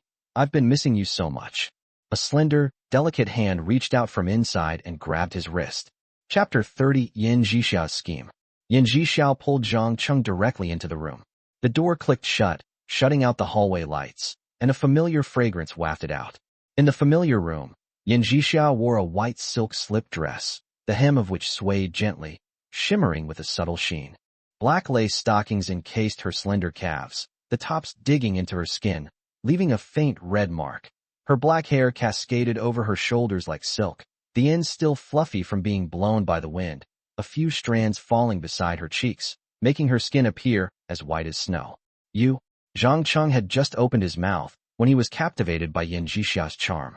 She tilted her head slightly to look at him, her almond-shaped eyes glistening with tears, and her lips painted with a dusty rose lipstick, like a freshly ripened cherry, with an alluring sheen. Zhang Cheng could no longer resist. He reached out and hugged her tightly, his lips covering hers, the familiar soft touch, carrying the sweet scent of her lipstick, made him instantly lose himself. But the next second, Yan Zhixia pushed him hard, her fingertips digging into his arm, the force so great that he had to let go and stop. What's the rush? Her voice carried a hint of arrogance, but her eyes couldn't hide the surging desire, and her breathing was slightly rapid. I'm a top student who graduated from Tsinghua University, and you're just a driver. You fooled me for so many days. Now that you want to touch me, you have to do me a favor first. Cheng paused, a sense of helplessness rising in his heart. He should have known that Yan Zhixia was never one to suffer losses. How can I help you? He let go of her hand, looking at her slightly flushed cheeks, knowing that she was actually enduring a lot of hardship. Tell me Zhou Mingyuan's preferences. Is he generous or not? Yan Zhixia walked to the sofa and sat down. The hem of her silk dress rode up, revealing a section of her fair thigh. Also, help me analyze how much benefit I can get by following him. I'll spend the night with you as payment. Did he try to seduce you today? Zhang felt a little uncomfortable and asked with a dark face. Yan Zhixia picked up her phone from the coffee table.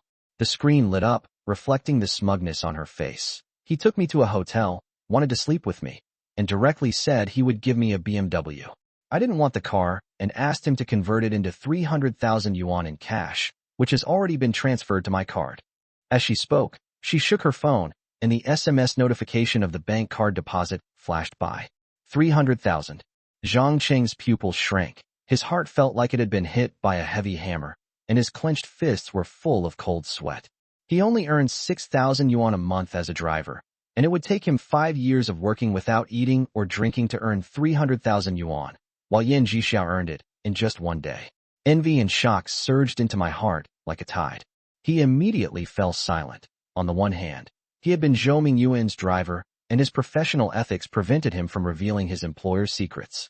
On the other hand, he subconsciously regarded Yan Zhixia as his woman, and the thought that she needed to rely on Zhou Mingyuan to gain benefits and get close to him made his heart ache like it was being pricked by needles.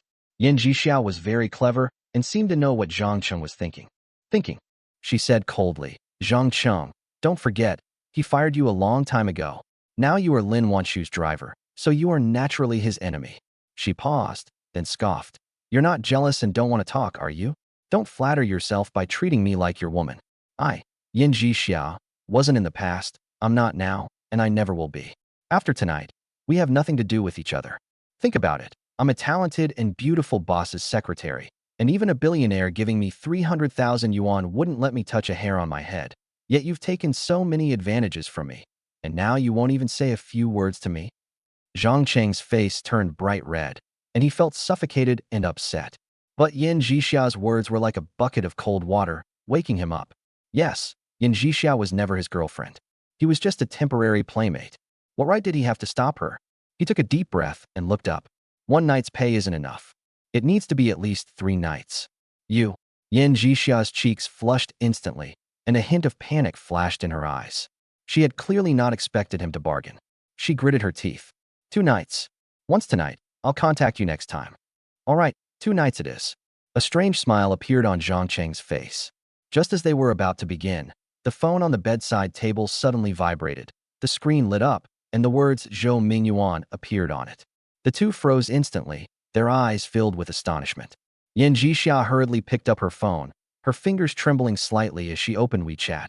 A message from Zhou Mingyuan popped up. Zhixia, I'm so lonely and isolated right now.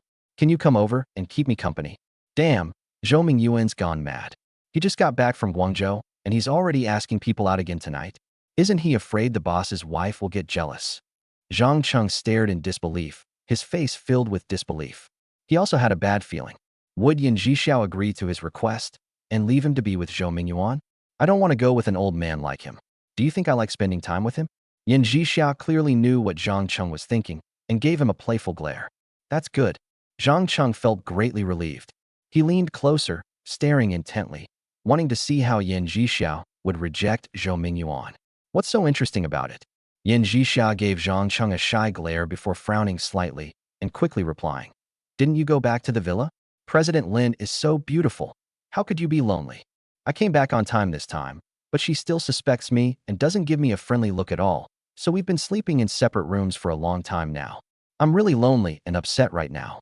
If you're willing to keep me company, I'll have the driver pick you up and we'll go to a nearby hotel.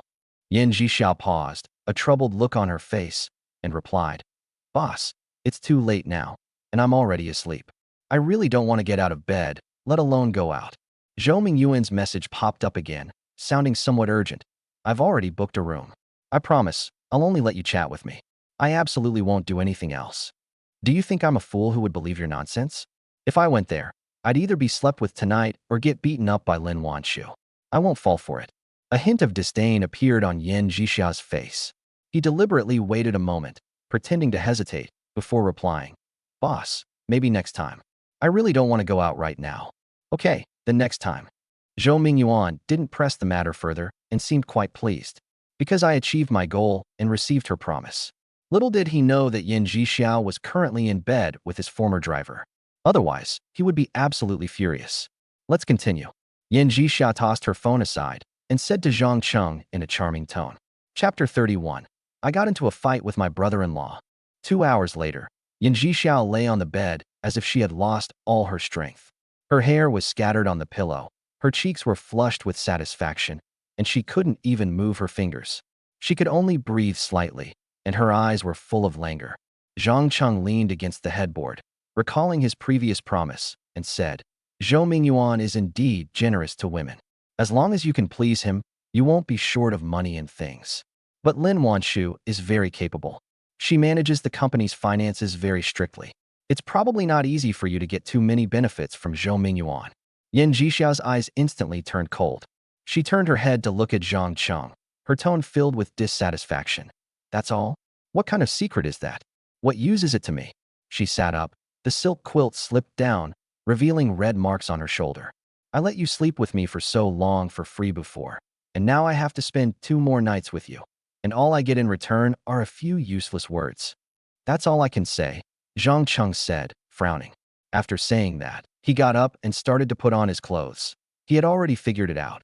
Once Yan Zhixiao was satisfied, she would regain her senses, put on her high and mighty attitude again, and look down on him, a mere driver. He was ready to leave. He figured he could just forego his payment for the second night. Yan Zhixiao watched him get dressed, a hint of malice flashing in her eyes. She quietly picked up her phone, quickly sent a WeChat message, then hid the phone under her pillow, her face returning to its previous calm. As soon as Zhang Cheng finished putting on his shoes and opened the door, 4 men walked in. The leader was a tall man wearing a black t-shirt with a dragon tattoo on his arm, who was Yan Zhixiao's brother, Yan Jia. 3 men, also dressed in black, followed behind, holding steel pipes and staring fiercely at Zhang Cheng. Want to leave? Did you ask me? Yan Jia sneered, took a step forward and grabbed Zhang Cheng's arm with such force that he almost crushed his bones. Zhang Cheng struggled to resist, but the other 3 men surrounded him, pinned him down, and forcibly dragged him back to the room, pinning him to the sofa. Yan Zhixiao sat up in bed, her body wrapped in a silk quilt, her eyes filled with indifference, all traces of her previous coquettishness gone. Zhang Cheng, can you tell me now? Zhou Mingyuan's romantic escapades, and how much money Su Qing made. If you don't tell me, don't even think about leaving this room today. I can't say. Zhang Cheng's face was full of determination. Su Qing was his first woman. How could he possibly betray her? Zhou Mingyuan was his former boss, and he absolutely couldn't reveal his secrets. Even Lin Wanshu hadn't asked him about them. Compared to Lin Wanshu, Yan Zhixiao is far inferior. If you don't talk, I'll beat you to death. Yan Jia made the first move, slamming his fist hard into Zhang Cheng's back, causing him to gasp in pain. Another burly man grabbed his hair and slammed him to the ground, while the rest of the men kicked his legs and waist with all their might, as if they wanted to beat him to death. Will you tell or not? If you don't talk, then go ahead and kill me. Then you'll end up in jail. Zhang Cheng gritted his teeth, curled up, and covered his head with his hands, letting the fists and feet rain down on him. Stop! Yan Zhixiao stood to the side, arms crossed, watching Zhang Cheng get beaten with glee. She watched until Zhang Cheng was bruised and swollen, blood trickling from his mouth, and he didn't even have the strength to stand up. Only then did she wave her hand, her tone icy. The 4 burly men immediately stopped and released Zhang Cheng. Zhang Cheng curled up on the ground in pain, panting heavily. His whole body ached as if it had fallen apart. Every movement aggravated his wounds, causing him to grimace in pain.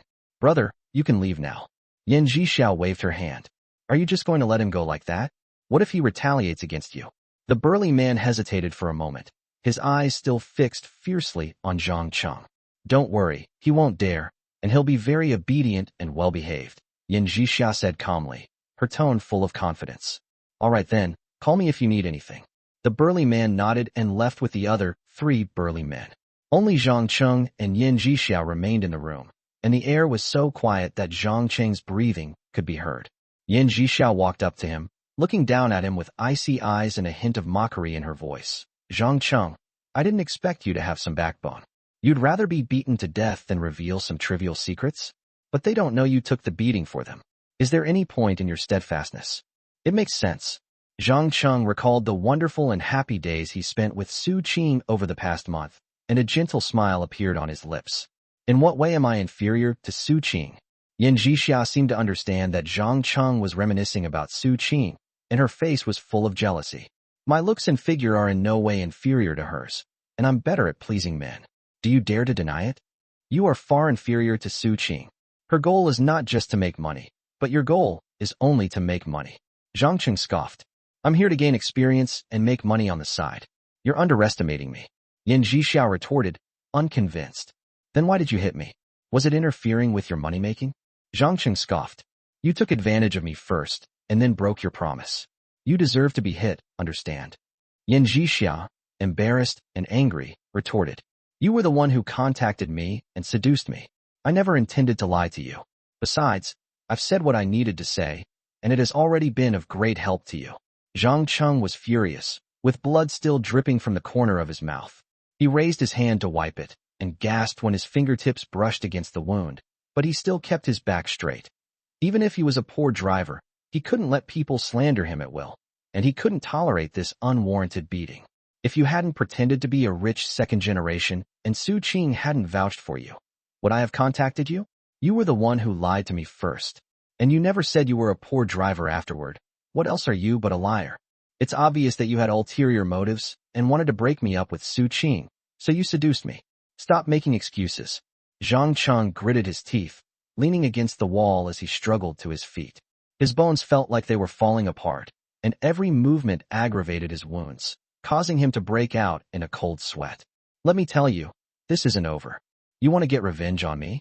Yin Zhixia sneered, her eyes full of disdain. Be careful. I can make you lose your job with just one word. She was confident that she could control Zhang Cheng. After all, this job with a monthly salary of 8,000 was of great importance to Zhang Cheng. Zhang Cheng's face instantly darkened. Zhou Mingyuan already hated him for sleeping with Su Qing, and now Yin Zhixia was Zhou Mingyuan's new favorite. As long as she whispered something in Zhou Mingyuan's ear, he would definitely be fired. He took a deep breath, suppressing his anger, and said, You win. If you dare to reveal even the slightest secret of mine, you will bear the consequences. Also, the promise I made to you for one night is null and void. Yin Zhixia said. Zhang Cheng ignored her and hurried out, because he inexplicably felt as if some barrier had broken through in his mind, and a mysterious change was taking place. Chapter 32, A Blessing in Disguise. Back in his rented room, Zhang Cheng rushed into the bathroom. When he looked in the mirror, he gasped. His eyes were bruised and black, like a panda's, and his mouth was swollen and bleeding. When he lifted his clothes, his waist, abdomen, and back were covered in bruises, some of which were still slightly red and swollen. Those bastards were really ruthless. How am I supposed to face anyone looking like this tomorrow?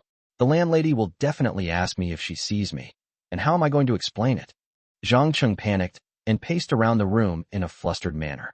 Suddenly, he remembered that when he practiced the white bone contemplation last night, the dark spots on his face had faded considerably. Quickly sit cross-legged on the bed, close your eyes, and begin visualization. The visualization went exceptionally smoothly tonight. He quickly visualized yellowing and peeling skin, rotting flesh sliding down the bones, until only a bluish-white skeleton remained, with specks of black grime on it. Then, he tried to visualize the white bones emitting light. Gradually, he entered a state of deep concentration, and the skeleton in his mind began to glow faintly with a white light, like a firefly. The soft light enveloped the skeleton, and even his real body felt a warmth. Holy crap, how did I improve so much? The next day, Zhang Cheng woke up still in shock. Last night's visualization was too magical. As soon as I entered the state, I saw white bones. The white bones were crystal clear all night. It seemed that I had not only entered the second stage, but had also completed the second stage. In the past, once one visualized the white bones emitting light, one would wake up and would never be able to enter the second stage. In the past, I would have had very strong negative emotions after visualizing, but today I didn't have as many negative emotions. Although there was a picture of white bones in my mind, the crystal clear appearance reduced the terrifying atmosphere. Could it be because he got beaten up last night? Did they turn misfortune into blessing? He stood up, moved his limbs, and was surprised to find that the pain in his body had lessened a lot. Before, he could even bend over, but now he could move normally. He rushed into the bathroom again and looked in the mirror. The dark circles under his eyes had faded a lot and were almost invisible unless you looked closely. The bruises on his body had also subsided considerably, and the red and swollen areas had become dull. I never thought that the white bone contemplation could heal injuries. Cheng was overjoyed. He quickly washed up, put on a pair of sunglasses to cover his dark circles that hadn't completely subsided, and, suppressing the depression brought on by the contemplation, rode his electric bike to Lin Wanshu's villa. After waiting for a moment, Lin Wanshu came out. She was wearing a champagne-colored dress, the hem of which reached her knees, revealing her slender calves, and a pair of beige high heels. Her long hair was loosely tied back. She wore a pair of pearl earrings, and her face was covered with delicate light makeup. She looked both noble and sexy, like a rose with morning dew.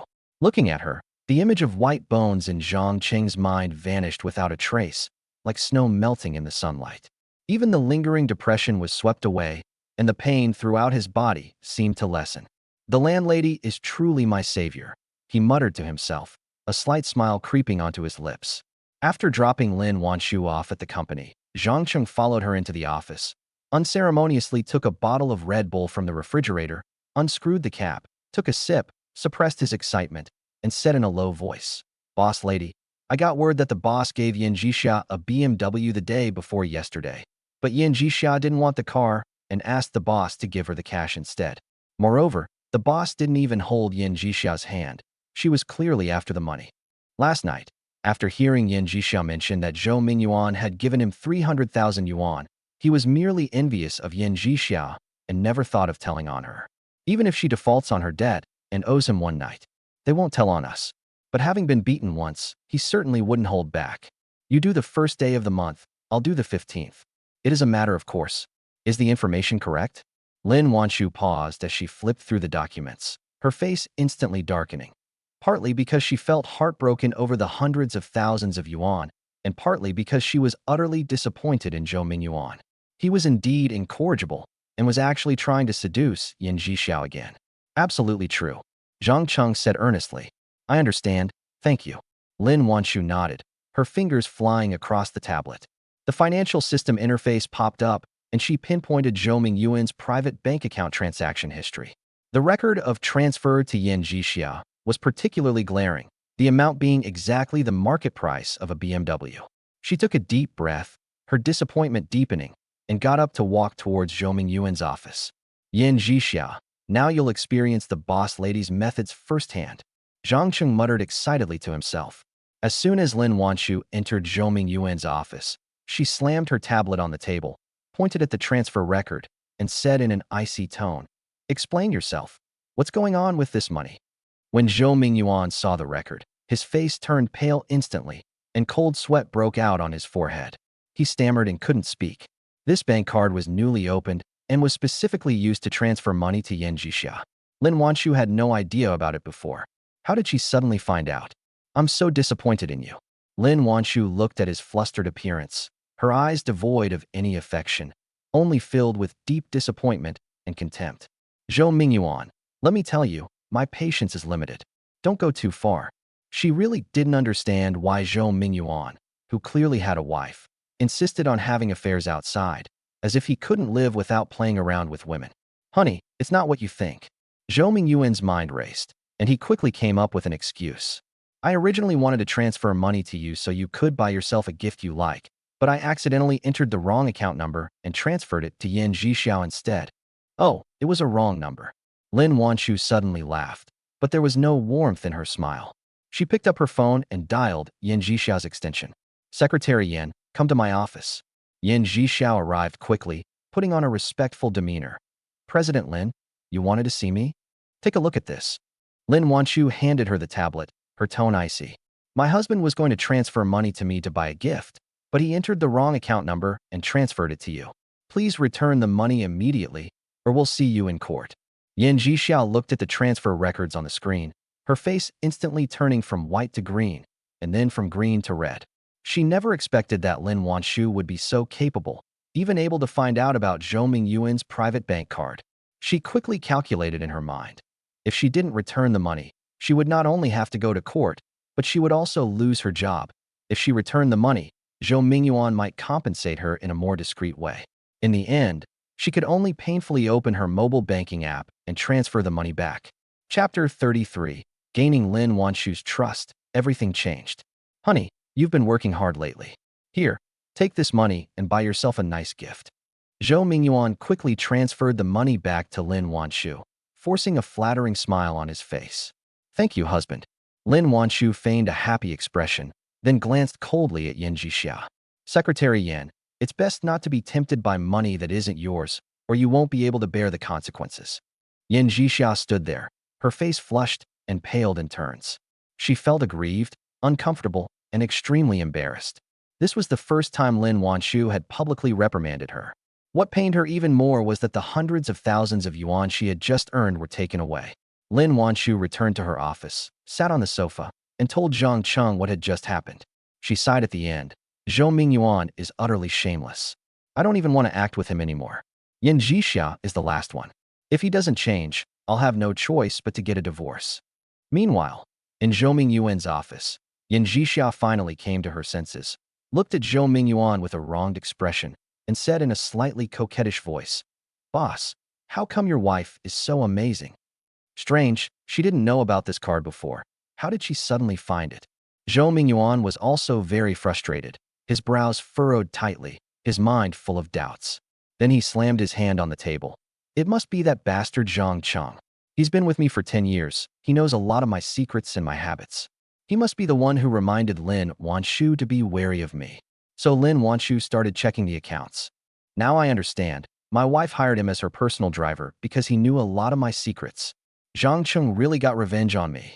Yin Zhixiao immediately regretted it so much she felt like her guts were turning green. Last night, I was a bit greedy. After getting my satisfaction from Zhang Cheng, I became a little carried away and wanted him to cross the line and reveal Zhou Mingyuan's core secrets and how much money Su Qing had made. Surprisingly, this young driver had quite the backbone. He refused to say a word, no matter what. I could only default on the debt and owe him one night, and I also gave him a warning. Get him out of here. I never expected him to dare to retaliate, and to be so ruthless in his retaliation. It cost her hundreds of thousands. She composed herself and said softly, A boss as big as you, being taken advantage of by a driver? Why not just fire him? Not now. Zhou Mingyuan shook his head and sighed. He's my wife's personal driver now, so I have no reason to fire him. Besides, Lin Wanchu will definitely protect him. I need to think of a good way to make him resign on his own, or to make Lin Wanchu unable to tolerate him. He pondered for a moment, then waved his hand. I'll find a way to deal with Zhang Cheng. I'll make it up to you later, but you have to understand my intentions and not try to fool me. As he spoke, he reached out and put his arm around Yin Zhixiao's slender waist. Yin Zhixiao was in a bad mood, so how could she let him succeed? Without hesitation, she dodged and turned to leave angrily. After lunch, Zhang Cheng made a video call to Su Qing. On the screen, Su Qing is wearing a white halter-neck dress and sitting on a sofa, with a luxurious office in the background. She was still so beautiful, with fair skin, alluring eyes, and a captivating charm. How's the new job? Zhang Cheng asked softly, his tone tinged with concern. It's great. The company atmosphere is nice. It's just that Shanghai is a bit colder than Shenzhen. Su Qing smiled, a gentle look in her eyes. What about you? The boss's wife arranged a job for me, to be her personal driver. She's a really nice person and treats me well. Zhang Cheng nodded, chatted with her for a few more minutes, and then lowered his voice. Did you know that Yin Zhixia became Zhou Mingyuan's secretary? I don't know. She didn't tell me. Su Qing paused for a moment, then frowned. Then she knows your background now. She's very vengeful and will definitely find a chance to get revenge on you. You have to be careful. I heard she has an older brother. Is he very impressive? Her brother's name is Yin Jia. He's not a big shot. He's the security captain of the foreign company where Yin Jixia works. He was a soldier and is quite good at fighting. After hanging up the phone, Zhang Cheng sat on the sofa, touching the bruises on his body that hadn't completely faded, pondering how to get revenge on Yin Jia. If you don't retaliate, they'll think you're easy to bully and will bully you even more. A single punch can ward off 100 more. As dusk crept over the wrought iron fence of the villa area, Zhang Cheng parked his Bentley in front of the Xianheiju restaurant outside Lin Wanchu's villa complex.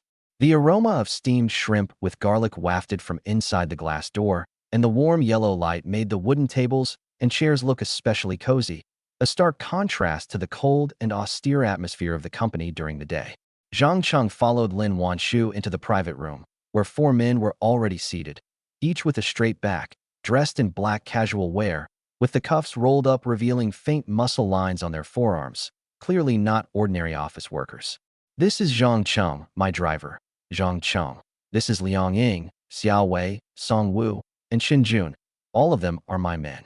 Lin Wanchu sat in the main seat, lightly tapping the table with her fingertips, her tone casual yet authoritative.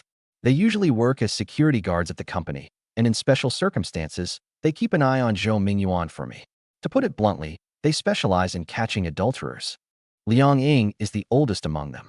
She has short, neat hair, a bit of stubble on her chin, and a shallow scar on her left eyebrow bone, a distinctive mark of a retired Special Forces soldier. When she raises her hand, you can see the bulging muscles on her forearm. Xiao Wei's eyes were as sharp as an eagle's. He held a thermos in his hand, his knuckles calloused from years of handling guns.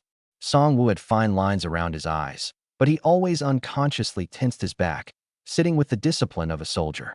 Xin Jun was the tallest, with broad shoulders and large finger joints. He looked like someone who had trained in combat. He later learned that Liang Ying was a combat instructor in a special operations brigade before she retired from the army, and that Xiao Wei and the other 2 were border guards. In terms of close combat and tracking reconnaissance, they were all top-notch fighters in the security circle. From now on, Zhang Cheng will be a core member among you, with a status equivalent to Captain Liang Ying. Lin Wanchu picked up her teacup, her gaze sweeping over the 4 of them, her tone filled with certainty. Yesterday, Zhou Mingyuan transferred several 100,000 yuan to Yin Jixia. It was he who found out, saving me several 100,000 yuan in losses. He's done a great service. Upon hearing the words core member, Zhang Cheng paused, his hand holding the wine glass still. A warm feeling welled up inside him. From being a driver who had to read people's faces under Zhou Mingyuan to becoming Lin Wanchu's confidant, this step had been taken faster than he had imagined.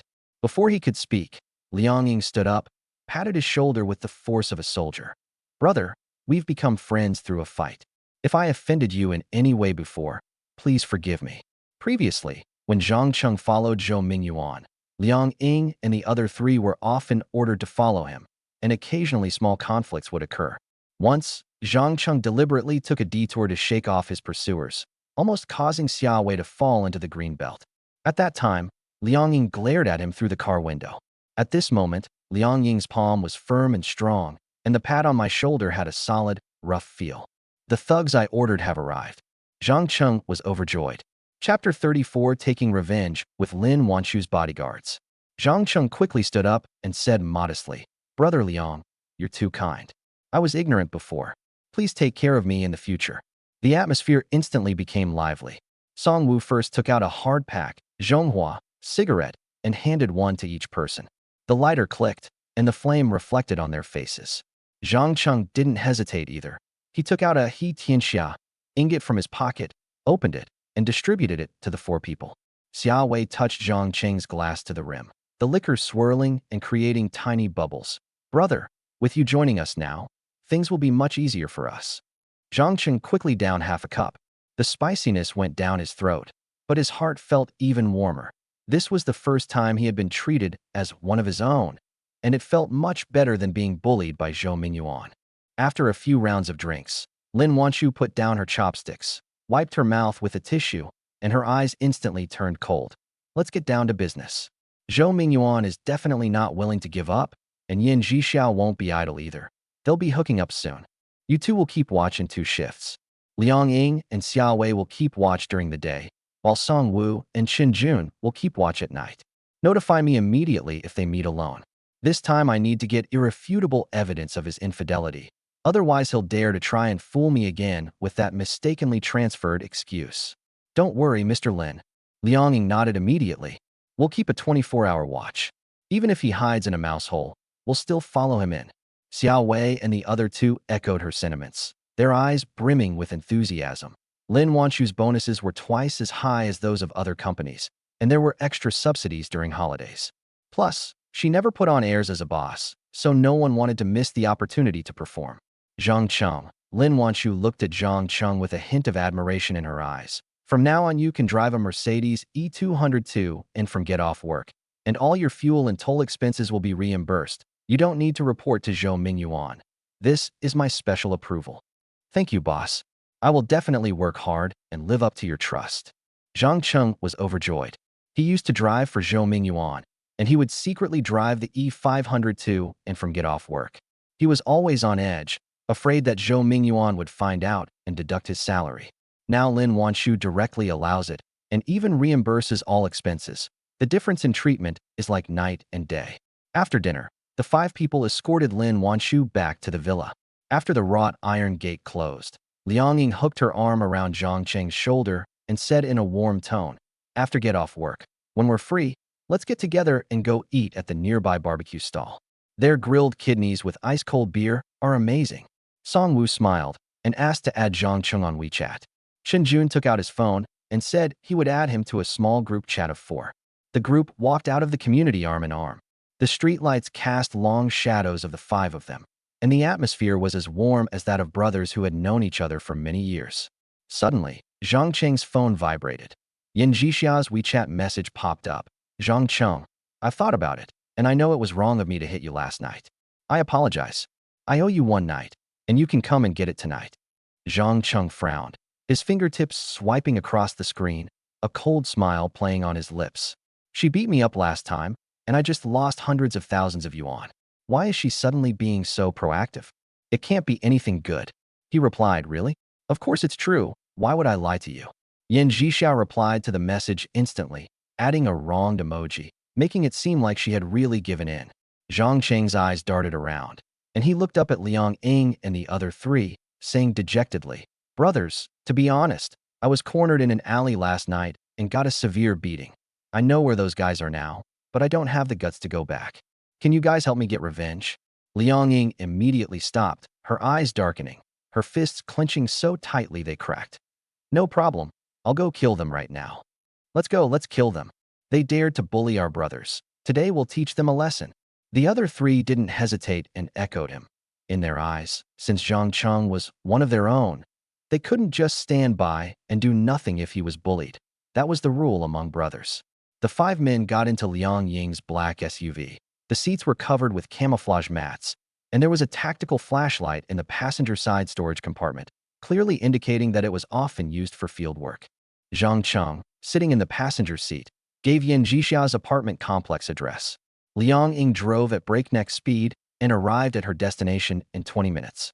They parked the car under the shade of a tree across from the residential area, and the 5 people did not get out of the car. I was smoking in the car, and of course, I opened the window to let in some fresh air.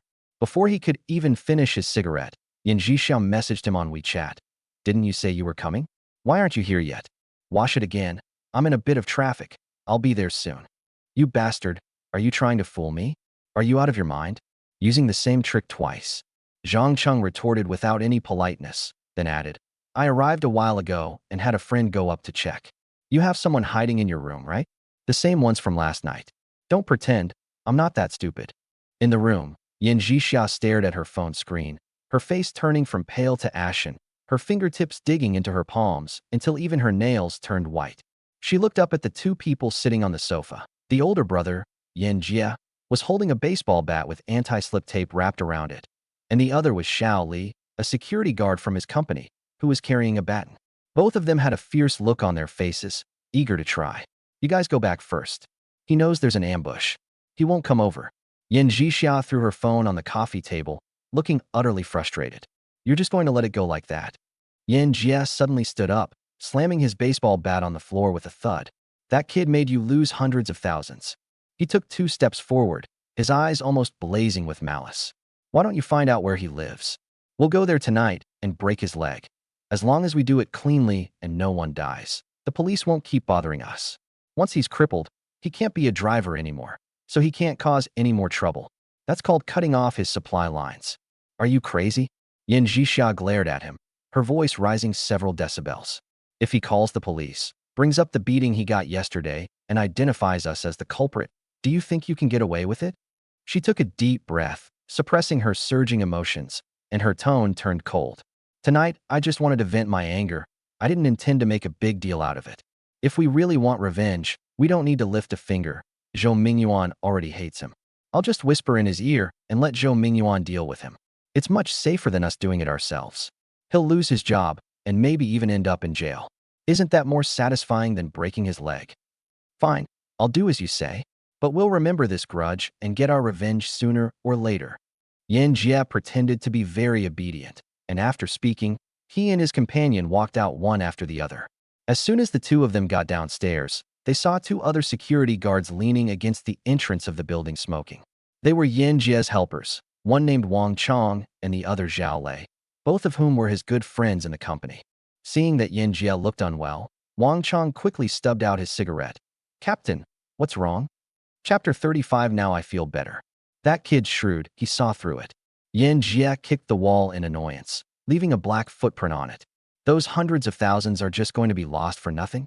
Zhao Lei was anxious, his voice rising. If that kid does something bad again, Sister Yin will suffer even more. Yan Jie narrowed his eyes, leaned closer to the 3 of them, lowered his voice, and said with a hint of malice, my original plan was, but my sister wouldn't allow it, so we'll find out Zhang Cheng's address ourselves. We'll find an empty alley, break one of his legs, and then he can't be a driver. As long as no one sees it, he won't have any evidence, and even if he calls the police, it won't be of any use. No one will die, and the police won't care. I agree. Wang Chong nodded immediately, a ruthless glint in his eyes. Losing hundreds of thousands is too frightening. If we don't cripple him, he might do something else. Zhao Lei and Xiao Li chimed in, and the group huddled together, whispering about how to find out the address and how to choose a place to make their move. Those 4 bastards. Zhang Cheng pointed and said.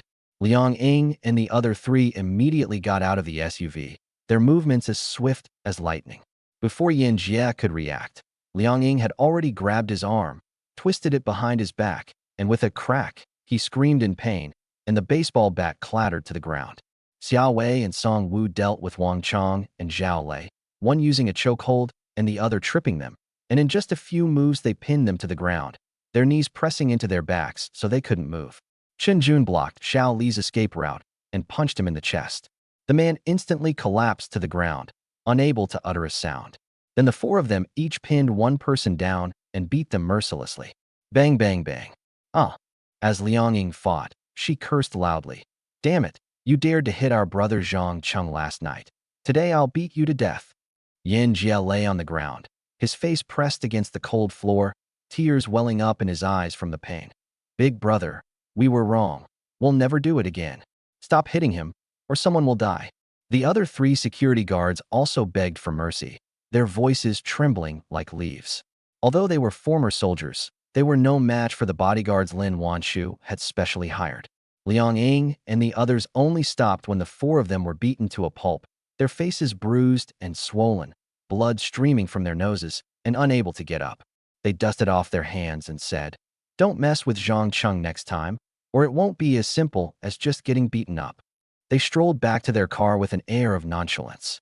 Zhang Cheng started the car, pressing the accelerator a bit too hard, and the streetlights outside the car window rushed past.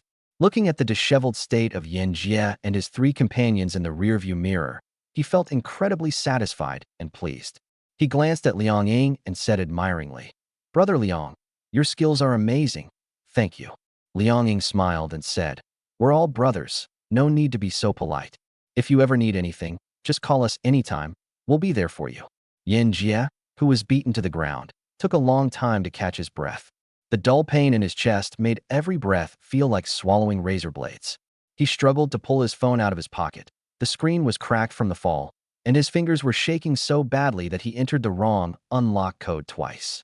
After finally managing to open his contacts and find his sister's number, he pressed the call button with a trembling voice.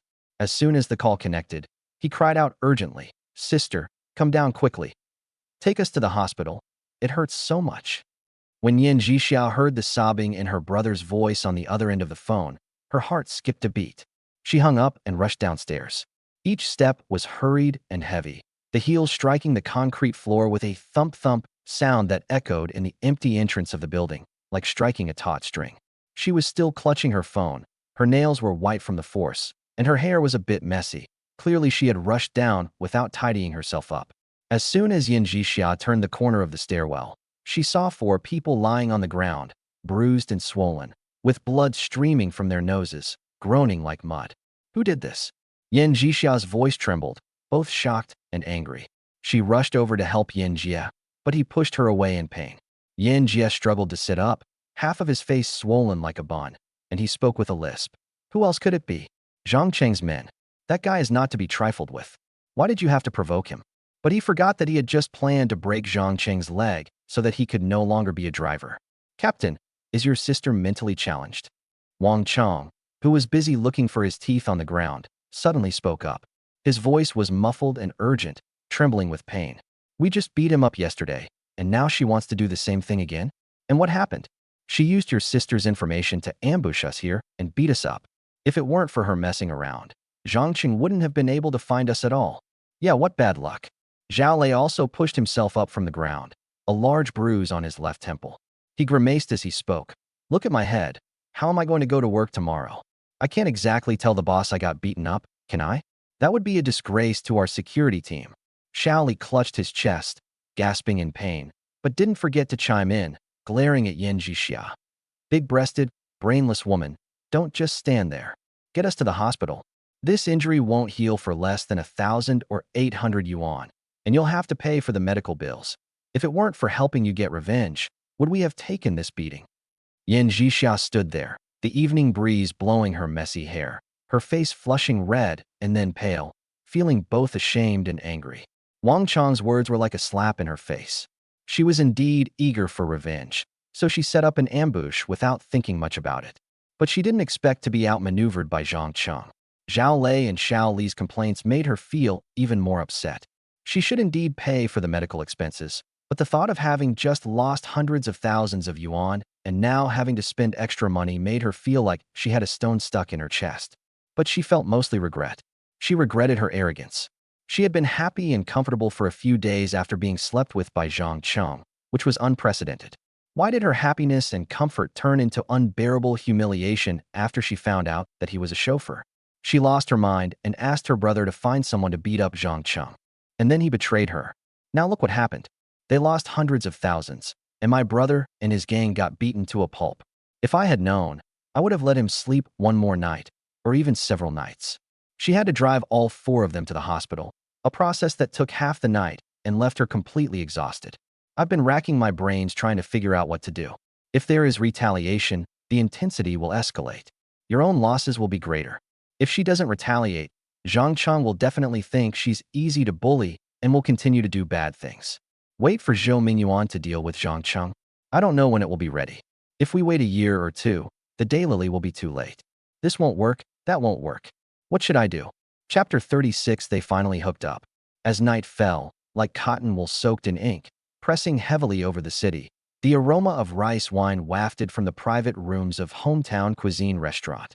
Huang Zhiyong, with yellow hair, handed a He Tianxia cigarette to Liang Ying, his fingers holding the edge of the cigarette box, his back slightly bent, his tone full of familiar warmth. Fellow villager, try this. It's stronger than the dry tobacco from our hometown. Liang Ying took the cigarette, her fingertips touching Huang Mao's knuckles. She could feel the other man deliberately using less force. Ever since he found out they were from the same county, this kid had been trying to get close to her. He brought the cigarette to his lips, and the blonde-haired man immediately lit a lighter and came over. The blue flame illuminated their faces. Liang Ying took a drag of her cigarette and slowly exhaled a smoke ring. So, you've asked me to dinner again. There must be something going on. Huang Mao chuckled and filled Liang Ying's wine glass with rice wine, the liquid shimmering with an amber light. It's nothing much. I just wanted to chat with a fellow villager. After a few rounds of drinks, the spicy chicken and boiled fish on the table had lost their heat. Yellow Hair rubbed his hands together, finally lowered his voice, glanced towards the door to make sure no one was there, and then spoke. "Fellow villager, I heard that Zhang Cheng used to sleep with the boss's secretary, Su Qing. Is that true?" Liang Ying paused, her chopsticks still holding food, and looked up at the blonde-haired guy. The curiosity in his eyes was practically overflowing. He had clearly been holding it in for a long time. He put down his chopsticks, picked up his wine glass, took a sip, and deliberately kept everyone in suspense. "This is a huge secret. How could I possibly tell anyone?" "Hey, my friend, I promise I'll keep this a secret." Yellow Hair immediately patted his chest and assured him, "I'm just curious. Zhang Cheng is a driver just like me.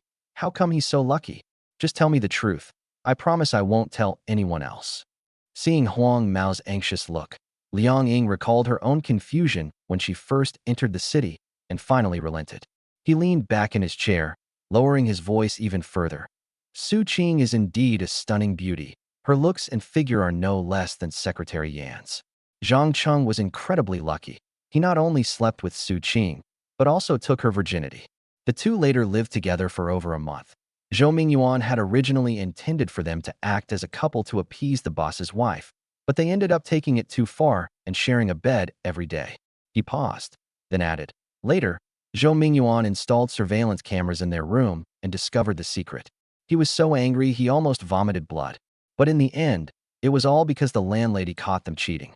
That's why the landlady kept Zhang Cheng by her side as her personal driver and even gave him a raise." The blonde-haired man's eyes widened in disbelief. He didn't even notice that his cigarette had burned down to the filter. His heart was pounding like a rabbit's. Then do I also have a chance to sleep with Secretary Yan?" He was captivated by Yan Jixia's beauty the first time he saw her, and now, after hearing about Zhang Cheng's story, his wicked thoughts grew even more rampant. Since Zhang Cheng could do it, he might also be able to win the heart of the beauty under the guise of acting. "You little rascal, you might actually be lucky with women." Liang Ying couldn't help but laugh as she looked at the blonde-haired guy grinning foolishly, but there was a hint of envy in her eyes. "Zhou Yuan is currently interested in Secretary Yan. If he really lets you act, you might have a chance." Huang Mao grinned foolishly and quickly filled Liang Ying's glass with wine, already looking forward to the wonderful days of being intimate with Secretary Yan. Friday night. In the presidential suite of the Yangqing International Hotel, the light from the crystal chandelier spilled onto the marble floor, making the entire room as bright as day. Zhou Yuan sat on the leather sofa, a cigar between his fingers, but his gaze kept drifting towards the bathroom.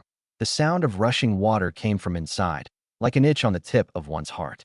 Huang Mao stood to the side, unsure of what to do with his hands, his eyes following the bathroom, his Adam's apple bobbing involuntarily.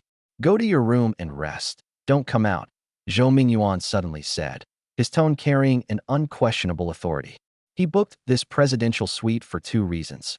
First, to please Yan Jixia, and second, to prevent Lin Wanshu from catching them in the act. In case they really did, the blonde guy could take the blame. Huang Mao was filled with reluctance, but dared not object. He could only reply, "Okay, boss," and walked into the guest room, glancing back every few steps. After closing the door, he secretly prayed to the gods, "Boss lady, please come quickly, preferably now to catch them in the act." Not long after, the bathroom door opened. Yan Jixia walked out wearing a white bath towel, water droplets dripping from her long, black hair onto her collarbone, leaving faint water stains. She changed into a white spaghetti strap mini dress, the hem of which just reached mid-thigh, outlining her slender waist and straight legs. Her long, black hair draped over her shoulders like silk, with water droplets still clinging to the ends, shimmering under the light. Zhou Yuan immediately stood up, grabbed the hairdryer, and said with unusual eagerness, "I'll dry your hair for you." Yan Jixia did not refuse and obediently sat on the sofa, her back against Zhou Yuan's knees, her long hair falling on his legs, carrying a faint scent of shampoo.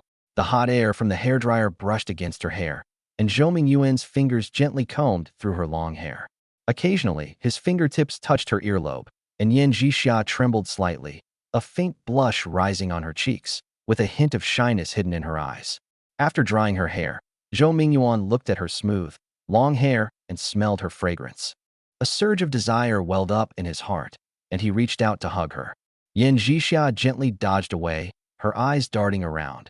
She wanted to keep Zhou Mingyuan on the hook, hoping to get more benefits in the future. Zhou Mingyuan's face darkened. He was a billionaire. How could he tolerate a woman repeatedly taking advantage of him? He said directly, "As long as you behave, I'll buy you a BMW in the future. If you don't want to, that's fine too. I have plenty of people willing to be with me." Yan Zhixiao was so angry, she almost vomited blood. She originally wanted to ask for more money, but she didn't expect Zhou Mingyuan to be so direct. But she couldn't bear to give up the BMW, and even more so, she couldn't bear to part with Zhou Mingyuan, her big brother. So she bit her lip, her eyes softened, and she said coquettishly, "It's not that I'm unwilling, it's just that I'm worried that if the boss's wife finds out, she'll make me return the money again. I returned the hundreds of thousands last time before I even had a chance to enjoy it. You don't need to worry this time." Zhou Mingyuan breathed a sigh of relief, a smug smile on his face. "I'll have a friend transfer money to you. He owes me 300 million. Even if Lin Wanshu were a god, she wouldn't know." Yan Zhixiao was completely relieved and shyly leaned into Zhou Mingyuan's arms, hooking her arms around his neck. Zhou Mingyuan was overjoyed, lowered his head and kissed her lips, and Yan Zhixiao responded passionately. The two embraced and fell onto the soft, wide bed. But less than 3 minutes later, Zhou Mingyuan got up refreshed and went into the bathroom. Yan Zhixiao lay on the bed, still warm from his body, completely bewildered. Was it over? Looking at the 300,000 yuan that had just arrived in her phone, she felt inexplicably sad. She couldn't help but recall the beautiful moments she had shared with Zhang Cheng, how every tender moment with him was like being in heaven, filled with happiness and joy. Hearing no movement outside, the blonde-haired man in the guest room was utterly disappointed. Lin Wanshu hadn't come, and his lucky streak was over. He could only dejectedly lie back on the bed, his heart filled with envy. Zhang Cheng is such a lucky guy. Chapter 37 Second Date with the Landlady. In the private room of the Rose Private Club, warm yellow light shines on the velvet sofa, and the air is filled with the aroma of roses and red wine. Lin Wanshu sat on the sofa, her black hair cascading over her shoulders like a waterfall. She wore a green halter dress with tiny sequins adorning the hem, which shimmered gently under the light. Her bare shoulders and neck were beautifully shaped, like finely carved white jade, exuding a fragrant aroma and captivating beauty that made it impossible to look away. Zhang Cheng sat opposite her, dressed in a black suit, his posture upright, but his eyes held a hint of restraint. He had been practicing the white bone contemplation recently, and the white bones he visualized were now crystal clear, shimmering like glass, no longer stained with blood as before. However, he had not yet been able to enter the third stage, and occasionally he would still fall into depression. Lin Wanshu's beauty was the best antidote, always able to instantly shatter the image of white bones in his mind. Zhou Mingyuan went to Guangzhou today and hasn't come back. He must be having an affair with Secretary Yan. Lin Wanshu picked up her wine glass, swirled it gently, and spoke calmly, clearly having given up on Zhou Mingyuan completely. "I'll find another opportunity to catch him in the act next time. Guangzhou is too far away, and I don't want to go for now." Zhang Cheng lowered his voice and asked cautiously, "If you get the evidence, are you really going to get a divorce?" Lin Wanshu looked up at him, gave him a playful glare, and asked with a hint of amusement in her eyes, "Don't you agree? I'm your driver. How dare I interfere in your family affairs?" Zhang Cheng quickly lowered his head, his tone tinged with fear. He was afraid of saying the wrong thing and upsetting Lin Wanshu. "You must have something on your mind, so don't beat around the bush." Lin Wanshu put down her wine glass, leaned forward slightly, and looked at him with a serious expression. "I know you're genuinely looking out for me, so just say whatever you have to say." Zhang Cheng hesitated for a moment, then stammered, "I think. If you remarry, don't go for a super rich man. They're too prone to cheating. Find a moderately wealthy man, or someone in a government position. Maybe that would be more stable, at least not like what happened to President Zhou." Lin Wanshu paused for a moment, then smiled, touched her forehead, and said with a hint of weariness, "Thank you for your suggestion, but I haven't even thought about divorce yet, and I don't want to think about things that far ahead for the time being." She changed the subject, her eyes sparkling with a hint of playfulness. "Since we're on a stage date, let's go through the motions again so it doesn't get awkward." As she spoke, she got up and walked to the stereo, played a soothing dance song, and reached out to Zhang Cheng, saying, "Dance with me." Zhang Cheng quickly stood up and took her slender hand in his. Her hand was soft, with a faint warmth, as if wrapped in silk. The touch was exquisite, giving him a jolt of electricity. As the music began, the two danced slowly in the room. Lin Wanchu's skirt brushed against Zhang Cheng's calves, carrying a faint fragrance. Her peach blossom eyes narrowed slightly, her gaze somewhat dreamy, and she seemed more relaxed than during their last date. Zhang Cheng's heart pounded faster and faster, and his gaze unconsciously fell on her face. Her lips were painted with light red lipstick, like ripe cherries, and the fragrance of her breath brushed against his cheek, almost making him lose his composure. "It's the weekend today. We don't have to work tomorrow or the day after.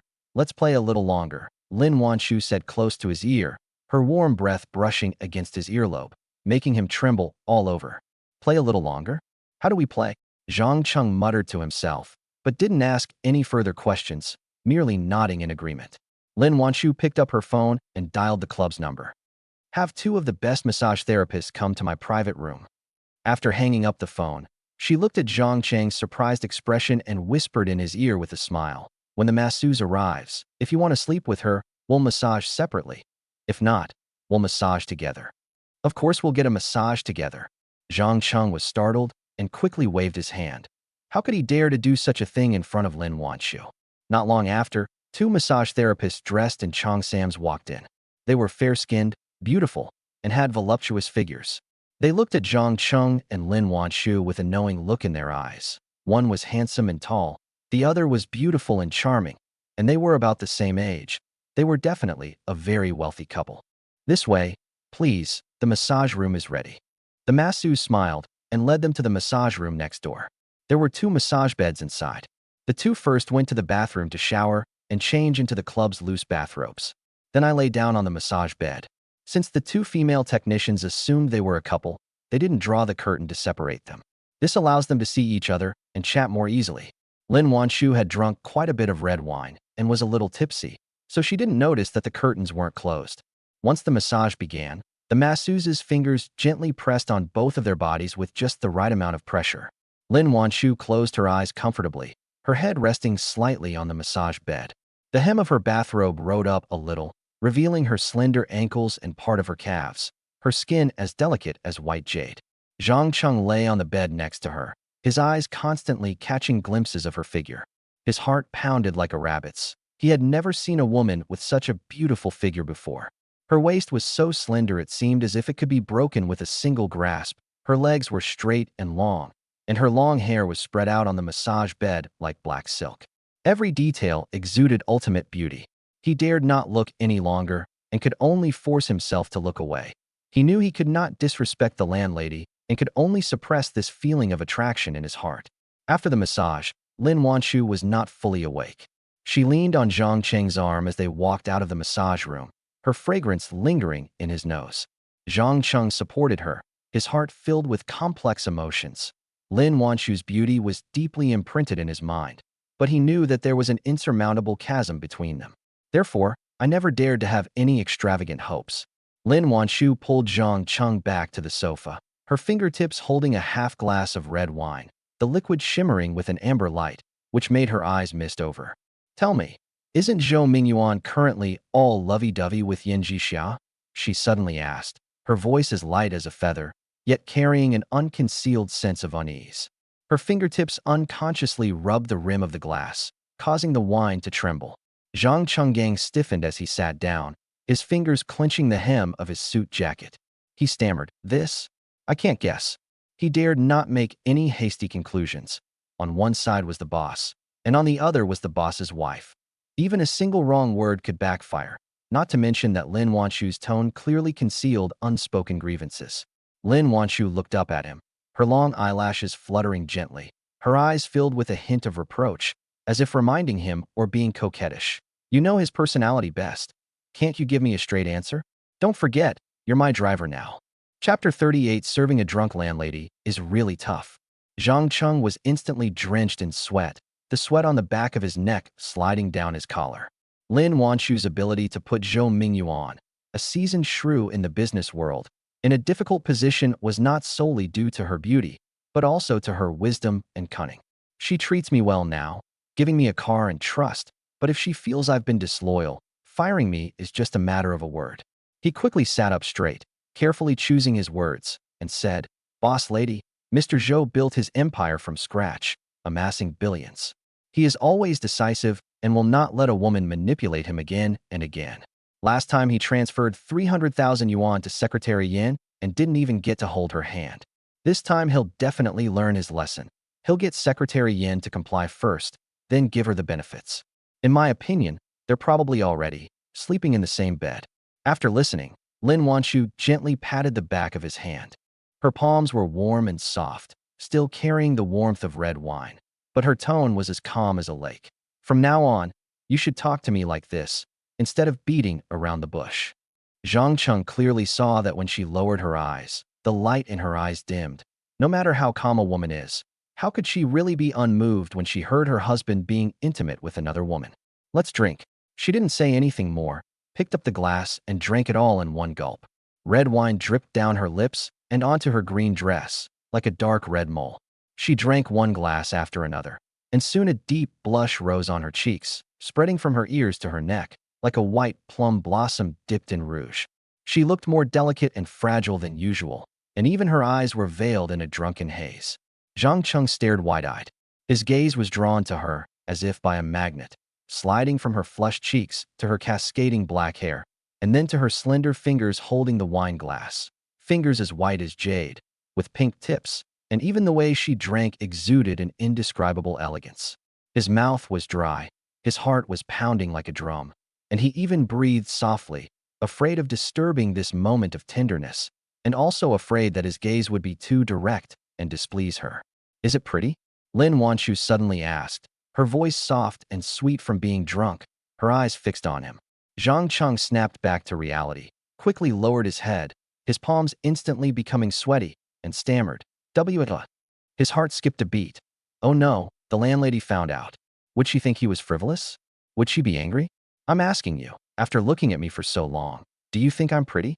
Lin Wanshu leaned forward, the scent of red wine in her breath becoming stronger, spraying onto Zhang Cheng's cheek with a warm touch. She was clearly drunk and confused. Her usual dignified and self-possessed demeanor had vanished, leaving only her drunken frankness and coquettishness. If she were sober, she would never have asked such a question. "No, it's not that I didn't look. It's that you're so beautiful, boss lady." Cheng stammered in a panic, his head bowed even lower, his voice trembling. "You are a beauty that could shame the moon and flowers, like an empress in my heart. How could I dare to look at you carelessly?" He wished he could disappear into a crack in the ground. His cheeks felt so hot they could fry an egg on them. Lin Wanshu suddenly laughed, her laughter sweet and melodious, like a feather tickling the tip of one's heart. But after only 2 laughs, she swayed and barely managed to sit up by supporting herself on the sofa, her eyes becoming even more unfocused. "I feel a little dizzy. I want to go back to my room and lie down for a while." Cheng quickly got up to support her. As soon as his fingertips touched her arm, he felt a soft touch. Her body was like soft clouds, and almost his entire weight pressed down on her. The rich aroma, mingled with the mellow scent of red wine, instantly enveloped him. The fragrance wasn't the cloying sweetness of perfume, but rather a natural sweetness emanating from her, like the delicate sweetness of gardenias after rain. Mixed with the aroma of wine, it was exceptionally alluring. Zhang Cheng's heart skipped a beat, and he almost lost his composure. But the next second, he forced himself to visualize the crystal-clear white bones. The translucent joints flashed through his mind, and barely managed to suppress the impulse. He knew all too well the consequences. Lin Wanshu was the boss's wife, a high-class rich lady, while he was just a driver. If he dared to have any improper thoughts, he would be lucky to escape with his life. He struggled to help Lin Wanshu walk towards the guest room attached to the private room. Her head rested on his shoulder, her black hair like spilled ink silk, brushing against his neck, bringing a slight tickle.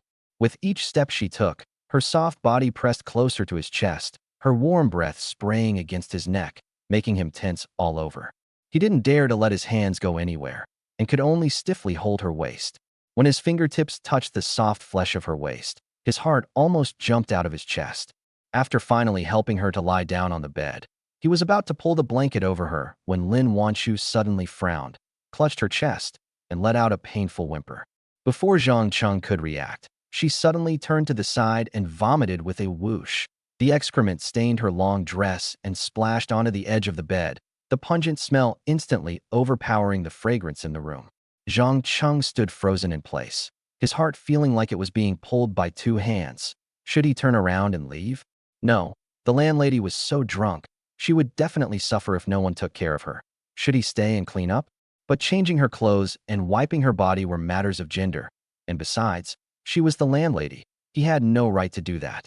If she wakes up and misunderstands, I will be unable to defend myself. But seeing Lin Wanshu's furrowed brows and her groaning in pain, he ultimately couldn't bring himself to be cruel. He strode to the bathroom, wrung out a warm, damp towel, and then rummaged through the spare clothes provided by the clubhouse to find a loose silk robe before carefully walking to the bedside. He gently helped Lin Wanshu up and let her lean against him, his movements as light as if he were afraid of breaking a porcelain doll. With his other hand, he held a damp towel and gently wiped away the filth from the corners of her mouth. His fingertips occasionally touched her cheeks, the touch as soft as a freshly peeled egg, making his hands tremble and his breathing become rapid. Then he carefully untied the ribbons of her long dress. As the skirt slipped down, it revealed her fair shoulders, like white jade under the moonlight, with delicate skin. Zhang Cheng quickly looked away, only daring to stare at the towel. The warmth of his fingertips seeped through the fabric, making his heart beat faster and his ears turn red. After finally cleaning her up and hurriedly changing her into a bathrobe, Lin Wanshu suddenly vomited again. Zhang Cheng quickly grabbed her upper body and made her vomit towards the outside of the bed. In the chaos, her bathrobe slipped down, revealing more of her skin, her beautifully shaped collarbone and delicate waist and abdomen, like a meticulously sculpted work of art, every inch exuding ultimate allure. Zhang Cheng didn't dare to look too closely, only glancing at her out of the corner of his eye to help her catch her breath. With his other hand, he quickly grabbed a tissue to wipe her hair. In his haste, he accidentally knocked off a strand of her black hair that was hanging over her shoulder. The hair was covered in dirt. He could only take a wet towel and wipe her hair little by little. "Honey, don't go." Just as Zhang Cheng finished tidying up and was about to get up to pour a glass of warm water, Lin Wanshu suddenly reached out and hugged his neck, her warm body instantly pressing against his. Chapter 39, A Gentle Kiss. Before Zhang Cheng could react, her soft red lips gently pressed against the corner of his lips. The touch felt like touching a ball of cotton, carrying the sweet scent of red wine, instantly making him dizzy. Zhang Cheng was stunned. His mind went blank. When he came to his senses, he quickly and gently pushed her away, laid her back on the bed, and pulled the blanket over her. The warmth of her touch still lingered on his lips. His heart pounded as if it would explode, and even his breath trembled. It was the first time he had been so close to Lin Wanshu, close enough to smell the fragrance in her hair and feel the warmth of her skin. But this closeness filled him with lingering fear. He stood by the bedside, watching Lin Wanshu's sleeping face gradually settle into peace. Under the lamplight, her eyelashes were long and thick, like two small fans, and there was still a hint of blush on the corners of her mouth. Her black hair was scattered on the pillow, like silk splattered with ink, as beautiful as a painting. He couldn't help but recall that brief touch, his soul seemingly soaring to the heavens. But the next second, he raised his hand to slap himself. "You bastard." That was the proprietress, a celestial being. How dare I have such filthy thoughts? He didn't dare leave in the end, so he moved a chair to sit by the bed and didn't sleep all night. As the night outside the window gradually faded, he looked at Lin Wanshu's still peaceful sleeping face, with only one thought in his mind: to do his duty, protect the boss's wife, and never have any improper thoughts. The morning light, like crumpled gold leaf, seeped in through the gaps in the curtains and fell on the carpet in the guest room, weaving several thin ribbons of light. The room still held a faint scent of red wine, mixed with the sweet fragrance of gardenias emanating from Lin Wanshu, spreading in the tranquility of the morning. When she opened her eyes, her eyelashes trembled slightly, like butterfly wings covered with morning dew. Her eyes were still hazy with sleepiness. It took her a while to fully wake up. A lingering headache flared up, and memories of last night flooded back like crumpled pieces of paper. The clinking of wine glasses, Zhang Cheng's uneasy gaze, the way I drank glass after glass, and the churning in my stomach afterwards. She subconsciously looked down and saw that she was not wearing the green dress from last night, but a plain white silk robe. The collar of the robe was loose, revealing a small patch of her fair shoulders. "Who changed it?" she murmured to herself, her ears instantly turning crimson. Her fingers unconsciously gripped the hem of her robe, and when her fingertips touched the smooth fabric, she seemed to remember something, her cheeks turning as red as if they had been burned by charcoal, and even her neck turned bright red. She turned her head, her gaze sweeping across the corner of the room, and then stopped abruptly. Zhang Cheng was sitting on a wooden stool, leaning against the wall, his head slightly drooping, his eyes closed, clearly dozing off. His suit jacket was draped over his knees, and wisps of hair fell down his forehead, partially obscuring his eyebrows and eyes. His long eyelashes cast faint shadows under his eyes, and his breathing was even and deep, carrying the fatigue of staying up all night. Clearly, he had stayed by his side all night. Lin Wanshu's heart skipped a beat, as if something had gently bumped into her heart, a mixture of reproach, embarrassment, and a barely perceptible warmth. She recalled the vomiting she had experienced the previous night, the soiled dress she was wearing, and then looked at the clean nightgown she was now wearing. Without even thinking, she knew that Zhang Cheng had made it. This young driver is incredibly audacious. He actually dared to change her skirt. She bit her lip and glared at Zhang Cheng, but when her gaze fell on his tired, sleeping face, her anger seemed to dissipate as if it had been doused with morning dew. If he wasn't worried about her, why would he stay here all night? Moreover, there was nothing unusual about him, so he must have been keeping to himself. She gently lifted the covers and got out of bed, stepping barefoot onto the floor. The icy touch made her shiver slightly. When she reached Zhang Cheng, she deliberately stomped heavily, causing the wooden floor to creak slightly. Zhang Cheng suddenly woke up with a start. Before his eyes were fully open, he hurriedly stood up. In his haste, his knee hit the leg of the stool with a soft thud. Ignoring the pain, he quickly bowed his head and said, "Boss lady, you're awake?" Lin Wanshu crossed her arms and leaned against the dressing table, her eyes filled with a hint of reproach, but her tone softened. "Am I good looking?" Zhang Cheng's face flushed bright red instantly, like a boiled shrimp. He frantically waved his hands, his voice trembling. No, I don't know. I changed it for you with my eyes closed. I didn't see anything." Fearing that Lin Wanshu might misunderstand, he quickly added, "Last night you vomited and soiled your dress. I thought you wouldn't be comfortable wearing it, so I found a spare bathrobe, wiped it clean with a towel, and put it on you. I really didn't peek." As he spoke, his palms were sweating, and his eyes darted around, avoiding Lin Wanshu's gaze. Seeing his nervous and incoherent manner, Lin Wanshu's last bit of displeasure vanished, and she even found it somewhat amusing. She gave a soft snort, her tone tinged with exasperation. "You're such an idiot. Don't you know how to ask a waiter? Wouldn't it be more appropriate to have a female waitress come and change it for me than for a grown man like you to do it yourself?" Zhang Cheng was stunned for a moment, then suddenly realized, his face full of regret. He raised his hand and slapped himself in the face. "That's right. How could I not have thought of that? I'm so stupid. Don't hit me. Don't hit me." Lin Wanshu was startled and quickly reached out to grab his wrist. Her fingertips touched his warm skin, and she realized that she had acted too hastily. She quickly let go, and her ears turned red again. "Just remember how to do it next time. This time, I'll let it go this time." She paused, her gaze turning serious, and her tone becoming harsher. "But you must keep quiet about what happened last night, understand?" I know. Zhang Cheng nodded hurriedly, like a chicken pecking at rice. The weight that had been hanging over his heart finally lifted, and most of his fear dissipated. Lin Wanshu rolled her eyes at him, turned, and walked towards the bathroom. Her voice came from behind the screen. "Aren't you going back to your room to sleep? Your eyes look like a rabbit's from staying up all night. How are you going to drive?" "Yes." Zhang Cheng felt as if he had been granted a pardon. He quickly picked up his suit jacket, tiptoed out of the room, and even glanced back as he closed the door. Seeing that she didn't seem angry, he was finally relieved. Back in his room, he rushed into the bathroom, turned on the shower, and the icy water poured over him, barely managing to calm the restlessness in his heart. Uncontrollably, the vivid image of her stunningly curvaceous figure, her wine-scented red lips pressed against his lips, as if it were right before his eyes, kept replaying in his mind as he changed her nightgown last night. He leaned against the bathroom tiles, closed his eyes, and forced himself to visualize the crystal-clear white bones. The translucent joints slowly unfolded in his mind, glowing with a pale blue light, gradually dispelling those alluring thoughts. After a long while, he opened his eyes, his gaze clearing again. He silently warned himself, "The landlady is like a celestial being, and I am just a driver. I must not have any more wild thoughts. It is extremely important to stay true to my duty. It concerns my life. Chapter 40. Lin Wanshu's best friend is beautiful and fierce. Zhang Cheng was awakened by the glaring sunlight outside the window. When he opened his eyes, he found that it was already 2 o'clock in the afternoon. He quickly got up, grabbed the shirt draped over the back of the chair, buttoned 2 buttons wrong, then unbuttoned them again, and hurried out of the room.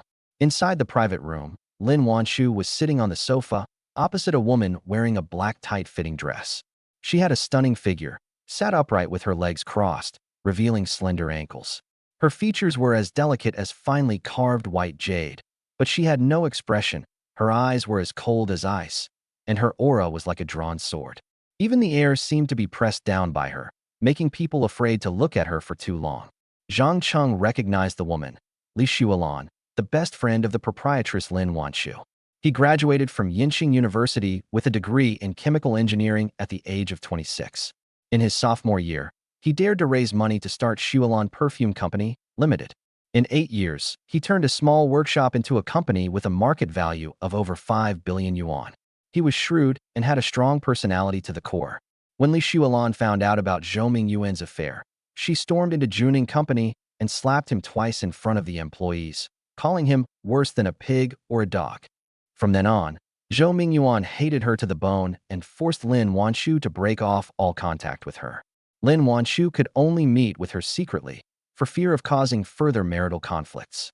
Zhang Cheng was too afraid to approach a woman who dared to slap even Zhou Yuan. He pressed himself against the wall and quickly retreated to his room. As he closed the door, he could still hear voices coming from inside the private room. Li Xuelan's voice was clear and crisp, yet carried an undeniable forcefulness, making his palms sweat. But his stomach growled at the most inopportune moment. He had only drunk some red wine and had some snacks since last night, and he was starving. He paced around the room twice, but finally succumbed to hunger and quietly opened a crack in the door, peeking out to observe the activity outside. Lin Wanshu was holding a teacup, seemingly saying something, while Li Xuelan was tilting her head, her fingers rapidly swiping across her phone screen. "What are you looking at? Get back inside." Suddenly, Li Xuelan caught a glimpse of half a face peeking out from behind the crack in the door. Her previously relaxed shoulders tensed instantly, and she slammed her fingers on the edge of the table, the sound like ice, filled with undisguised disgust. Zhang Cheng was so startled that his hand trembled, and the door almost closed behind him. But a strange sense of rebellion welled up inside him. He hadn't done anything wrong. He was just looking for something to eat. So why was he being scolded like that? He took a deep breath, pushed open the door, straightened his back, and walked quickly out of the private room, wanting to leave this oppressive place as soon as possible. "Wait," Li Xuelan suddenly spoke, her voice even colder. "Who are you? Why are you here?" "Xuelan, don't lose your temper. He didn't do anything to you," Lin Wanshu quickly said. "Did you hire a gigolo last night?" Li Xuelan's eyes instantly turned strange as she looked Zhang Cheng up and down, a mocking smile playing on her lips. "He's quite handsome and has a great physique." "Lin Wanshu, you finally figured it out? You know how to cheat on Zhou Yuan. You should have done this a long time ago, to make that scumbag furious. Don't talk nonsense." Lin Wanshu's face instantly turned red, and she quickly explained, "He is my driver." "Damn it, a driver dares to spend the night in a private club? Get out right now." Before Lin Wanshu could finish speaking, Li Xuelan slammed her hand on the table, splashing coffee from her cup. Her face was icy cold, as if she had been greatly insulted. She was very unhappy because Zhang Cheng had disobeyed her and gone back to his room. "This isn't your private room. You have no right to boss people around here." Zhang Cheng felt deeply humiliated. He knew the truth. He was just a driver and didn't deserve to stay in a private room. Private clubs cater to wealthy individuals and business owners. The driver is only fit to stand outside the door. He was able to come in for a massage and even dance with the proprietress because she asked him to act out a date. "Lin Wanshu, are you out of your mind? You actually hired a male driver and let him stay in a private club room? Fire him immediately. I'll introduce you to a female driver right now. She's reliable and attentive, and she'll be there in half an hour." As Li Xuelan spoke, she took out her phone, her fingertips swiping rapidly across the screen. Her tone was unquestionable and so domineering that it was suffocating. Zhang Cheng was so angry that he was trembling all over. "Although I am a lowly driver, I still have dignity." Li Xuelan's indiscriminate humiliation of him, and her attempt to ruin his job is extremely cruel. Xuelan, no, no, no, let me explain. Lin Wanshu helplessly grabbed Li Xuelan's fair wrist, then waved to Zhang Cheng. Zhang Cheng, you go back first, drive back. Then how will you get back? Zhang Cheng asked instinctively. That's not something you need to worry about. Lin Wanshu's tone was somewhat urgent, and she gave him a hurry up and leave look, afraid that he would have another conflict with Li Xuelan. Zhang Cheng glanced at Li Xuelan, who was staring at him with disdain, and turned away angrily. The carpet in the corridor was soft, but his steps were heavy, and his heart felt like it was weighed down by a stone. Li Xuelan's deep-seated contempt pierced his heart like a needle. Damn it! She's got eyes on her forehead and a temper worse than a donkey's. A woman like Li Xuelan will never get married in her life. Even if she does, she'll get divorced very quickly. Li Xuelan, you must not fall into my hands, or you will pay a bloody price. Zhang Cheng cursed under his breath as he walked. He knew he was powerless to take revenge, so he could only talk big. Frustrated and annoyed, she left the private club and found a crowded fast food restaurant nearby. She ordered the cheapest fried rice and was shoveling rice in her mouth when her phone suddenly vibrated. It was a WeChat message from Lin Wanshu. Xuelan is like this to all men. Don't be angry, she just hates men. She looks down on me, a mere driver. Zhang Cheng replied angrily, his fingers flying across the screen. She even wants to make me lose my job. She's so malicious. She just can't stand anyone going against her. She got angry because you contradicted her just now. Lin Wanshu replied quickly, adding a helpless emoji. All right, stop being emotional and go back to rest early. Okay, boss lady. Zhang Cheng looked at the screen, his anger gradually subsided, and he was also very touched. The proprietress even quietly comforted him. She was so understanding. The boss's wife is the best. Although she is assertive at work, she always thinks of others in life. After finishing his fried rice, Zhang Cheng drove back dejectedly. He secretly grew to hate Li Xuelan even more. If she hadn't come, I could have been living the high life with the landlady today and tomorrow. But now I can only go back to my cramped rented room, eat instant noodles, and stare blankly at the ceiling. Chapter 41, Unexpected Blessings. As soon as Zhang Cheng left, Li Xuelan frowned, her fingers unconsciously tracing the rim of her coffee cup. Why did you switch to a male driver? Isn't it inconvenient to have him by your side every day? Doesn't he know your privacy and itinerary? What if you drink too much and he takes advantage of you? Lin Wanshu's face flushed again. Li Xuelan's words struck a nerve like a needle. She had indeed drunk too much last night and had even vomited. Zhang Cheng had changed her into a bathrobe. The thought of being seen naked by Zhang Cheng made her feel embarrassed and flustered.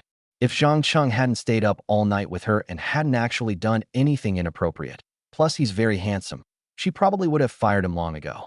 He used to be Zhou Mingyuan's driver, Lin Wanshu said. Avoiding Li Xuelan's gaze, her voice lowered. Because of me, Zhou Mingyuan fired him. My driver happened to resign, so I kept my promise and let him take over. He's a very good driver and meticulous in his work. Attentive, Li Xuelan sneered, her eyes full of disapproval. A driver who dares to stay in a private club room with you. Is that considered attentive? That's called being ignorant of propriety. Lin Wanshu, listen to me. Quickly find a female driver. No man is reliable. All right, let's stop talking about him. Lin Wanshu quickly changed the subject, picked up her coffee, and took a sip, trying to hide her embarrassment. Tell me about yourself. How's the company doing lately? Of course it's not bad. Don't worry. Your net worth as a minority shareholder has increased again. Li Xuelan said with a smile, then changed the subject. I heard Zhou Mingyuan found a new secretary? Her name is Yan Jixiao, right? Lin Wanshu, don't put up with it anymore. Get a divorce. What's the point of keeping that kind of man around? Are you just making yourself miserable? Lin Wanshu rubbed her forehead, her voice full of exhaustion. How can a couple just get a divorce like that? There are too many things involved. You shouldn't always think so badly of men.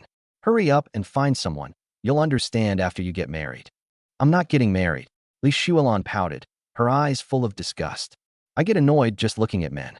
Rather than finding a jerk to make myself miserable, I'd rather be comfortable living alone. Once you get divorced, we'll have company. Wouldn't that be great? Even if I get divorced, I'll find someone else. Lin Wanshu smiled helplessly. How can a woman live without a man? You're an exception. After returning home, Zhang Cheng lay on his small bed, listlessly scrolling through his phone. He scrolled through the entertainment apps on his phone, but found them uninteresting. He couldn't help but envy Zhou Mingyuan and Lin Wanshu. It's good to be rich. They can live in big houses, eat delicious food, sleep with top beauties at will, and enjoy private clubs. Meanwhile, he could only eat fast food, live in a rented room, and couldn't even find a girlfriend. Zhang Cheng sighed and was about to close his eyes to rest when there was a sudden knocking sound at the door. His heart tightened. He had no friends in this city who would come looking for him. He picked up a kitchen knife, quietly walked to the door, and looked out through the peephole. A person in a black raincoat was standing outside, his head completely covered by the raincoat, wearing sunglasses and a mask, acting suspiciously, as if he was about to do something bad. Could it be that Yin Jia hired people to get revenge on me? Zhang Cheng's heart pounded, and his face became tense. Yin Jia must hold a grudge against him for the last time he had Liang Ying and others beat up Yin Jia. Knock, knock, knock. The knocking sounded again, this time even more urgent than before. Who is it? Zhang Cheng asked, forcing himself to speak, his voice trembling slightly. It's me, Yin Jixia. A charming and melodious voice came from outside the door. The hood of her raincoat was pulled down, and her sunglasses and mask were removed, revealing a beautiful face with large, watery eyes that held a hint of urgency and a touch of barely perceptible shyness. Yin Jixia. Zhang Cheng was completely dumbfounded, his eyes wide open. Why would she come looking for him? Why are you dressed like this, acting all sneaky? I'm here to make peace. Yin Jixia's voice softened, and her eyes became sincere. We had a conflict before, but there's no deep-seated hatred between us. Let's not make things difficult for each other in the future. Also, I'm here to fulfill a promise. I said I owed you one night, and now I'm here to repay you. You're kidding me? Zhang Cheng didn't open the door, his tone full of vigilance. Is your brother behind me? Trying to trick me into opening the door so he can get revenge on me. If I wanted to get revenge on you, why would I come in person? Yin Jixia said coquettishly, reaching up to tidy up the stray hairs by her ear. Find someone you don't know, pretend to be a deliverer man, and you wouldn't open the door, would you? I came here for real. Zhang Qing thought about it and realized that what she said made sense. He looked carefully through the peephole to make sure no one was behind Yin Jixia before slowly opening the door, still clutching the kitchen knife tightly in his hand. Yin Jixia walked in with a rich fragrance, her usual rose scent, which, mixed with the rain outside, was particularly alluring. Zhang Cheng quickly closed the door, put the kitchen knife back in the kitchen, and asked, full of doubt, "Didn't you go to Guangzhou with President Zhou? Why did you suddenly come back? And why did you come looking for me?" He said he was worried that Lin Wanshu would suspect something, so he came back this afternoon. Yin Jixia sat on the sofa, leaning forward slightly, her neckline slipping down a bit, revealing a small patch of snow-white skin. You and Zhou Mingyuan have hooked up? Zhang Cheng asked irritably, his tone carrying a hint of barely perceptible sourness. Although he didn't like Yin Jixia, seeing her with Zhou Mingyuan still made him uncomfortable. No, don't make wild guesses. Yin Jixia's face flushed slightly, her eyes darted away for a moment, but she quickly regained her charming demeanor. I really am here to keep my promise. As she spoke, she suddenly stood up, walked to Zhang Cheng, leaned her soft body against him, and wrapped her slender hands around his neck like vines, instantly enveloping him in a rich fragrance. Zhang Cheng's heart skipped a beat, and his body froze. He hadn't expected Yin Jixia to be so proactive. But he quickly calmed down and pushed her away a little. You're not deliberately trying to seduce me, so Zhou Mingyuan will find out and fire me. Are you? Yin Jixia had previously looked down on him, feeling that being slept with by him for several days was a huge insult. So she had someone beat him up, and he retaliated fiercely. Logically, she should hate him and try to get revenge. Why would they offer themselves up on their own initiative? Can you stop being so suspicious? Yin Jixia's eyes were full of grievance as she leaned in and kissed Zhang Cheng. Zhang Cheng's mind went blank with a boom, and all his vigilance and doubt vanished. He couldn't help but tightly embrace Yin Jixia's soft, slender waist, responding with fiery passion. Like dry tinder meeting a raging fire, they quickly. Chapter 42, Zhou Mingyuan called, and Yin Jixia was a little out of breath. In the massage room of the Rose Private Club, Lin Wanshu and Li Xuelan were lying on massage beds enjoying a spa treatment, their faces covered with white face masks, only their eyes and mouth showing. Lin Wanshu's phone suddenly rang, and the caller ID showed Zhou Mingyuan. When the call connected, Zhou Mingyuan's voice carried a hint of feigned tenderness. Wife, I'm back from Guangzhou. Where are you? I thought you'd spend a few more days in Guangzhou with your new secretary, but I didn't expect you to actually come home. Lin Wanshu's tone was full of sarcasm. But I'm not going back tonight. You can stay home by yourself. After saying that, she hung up the phone. But a few seconds later, the phone rang again. It was Zhou Mingyuan again. Lin Wanshu answered the phone impatiently, and Zhou Mingyuan's voice instantly turned angry. Lin Wanshu, where are you? Li Shualan snatched Lin Wanshu's phone and yelled into the receiver. Zhou Mingyuan, aren't you annoying? Lin Wanshu isn't going home tonight. She's spending time with me. Go find your new secretary. Did you sleep well last night? Let's continue tonight. After saying that, she slammed the phone down and put it on silent. Zhou Mingyuan on the other end of the phone was so angry he almost smashed his phone, but when he heard Li Shualan's voice, he breathed a sigh of relief. Li Shualan hated men the most, and with her there, Lin Wanshu would definitely not be with other men. These two women are indeed very capable. They actually guessed the truth. Zhou Mingyuan muttered to himself. Last night was indeed very comfortable with Yan Jixia. Yan Jixia is beautiful and sexy, and she left a deep impression on him. He took out his phone and dialed Yan Jixia's number. Yan Jixia was passionately entwined with Zhang Cheng when her cell phone, which was on the bedside table, suddenly rang. She reached for her phone, and the screen displayed the three characters Zhou Mingyuan. Her body stiffened abruptly, her face instantly turning panicked as she hesitated whether to accept the call. Is it Zhou Mingyuan? Zhang Cheng's heart sank when he saw her expression, and he quickly asked. Yan Jixia's voice was tinged with shyness and embarrassment. Answer it, but don't arouse his suspicion. Zhang Cheng took a deep breath and tried to keep his voice calm. Just don't make a sound. Then be gentle. Yan Jixia's face turned even redder. She covered her face as she answered the phone, trying her best to make her voice sound normal. President Zhou. Secretary Yan, where do you live? Send me your location. I'll come find you now. Zhou Mingyuan's voice came through the receiver, very clearly, and Zhang Cheng heard it perfectly. His heart skipped a beat. Zhou Mingyuan had just returned from Guangzhou, yet he was already in such a hurry to find Yan Jixia. He was being far too brazen. My place is terrible, and my brother's still here, so it's inconvenient. Yan Jixia quickly made an excuse, her voice tinged with panic. Besides, I'm not feeling well. You were too rough with me last night, and I want to rest for the night. Are you feeling unwell? Is that why you're breathing so heavily? Zhou Mingyuan's tone was tinged with suspicion. I just went for a run, and I started feeling uncomfortable while running. Yan Jixia covered her face and explained. Then I'll have the driver pick you up, and we'll go to the hotel. I'll find you a doctor. Goodbye, Mr. Zhou, Yan Jixia said coquettishly. I'll be fine after a short rest. Besides, if Mr. Lin finds out that you're going out right after you get back, he'll definitely be angry. Zhou Mingyuan was silent for a few seconds, then didn't insist, and hung up the phone with a click. Yan Jixia breathed a sigh of relief, shyly nestled into Zhang Cheng's arms, and once again passionately entwined with him. The beautiful night passed quickly. The next morning, sunlight streamed into the room through the gaps in the curtains. Zhang Cheng looked at Yan Jixia lying beside him, her long eyelashes drooping over her eyelids, her face still flushed, as beautiful as a blooming rose. When are you leaving? Zhang Cheng asked softly. Do you want me to leave right away? Or are you reluctant to part with me and want me to stay a little longer? Yan Jixia's tone was somewhat teasing. Zhang Cheng fell silent. Of course, he hoped Yan Jixia could stay a little longer. Today was Sunday, and having her with him would make him very happy and sweet. But he was also afraid that Yan Jixia would regret it, feel that being slept with by a driver like him was an insult, and cause him trouble in the future. He was even more afraid that Zhou Mingyuan would find out and retaliate against him. Before he could answer, Yan Jixia threw off the covers and got out of bed. She quickly put on her clothes and raincoat, then put on a mask and sunglasses, covering herself up completely. She walked to the door, glanced back at Zhang Cheng, and said in a colder tone, I have fulfilled my promise. We have reconciled, and we will never have anything to do with each other again.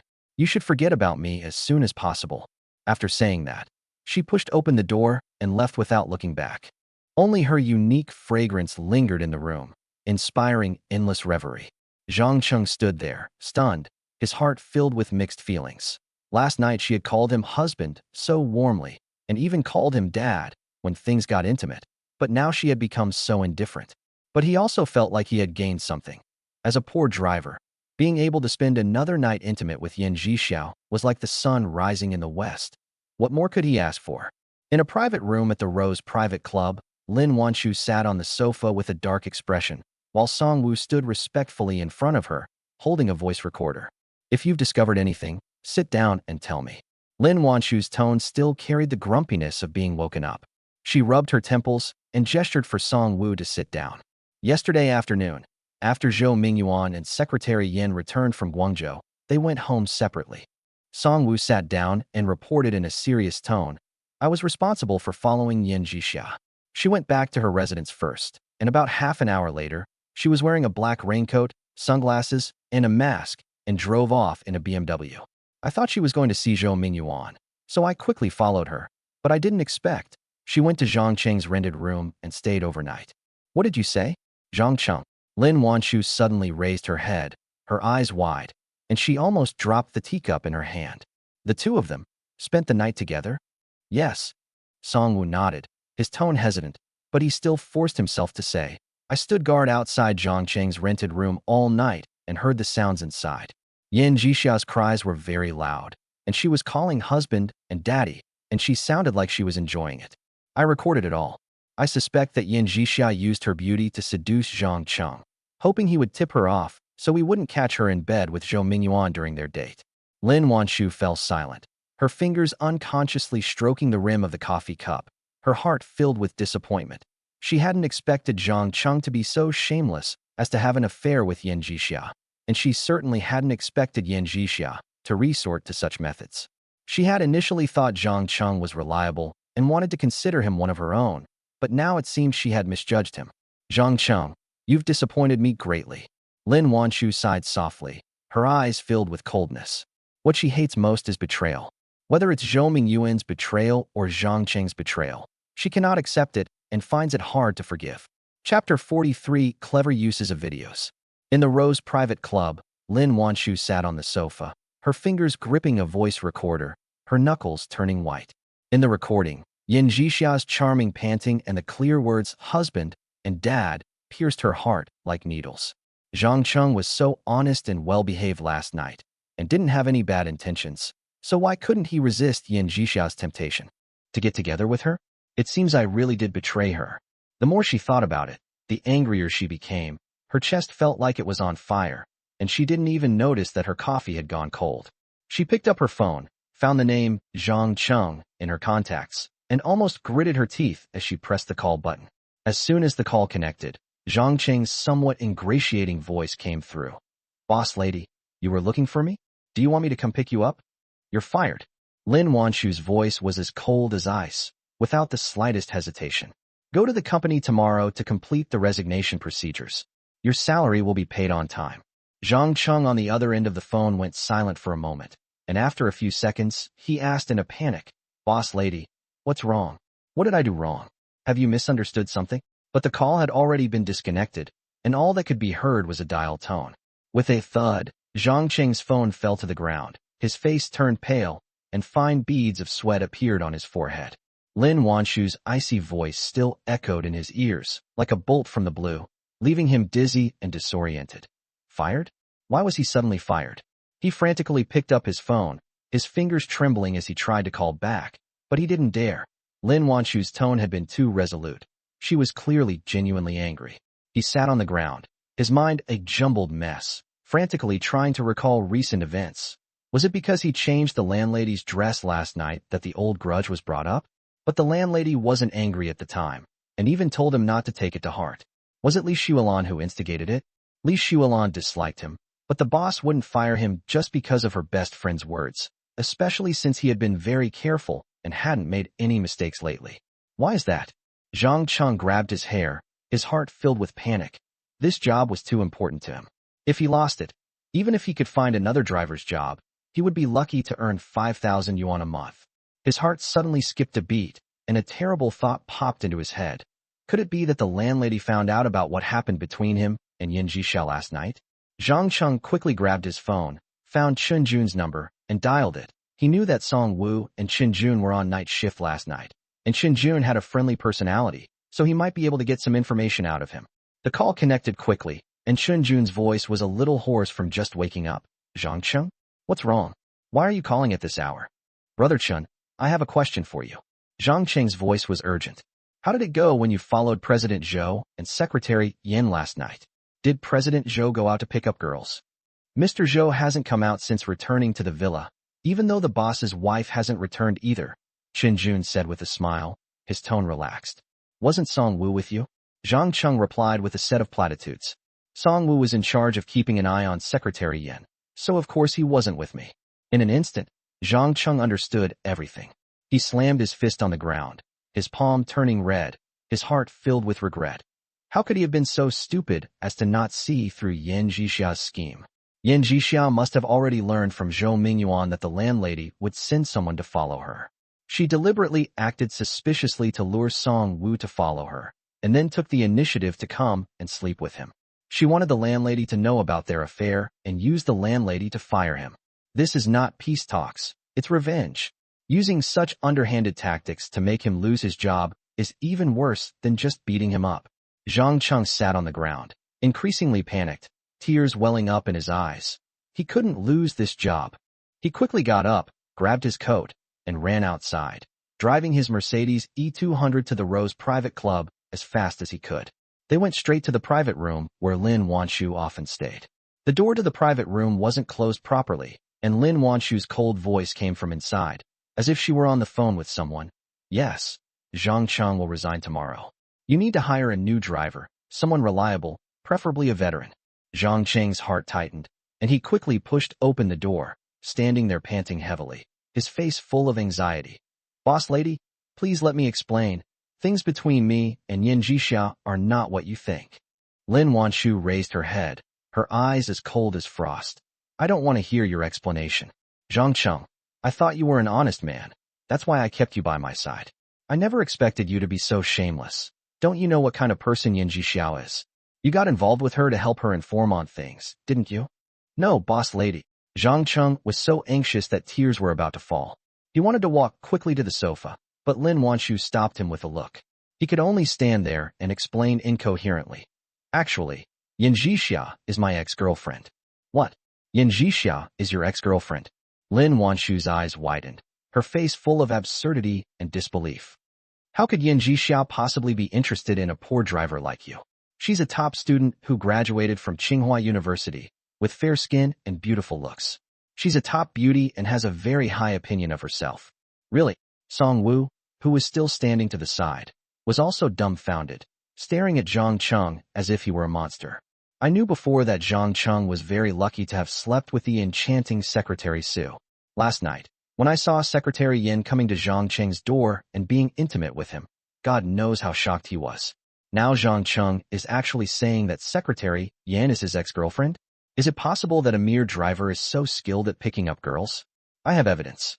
Zhang Cheng took out his phone, opened the video Su Qing had sent him, and explained, Look, I'm driving a Mercedes E500, which means it happened in the past. So, boss lady, I really didn't betray you. Otherwise, I wouldn't have reminded you that Zhou Mingyuan gave her 300,000 yuan. In the video, Secretary Yan, dressed as a white-collar worker, happily embraces Zhang Cheng and kisses him. Lin Wanshu's eyes widened in shock as she asked, How did you manage to win her over before? Actually, it was you who helped me get her. You told me to sleep with Su Qing before, and I actually did it. Once, we went to the park and ran into Yan Zhixia. She and Su Qing were college classmates. Su Qing was the #1 beauty in the school, and she was the second most beautiful. She liked to compete with Su Qing, and they were mortal enemies. To save face, Su Qing naturally said that I was a low-key rich second generation who drove a Mercedes E500. Zhang Cheng explained in detail all his entanglements with Yan Zhixia, including the beating he received. But he concealed the fact that he had sought revenge against Liang Ying and the other three. She had someone beat you up, and you made her lose 300,000. She must be furious, so why did she come to you to sleep with you again? Lin Wanshu discovered something suspicious. Zhang Cheng said shyly and awkwardly. She spent the night with her boss in Guangzhou. He only lasted 3 minutes each time, and she was in so much pain that she couldn't help but come to me. This isn't a lie. Secretary Yin explained the reason last night when she was lost in the moment. She can get revenge on Zhang Cheng and also find happiness, so why not? Chapter 44. Do you have feelings for me? Puff. Song Wu, who was listening from the side, couldn't help but burst out laughing and secretly gave Zhang Cheng a thumbs up. He was also incredibly envious of Zhang Cheng's extraordinary talent. Shut up. Lin Wanshu blushed and glared at Song Wu fiercely. You mustn't tell anyone about this. Not a single word. Yes. Song Wu quickly and respectfully agreed. Song Wu, you can go home now and get some rest. Lin Wanshu waved her hand. As Song Wu's footsteps faded into the distance, the carpet in the corridor absorbed the last sound before Lin Wanshu turned and walked towards the guest room. Her skirt swept across the off-white carpet, leaving a light arc, like the sunset skimming across a lake. She turned her head, wisps of hair falling from her temples, and said in a calm but unquestionable tone, Zhang Cheng, come in with me. Zhang Cheng's scalp tingled instantly, and his fingertips unconsciously clenched the corner of his cheap shirt, the fabric wrinkled, just like his chaotic mind at that moment. He followed Lin Wanshu into the room, and the door clicked shut softly. The first scent that wafted into his nostrils was the familiar fragrance of gardenias, mixed with the lingering aroma of red wine from last night, and a faint, unique scent of soap. This was the very room where he had slept the previous night. He could faintly hear the sound of turning pages next door, and he suddenly realized Li Xulan must have disliked the room that the man had slept in, so she moved into the room that Lin Wanshu had originally slept in, while Lin Wanshu slept in the room that he had slept in. Lin Wanshu walked to the bedside and sat down. Her white silk robe outlined the curves of her slender waist. She raised her hand to tidy her hair, her fingertips tracing the wood grain of the bed frame. Her posture was as elegant as a still oil painting. Zhang Cheng stood stiffly 3 steps away from the bed, his hands hanging at his sides, sweat from his palms dampening his fingertips, and he even held his breath. He could clearly see Lin Wanshu's collarbone exposed at the neckline of her nightgown, like a crescent moon in the snow, but he dared not look at it for too long. Seeing Lin Wanshu remain silent for a long time, the silence in the air felt like a damp cotton ball, suffocating everyone. Zhang Cheng finally couldn't hold back any longer and pleaded softly. Boss, please don't fire me. This job is really important to me. My parents live in the countryside. My dad has rheumatism and my mom has bronchitis. They need to take medicine all year round, and they all rely on my salary. If I lose this job, I won't even be able to afford their medicine, really. Lin Wanshu looked up at him, her eyelashes fluttering like butterfly wings, her cheeks flushed with a faint blush that spread from the tips of her ears to her chin, like clouds dipped in rouge. Her tone carried a hint of barely perceptible coquettishness. Then let me ask you, did you really close your eyes and change me into this dress last night? Damn it, the landlady is going to settle old scores.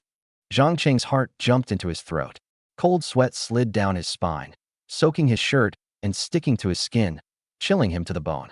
He gritted his teeth and said firmly, I really switched them with my eyes closed. I didn't peek at all. You can believe me. How do you change with your eyes closed? Lin Wanshu laughed in exasperation. She leaned forward slightly, causing the collar of her robe to slip down a bit, revealing more of her fair skin. Are you going to find the spot little by touching it? We're doomed. Zhang Cheng was so anxious he was practically fuming. Touching is more serious than looking, and this absolutely cannot be admitted. He stammered as he explained, his tongue seemingly tied in knots. I looked with my eyes open, then closed them to change. I really didn't touch your body. His words became increasingly incoherent, and even he himself felt weak and powerless. Lin Wanshu's cheeks flushed even redder, like ripe cherries, and even her neck was tinged with pink. She gently bit her lower lip, her eyes filled with a hint of reproach. So, how is my figure? How does it compare to Secretary Yan's? Fine beads of sweat instantly appeared on Zhang Cheng's forehead, sliding down his temples, some dripping into his collar, some hanging on the tip of his chin. He could clearly feel the warm, damp sensation. He carefully chose his tone, his voice barely audible. Well, I really didn't get a good look at your figure, but I'm sure it far surpasses Secretary Yan's. Your waist is thinner, your hips are more shapely, and your legs are longer. Standing there, you're like a model in a magazine. Your aura is so noble, like an empress. She's not even worthy to carry your shoes. So, do you have any thoughts? Lin Wanshu's voice softened, like cotton soaked in warm water, carrying a hint of shyness and an almost imperceptible expectation. Perhaps she wanted to find a bit of confidence in being recognized, a bit of value that Zhou Mingyuan had overlooked from this honest driver. Zhang Cheng's back was already soaked with cold sweat. His shirt clung to his back, outlining his thin shoulder blades. He stammered, unable to utter a complete sentence for a long time. To say yes would be a desecration of the landlady, an act of insubordination. Saying no would make her feel less attractive than Yin Jixia, which would only make her angrier. He felt as if he were being roasted over a fire, and even the air felt scorching hot. I know. Zhang Cheng managed to utter 3 words, his voice barely audible, so soft that even he himself couldn't hear them. Since you say I'm so beautiful and sexy, far surpassing Secretary Yan, how come you have no interest in me? Lin Wanchu's eyes instantly turned cold, as if they had been soaked in ice water, her tone full of anger and doubt. On the contrary, you can't resist Secretary Yan's temptation at all? Why? Is my charm not as good as that of a young girl who just graduated?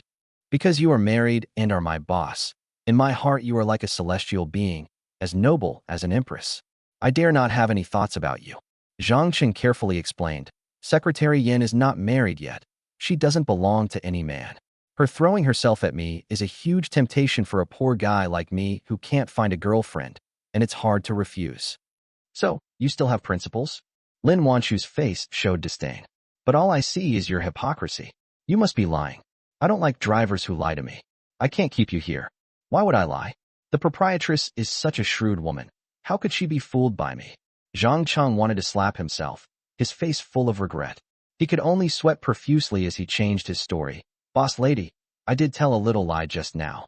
I was afraid you'd be angry, so I lied. Actually, the other night when I helped you into the room and helped you change your dress, you were incredibly tempting to me. I kept having wild thoughts and desperate desires, but I managed to suppress them with reason. I don't believe you. You must have done something to me, touched me, or kissed me.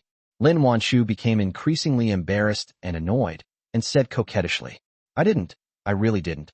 I'm absolutely not lying to you. Zhang Cheng swore an oath. You couldn't even resist Secretary Yan's allure. So how can you resist me, who is even more sexy and beautiful? Lin Wanchu was furious, her voice sharp and stern. Chapter 45. The landlady cried, tears streaming down her face. Boss lady, please let me explain. Zhang Cheng panicked completely, speaking at lightning speed like a machine gun. As early as when you asked me to act out a date with you, and the first time I danced with you at the club, I knew I couldn't resist your temptation. When you stood there, even the lights seemed to revolve around you. I was afraid of making a mistake and getting fired, so I secretly practiced the white bone contemplation. Every time I see you, I quickly visualize white bones to suppress those inappropriate thoughts. The white bone contemplation? Lin Wanchu's expression changed instantly. Coming from a scholarly family and having read many ancient books, she naturally knew the dangers of this kind of contemplation. She abruptly covered her mouth, her eyes filled with shock, her voice trembling. Are you out of your mind? You actually practice this kind of thing.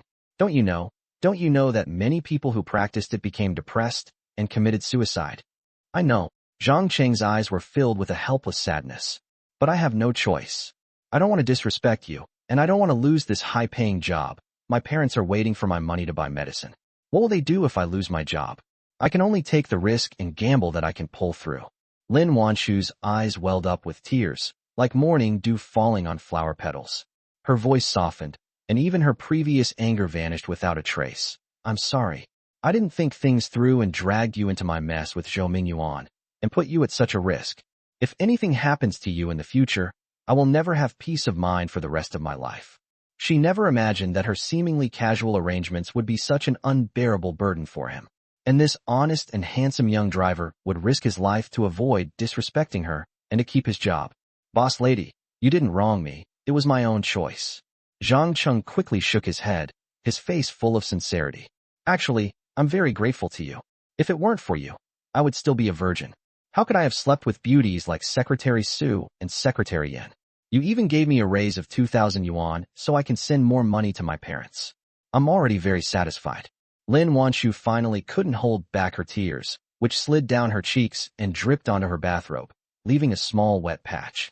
She quickly wiped them away with the back of her hand, her tone becoming extremely serious. From now on, you are not allowed to visualize anymore. Stop immediately. If you feel uncomfortable in any way, such as feeling that life is meaningless, or if you always want to cry, you must tell me right away. But I can't resist your temptation. I have to visualize it, Zhang Cheng said hesitantly, his eyes full of difficulty. Then we won't be acting out the date. Lin Wanshu said decisively, her tone resolute and unwavering. I can't risk your life just to get Zhou Mingyuan back. It's not worth it. Actually, I might have a bit of a talent for visualization, Zhang Cheng quickly explained. I've already entered the second stage. The skeletons I visualize can glow and are crystal clear, with basically no negative effects. Maybe I'll be able to enter the third stage soon. I'm willing to continue acting with you, so that I can be worthy of the high salary you've given me. Such rapid progress. Lin Wanshu was full of surprise, her eyes filled with disbelief. She knew that even the most talented monks in ancient times would need at least half a year to enter the second stage of the white bone contemplation. Zhang Cheng had only taken a few days, which was simply a miracle. However, the white bone contemplation can only ward off beauty and has no other use, so it is meaningless even for a genius. After a moment's hesitation, he said seriously, then remember, if anything seems amiss, you must stop immediately. Understood, ma'am. Zhang Cheng nodded earnestly, feeling a warmth in his heart. Although the ma'am was usually domineering, she truly cared about his safety. Lin Wanshu was silent for a moment, her fingers unconsciously stroking the edge of her bathrobe, and then asked, so, with your white bone observation, you can actually resist the temptation of any beautiful woman, but when facing Secretary Yuan, you don't want to resist, right? Yes. Zhang Cheng's cheeks flushed slightly, his tone as awkward as a caught thief. I'm not married, I don't have a girlfriend, and I'm a poor loser. I probably won't find a girlfriend in my life. Secretary Yuan is so beautiful. For a poor loser like me, it's like a windfall. I just couldn't resist. If Yan Zhixia tries to seduce you again and throws herself at you, will you still sleep with her? Lin Wanshu looked at him expressionlessly, her eyes scrutinizing him like a teacher examining a student's homework. Zhang Cheng's heart jumped. This question was equally important. A bad answer would mean being fired. Without hesitation, he said, I will definitely refuse her from now on and never sleep with her again. She doesn't even look at me and might even get someone to beat me up. And if Boss Zhou finds out, he'll be furious. With his temper, he definitely won't let me off the hook. I don't want to get into trouble, and I don't want to lose this job. Then you may never sleep with such a beautiful woman again in your life. Don't you regret it? Lin Wanshu's lips curled up slightly, like icicles melting in early spring, finally revealing a gentle curve. I will never regret it. Zhang Cheng nodded seriously, his tone as calm as a deep pool. I'm just a small driver. It was an accident that I was able to sleep with Secretary Yuan. It would be normal if I couldn't. I don't have the ability to get a beauty like that. If I force it, I will only fall into an abyss. Very good, you can recognize yourself correctly. The most important thing for a person is to know their own worth. Go back now, and come pick me up here at 8 o'clock tomorrow morning. Lin Wanshu regained her usual gentleness. Aren't you going back to the villa? If President Zhou sees you're not going back, he'll definitely be angry. Zhang Cheng couldn't help but ask with concern. Although he didn't like Zhou Mingyuan, he also knew that Zhou Mingyuan was extremely possessive, and Lin Wanshu's staying out all night might cause even bigger trouble. He has completely betrayed me. Why should I go back to sleep in the same bed with him? Even if we go back to the villa, I will sleep in a separate room. A weakling who only lasts 3 minutes, who doesn't even have the right to make me angry. What is there to look forward to? After Lin Wanshu finished speaking, she looked up and asked seriously, are you really sure he slept with Secretary Yuan? It can't be just wishful thinking or guesswork. I have evidence. Last night, Zhou Mingyuan called Secretary Yuan, and I secretly recorded the call. Secretary Yuan was flustered and didn't notice. Zhang Cheng took out his phone and started playing the recording. Zhou Mingyuan's greasy voice said, Secretary Yuan, where do you live? Send me your location. I'll come find you now. My place is terrible. My brother is still here. It's inconvenient, and I'm not feeling well. You were too rough with me last night. I want to rest for the night. Are you feeling unwell? I'll have the driver pick you up, and we'll go to the hotel. I'll find you a doctor. Goodbye, Mr. Zhou. I really want to rest. Besides, you just got back and you're already going out. If Mr. Lin finds out, he'll definitely be angry. Chapter 46 Lin Wanshu and Li Shuolan plot. What kind of man is this? I finally managed to force Su Qing away, but he immediately, seamlessly transitioned to his new secretary. After listening to the recording, Lin Wanshu completely lost hope in Zhou Mingyuan. Then he praised, Zhang Cheng, you're a lucky charm. You got the evidence of his infidelity so quickly. I was about to fire you. I almost made a big mistake. Send me the recording. Boss lady, I've sent it to you. I'm going back now. Zhang Cheng tapped on his phone, then walked out. At the door, he glanced back.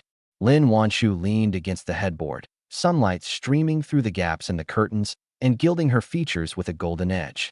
However, her eyes were filled with tears, making her look exceptionally fragile, like a piece of easily broken porcelain. He really wanted to go back and hug her tightly, to say, "Don't be sad." But he knew he didn't have the right, so he could only open the door gently and tiptoe out. As soon as he stepped outside, his cheeks flushed bright red, as if they had been burned by charcoal, and even the tips of his ears were burning hot. Because Li Xuelan was standing at the door, the two were less than half a foot apart, close enough for him to see the fine check pattern on her black suit skirt and even catch the slight rise and fall of her full and firm breasts as she breathed. The next second, a crisp fragrance wafted into his nostrils, not a sweet perfume, but a blend of cedarwood and cool-toned jasmine, like the scent of a mountain forest on a cold winter morning.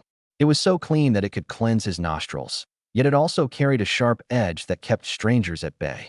It should have been a refreshing fragrance, but it made Zhang Cheng tense up instantly. He tilted his head as fast as he could, because he knew that Li Xuelan hated men getting close to her. If any man stepped within a meter of her, she would slap him without mercy.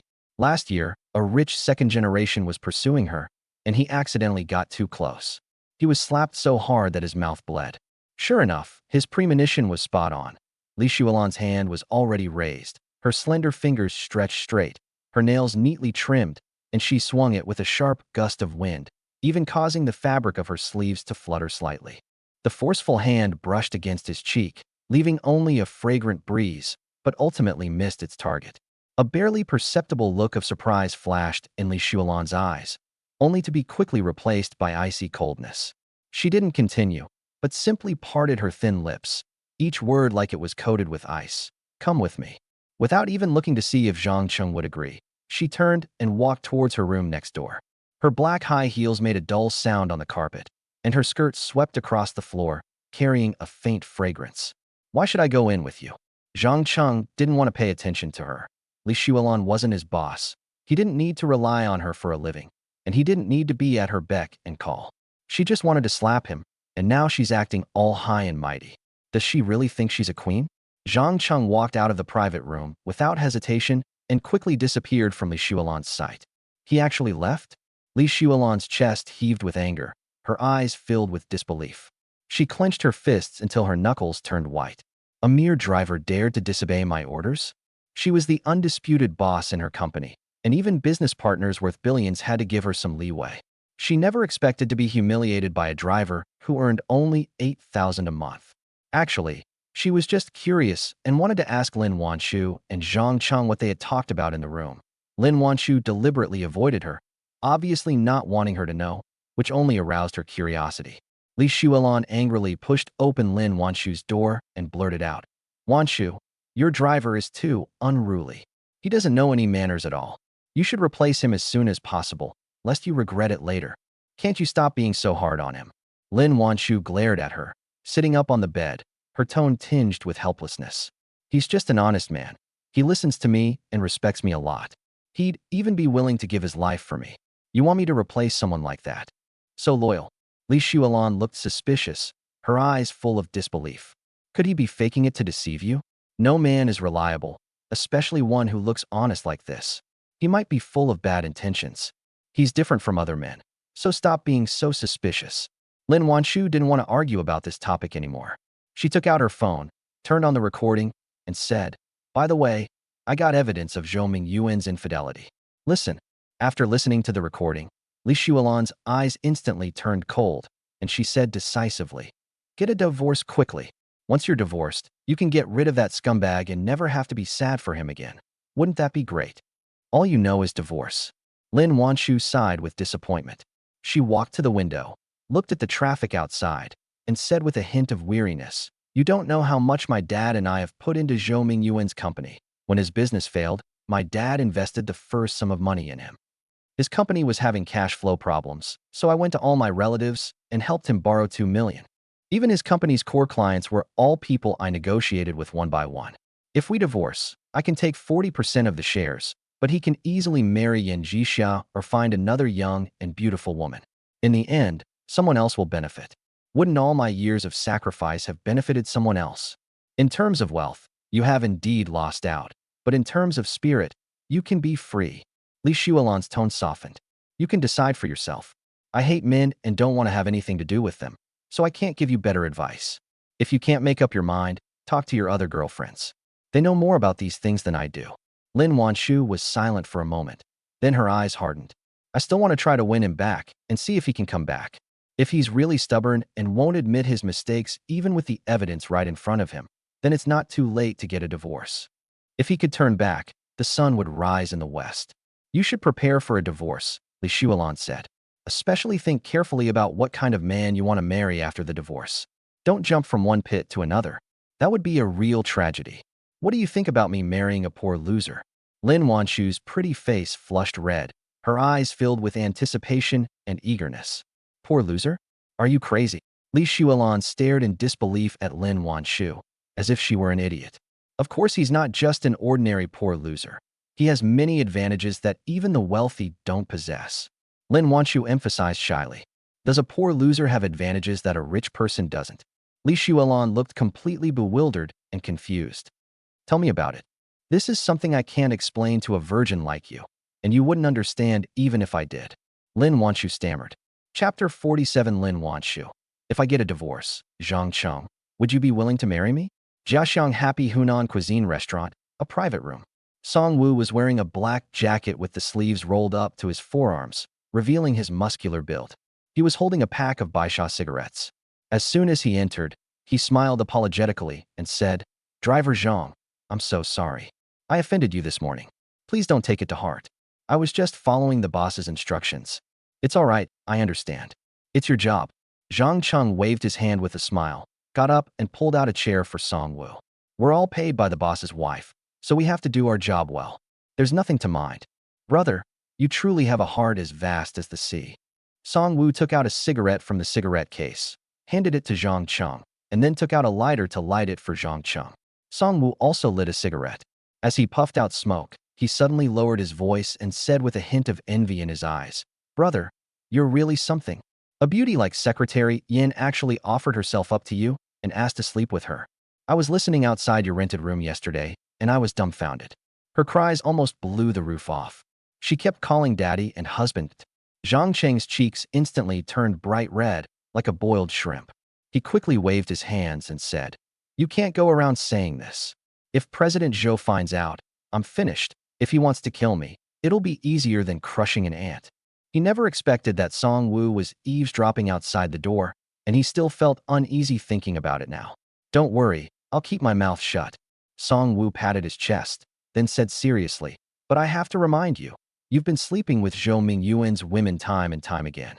If this gets exposed, he will definitely not let you off the hook. He's a billionaire with connections in both the legitimate and underworld circles. If he really wants to deal with you, you won't be able to escape. You'd better be careful in the future. These were heartfelt words, and Zhang Cheng's heart sank upon hearing them. He lowered his head, looked at the cigarette butt in his hand, and said in a somber tone, I know, but I've already embarked on a path of no return, and there's no turning back. The landlady even asked him to act out a date with her. This is much more serious than sleeping with the secretary. If Zhou Mingyuan misunderstands in the future, who knows how angry he will be. Whether the landlady can protect him is still unknown.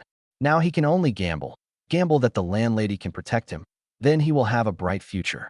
Given the landlady's character, she will definitely not treat him unfairly. Song Wu sighed and patted his arm. Hey, brother, be careful.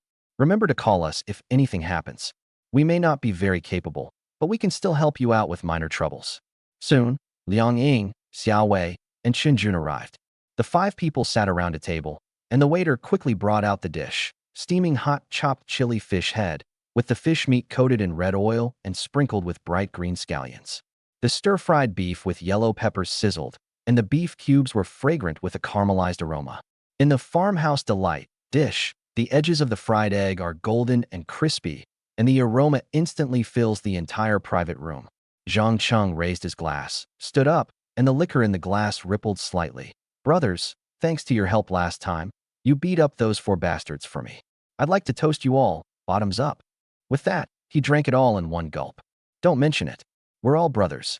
Liang Ying finished her drink, wiped her mouth, and said excitedly, By the way, the boss's wife just called me and said that Zhang Cheng helped get evidence of Zhou Mingyuan's infidelity, so we don't need to keep such a close eye on him.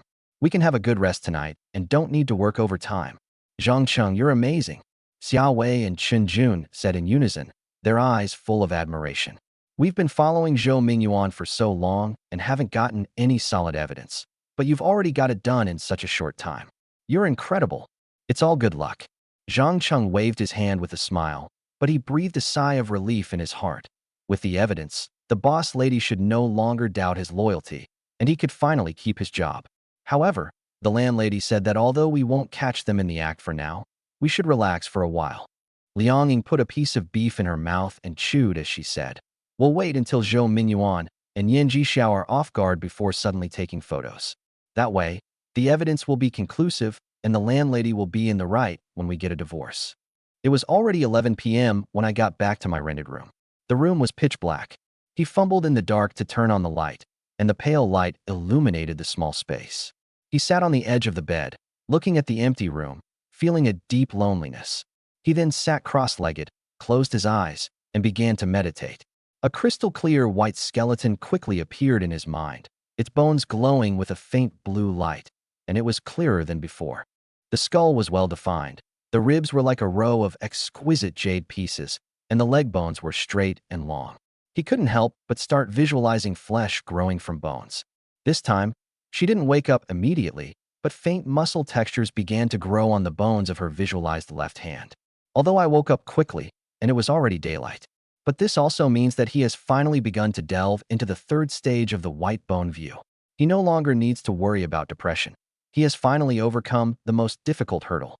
He won his first gamble with his life. Ha! Zhang Cheng burst into laughter, but as he laughed, he started to cry. Tears streamed down my face. If it weren't for being too poor and caring too much about this job, who would be willing to gamble their life? But tragically, he is now gambling with his life for the second time, acting out a date with the boss's wife. I'm betting the landlady can protect him, and I'm betting Zhou Mingyuan won't lose his mind. After washing up, Zhang Cheng drove to the Rose Private Club. To his delight, Li Shuolan had already left. Lin Wanshu just came out of the room. She was dressed exceptionally beautifully, wearing a moon-white dress with the hem just reaching her knees, revealing her slender calves, the skin on which was as delicate as white jade. She wore a pair of beige high heels, the heels not high, but they made her figure look exceptionally tall and straight. Her silky black hair cascaded down her back like a black waterfall. She wore a pearl necklace around her neck, the luster of the pearls complementing her skin perfectly, making her look elegant, sexy, beautiful, and refined. Zhang Cheng glanced at it, and the image of white bones in his mind collapsed instantly. All his negative emotions vanished, and he inexplicably felt a sense of anticipation for life, for living, and for love. Don't rush to work today, let's talk some more. Seeing Zhang Cheng's dazed expression, Lin Wanshu blushed inexplicably. So the two of them sat facing each other on the sofa, and Zhang Cheng quickly made tea. At the same time, stand your ears up. Last night, my best friend Li Shuolan said that I'm more likely to get divorced, and that I should think about who I want to marry after the divorce, so I don't jump from one pit to another. I think that makes a lot of sense. So, I thought about it for half the night, and came up with a very important question. I hope you can help me answer it. Lin Wanshu said softly. You say? Zhang Cheng said respectfully. Last time you suggested that after my divorce I should choose a wealthy man or a government official so that he wouldn't easily cheat. I think that's wrong. Lin Wanshu said. What's wrong with it? Zhang Cheng was stunned. Because after marriage, with my help, they will naturally rise in status and become wealthy and powerful. Nowadays, which wealthy or powerful man doesn't have a few confidants? It's impossible for them to love me wholeheartedly. Lin Wanshu said. Isn't that just jumping into another pit? This? Zhang Cheng stammered, unsure how to answer. So, I think I still need to find a special man, the kind who won't cheat on me even if he becomes rich because of me. Lin Wanshu said. But it's hard to find such a person, isn't it? After all, you can't see through people's hearts. Zhang Cheng hesitated. It's really hard to find someone, and I also have to worry about whether they'll be willing to marry me. After Lin Wanshu finished speaking, she hesitated and asked, Zhang Cheng, if I get divorced in the future, will you be willing to marry me? Chapter 48 Zhang Cheng. I do. Boss lady, you must be joking. Zhang Cheng's face was filled with absurdity. He couldn't believe that Lin Wanshu would ask such a question. I'm just stating a hypothesis. Answer my question, quickly. Lin Wanshu urged playfully. I also want to know if I still have any charm. Seeing Zhou Mingyuan cheat on me again and again, I'm starting to lose confidence. It turns out it was just an assumption, an attempt to regain confidence. Zhang Cheng instantly understood and said earnestly, Boss lady, I told you last time that you were prettier than Su Qing and Yan Jixia, and you have a better temperament.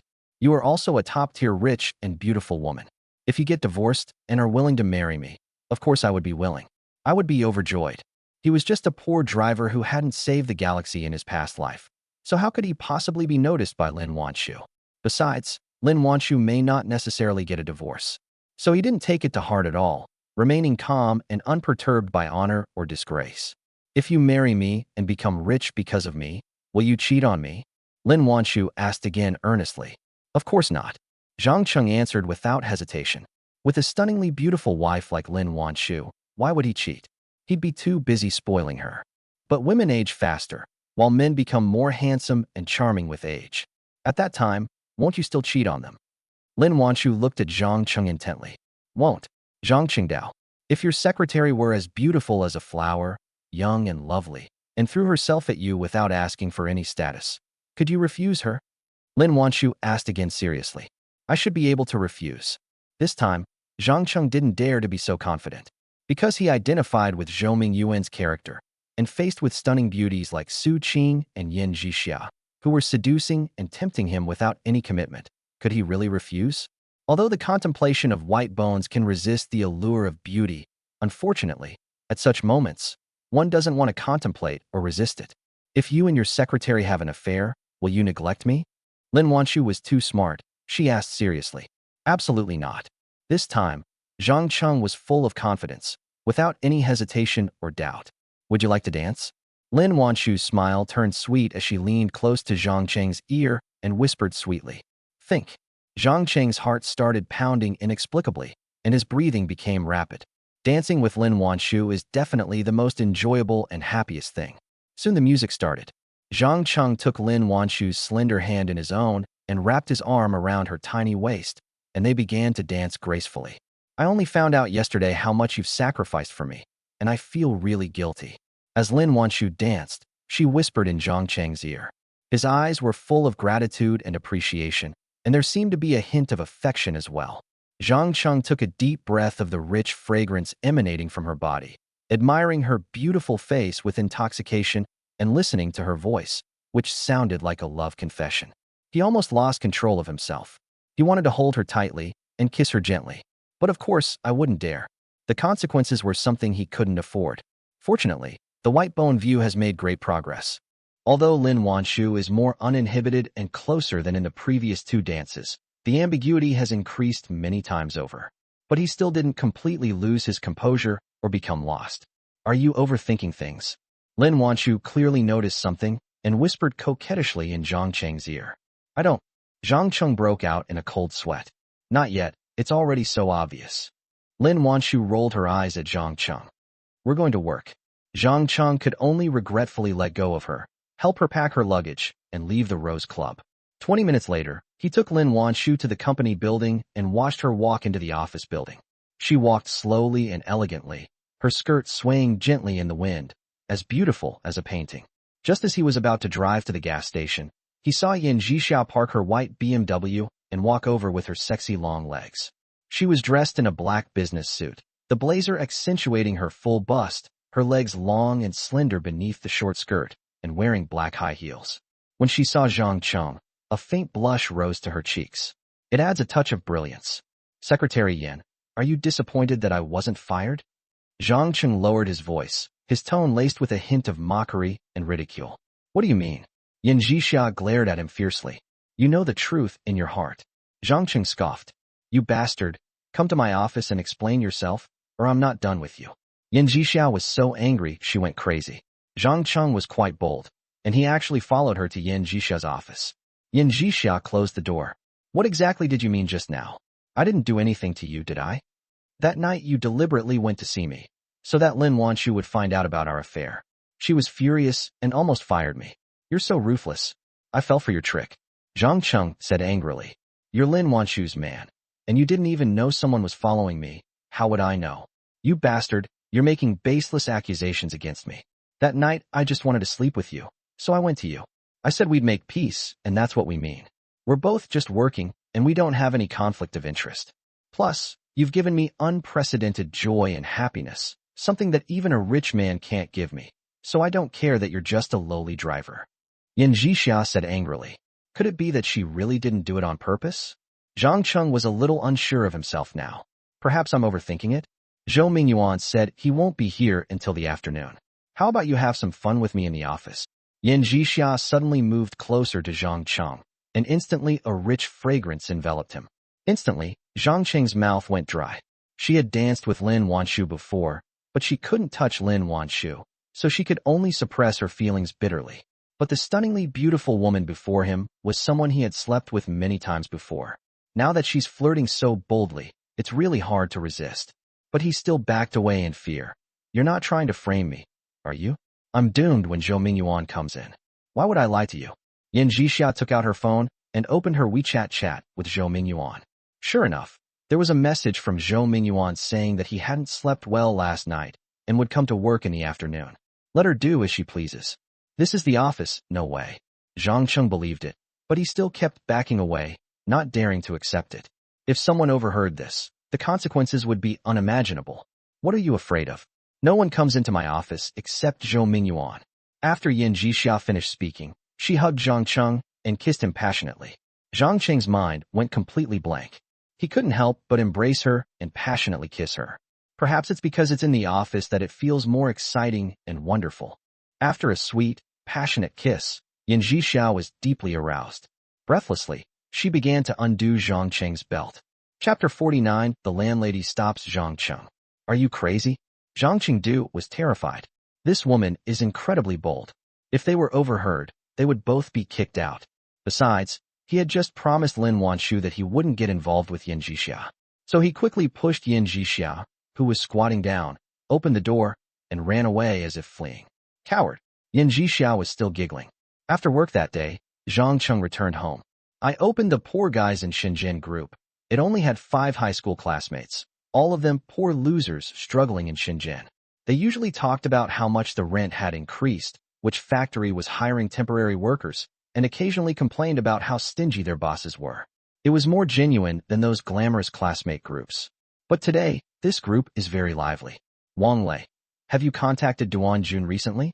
He said he started a private equity fund and wants me to invest. Li Chong sent a voice message, his voice trembling. Duan Jun? Brother Duan contacted you? He contacted me too. He said he'll at least double his money in a year, and I'm borrowing money from my mom right now. Luo Guang. I received it too. Brother Duan said it would be at least 100,000. I borrowed 50,000 from my sister, and I'm still wondering where to get the rest. Even Zhao Peng, who is usually the most silent, spoke up. I'm planning to cash out my credit card. Brother Duan is the top student in our class, a finance master's degree holder, so he's definitely reliable. Zhang Cheng's heart stirred. His greatest wish in life was to get rich and escape the fate of a poor loser, but he had never had the chance. Now that the opportunity had been presented to him, how could he not be tempted? When he was fired last time, he received 70,000 yuan in compensation, which is still in the bank. If it doubles in a year, it will be 140,000 yuan. If it doubles again in a year, it will be 280,000 yuan. And if it doubles again in a year, it will be 560,000 yuan. Maybe soon I'll be able to buy my parents an apartment in the county town, so they won't have to live in that leaky old house anymore. To his dismay, Duan Jun did not contact him. Did Duan Jun know that he couldn't come up with 100,000? Just when he was feeling sad and depressed, he received a call from Duan Jun, who said he was willing to help him out. Zhang Cheng was very happy, and said he would find a way to raise the money right away. After hanging up the phone, he became inexplicably worried again and messaged Luo Guang privately. The two had shared a dormitory in high school, sleeping in bunk beds, and were considered the closest of friends. He typed carefully, Luo Guang, are you really planning to invest? 100,000 is no small sum. What if something unexpected happens? Luo Guang replied quickly, his voice laced with anger. Zhang Cheng, what do you mean? You doubt Brother Duan? Brother Duan was in the top 10 of our grade. Great. He scored over 100 points above the first-tier university cutoff in the college entrance exam and graduated with a master's degree in finance. Now he's a manager at a foreign company, and he hasn't lost money in the stock market in 5 years. He even showed off his account at the last class reunion, earning hundreds of thousands a month. Zhang Cheng stared at the words on the screen, his fingers clenched so tightly they turned white. He wanted to explain further, but Luo Guang sent another message. If you don't want to get rich, don't stop others. Brother Duan kindly helped us out, but you're being suspicious. You're like a dog biting Lu Dongbin, not recognizing a kind heart. The message was accompanied by a disdainful emoji. Zhang Cheng threw his phone on the table, feeling both regretful and angry. Regretful for his loose tongue and angry at Luo Guang for not distinguishing right from wrong. Before he could recover, his phone suddenly rang, and the caller ID showed Duan Jun. He took a deep breath, answered the phone, and before he could even speak, he heard Duan Jun's icy voice. Zhang Cheng, you actually suspect me of cheating you out of money? Luo Guang told me everything, and you think I'm a liar? Brother Duan, that's not what I meant. Zhang Cheng's voice was a little weak. What do you mean by no? Duan Jun's voice was like ice. I kindly helped you out so you could make some money, and you, instead, are talking badly about me behind my back. Zhang Cheng's face instantly burned, and he wished he could slap himself. He should have known better than to say such a thing. He quickly smiled apologetically. Brother Duan, I was wrong. I was just confused for a moment. Please don't take it to heart. Of course I believe you. I'm just trying to raise money with my relatives. I was thinking of transferring it to you as soon as I raised 100,000. There was a few seconds of silence on the other end of the phone before Duan Jun's tone softened a bit, but it was still angry. Fine, I won't hold it against you for the sake of our classmate relationship. But let me make this clear from the start. I'll only take 100,000 from you. I won't take any more. Not just anyone can get into my fund. Giving you 100,000 is already more than enough. Thank you, Brother Duan. Thank you, Brother Duan. Zhang Cheng thanked him hurriedly, but after hanging up the phone, he felt no joy at all. He looked at the instant noodle container on the table and wondered to himself. Duan Jun must have known that he could only come up with a maximum of 100,000, so he gave him a share of 100,000. If I had $1 million, would he say, I'll only take $1 million from you at most? Doesn't this seem a bit like a scam? The next morning, just as dawn was breaking, Zhang Cheng drove his Mercedes-Benz E200 to Lin Wanshu's villa. After waiting for 3 minutes, Lin Wanshu came out. Wearing a black bodycon dress and carrying a canvas bag, she appeared less sharp and more gentle than usual.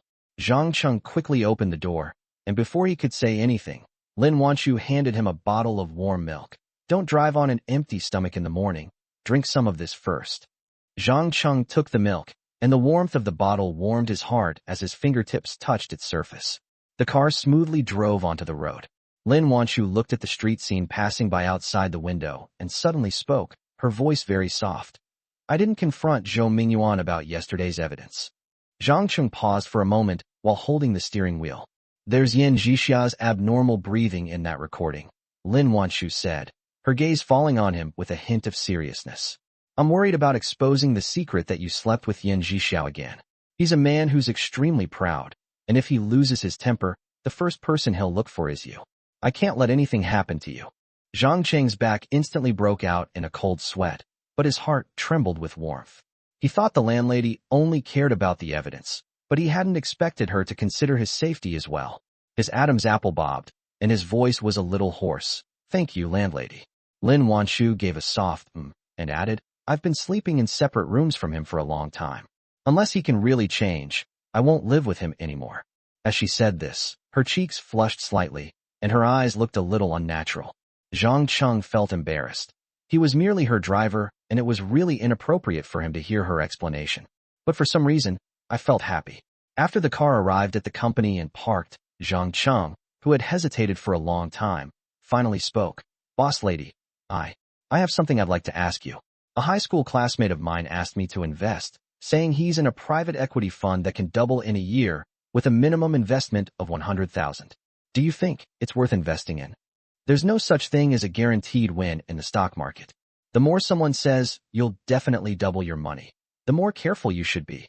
Those who constantly talk about guaranteed profits are either ignorant or malicious. You think the stock market is an opportunity for the poor to become rich? No, it's actually a tool for the rich to plunder the poor. Lin Wanchu's tone was not sarcastic, but rather the sober understanding of someone who had been through it all. You can't get involved in prostitution, gambling, or drugs. Stock trading is even more dangerous than those. At least people know that prostitution, gambling, and drugs are scams, but stock trading is disguised as investment, making you willingly hand over your money. The salary you work so hard to earn is for supporting your parents and taking care of yourself, not for others to exploit. Chapter 50. The two young drivers' unrealistic hopes were shattered into pieces. My dream has been shattered. Cheng was like a walking corpse, devoid of spirit, and felt cold sweat pouring down his back.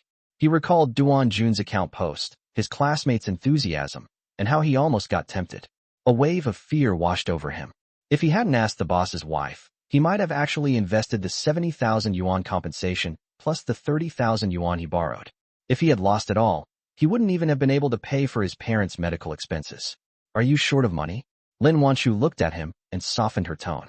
If you need it urgently, I can lend it to you first. You don't have to rush to pay it back. Zhang Cheng smiled wryly and shook his head. I don't lack money for urgent needs. It's just, I want to earn more. For a poor guy just trying to make a living, this salary is about right.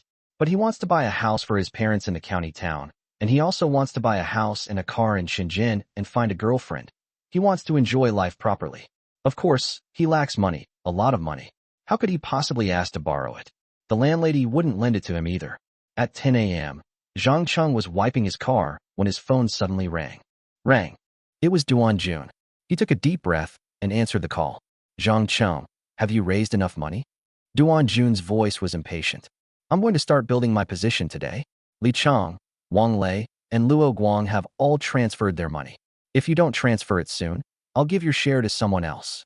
Holding his phone, Zhang Cheng recalled Lin Wanchu's words and his previous hesitation vanished. Brother Duan, I'm sorry, I haven't been able to raise the money, so I won't be investing.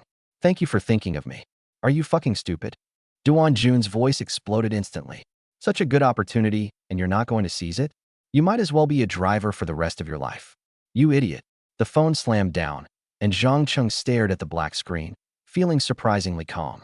He opened WeChat, and the high school classmates group was buzzing with excitement. Someone was posting screenshots of transfers. The red 300,000 and 500,000 were glaringly obvious. Luo Guang sent a voice message, his tone full of pride. I invested 200,000. Brother Duan said this wave will at least double, and I can make a down payment on a house in Shenzhen by the end of the year. A few seconds later, Luo Guang tagged Zhang Cheng. Chengzi, how much did you invest? You haven't raised enough money yet, have you? Zhang Cheng hesitated for a moment, but still typed. I didn't invest. My boss's wife told me that the stock market is a tool for the rich to plunder the wealth of the poor, and I don't want to be a sucker. Less than 10 seconds after the message was sent, a notification popped up on the screen saying, you have been removed from the group chat. Zhang Cheng glanced at the notification and simply closed the page. Not long after, Li Chang secretly messaged him privately. Chengzi, after you got kicked out, Brother Duan said you couldn't raise the money, were jealous of everyone, and deliberately caused trouble. He also said you're a good-for-nothing. Everyone in the group is cursing you, saying you're stupid. Zhang Cheng looked at the message, smiled, and replied, it's nothing. I'm fine. Then he put his phone back in his pocket and continued wiping the car. The sunlight shone on the car, reflecting a dazzling light, but he felt more at ease than ever before. So what if he offended Duan Jun? Compared to those empty promises of doubling, the salary card in your hand and the boss's promise are the things you can truly grasp. On Friday night, the lights of the gilded club pierced through the mist halfway up the mountain, like a diamond embedded in black velvet. As soon as Huang Mao parked the Rolls-Royce Phantom, a waiter in a tuxedo jogged over to open the door. The bow was perfectly angled, and the smile on his face was as ingratiating as a blooming sunflower. He said to Zhou Mingyuan, who was getting out of the car, Mr. Zhou, Mr. Li and the others are waiting for us at the Lili Pavilion on the top floor. They specially opened a bottle of 1982 Lafite. As Huang Mao followed him into the club, his nostrils were immediately filled with a rich, cloying fragrance. A crystal chandelier hangs from the dome dozens of meters high, shattering into millions of points of light, so dazzling that it's hard to open your eyes. In the oil paintings on both sides of the corridor, the skin of nude women gleams with a porcelain-like luster under the lights. The carpet is so thick that it sinks into your ankles. Walking on it feels like walking on clouds, yet it's so soft that it makes you feel uneasy. The Liuli Pavilion was even more lively. 3 women in sequin miniskirts were dancing around Zhou Mingyuan's friend, their waists twisting like snakes, the music making the floor tremble. Soon, Zhou Mingyuan was surrounded by the crowd, holding a wine glass in his hand, the liquid shimmering with tiny golden light. When he smiled, the wrinkles at the corners of his eyes smoothed out, making him look completely different from the sharp-eyed boss he was at the company. Yan Zhixia, come over and have a drink with President Li. Zhou Mingyuan beckoned, his tone carrying an unquestionable familiarity, as if summoning his pet. Yan Zhixia wore a black halter dress today, with a slit up to her thigh, revealing a section of fair skin as she walked, like a snake that had just shed its skin, dazzlingly alluring. She walked over with a smile, picked up her wine glass, and gently touched Mr. Li's glass. When she tilted her head back to drink, the curve of her neck was as taut as a violin string, breathtakingly beautiful. The wine slid down her lips, and she licked it with the tip of her tongue, prompting several men around her to whistle frequently. The blonde-haired man was seated on a corner sofa, like a neglected weed. A waiter brought him a glass of lemonade, and he held the cold glass, his fingertips trembling slightly. He's been to this place several times before. Zhou Mingyuan always chose this place to discuss business and meet friends. As his driver, he could only stay in the corner, listening to them talk about projects worth tens of millions and watching them drink red wine like water, like watching a silent play that had nothing to do with him. The music was unusually loud tonight, making his temples throb. In the center of the dance floor, Yan Zhixia was being twirled around by Zhou Mingyuan, her black skirt like a black flower, brushing against Zhou Mingyuan's shiny leather shoes, every movement exuding a deliberate allure. President Zhou is so lucky. Secretary Yan's figure is amazing. The man in the floral shirt raised his glass, his eyes glued to Yan Zhixia like glue, impossible to tear away. Zhou Mingyuan smiled smugly and pinched Yan Zhixia's cheek. Of course, the people around me are the best. Yan Zhixia was amused by them and smiled broadly. Occasionally, her eyes would glance at the blonde cat in the corner, with a hint of arrogance that was barely perceptible, like a cat being pampered by its owner, showing off its favor to the onlookers. She had known all along that the blonde guy had a crush on her. But how could she tell it was blonde hair? He's just a lowly driver, and not even handsome. Even Zhang Chengdu is no match for him. Zhang Cheng is at least very handsome, and he's also exceptionally talented in that area. Huang Mao felt a sharp pain in his heart, as if he were being pricked by needles. For the first time, he realized with such clarity that he had truly fallen in love with Yan Zhixia. He loved her allure, her sexiness, and even the undisguised greed in her eyes. So when I see her being intimate with Zhou Mingyuan, I get jealous. When I see her smiling at others, I feel uneasy. When I see her valuing money above all else, I have a strange sense of understanding. She just wants to grasp something tangible. Unfortunately, he was just a poor driver and had no right to win her favor. He was only hoping for a chance and possibility to act out a date with her. God, will you give me such an opportunity?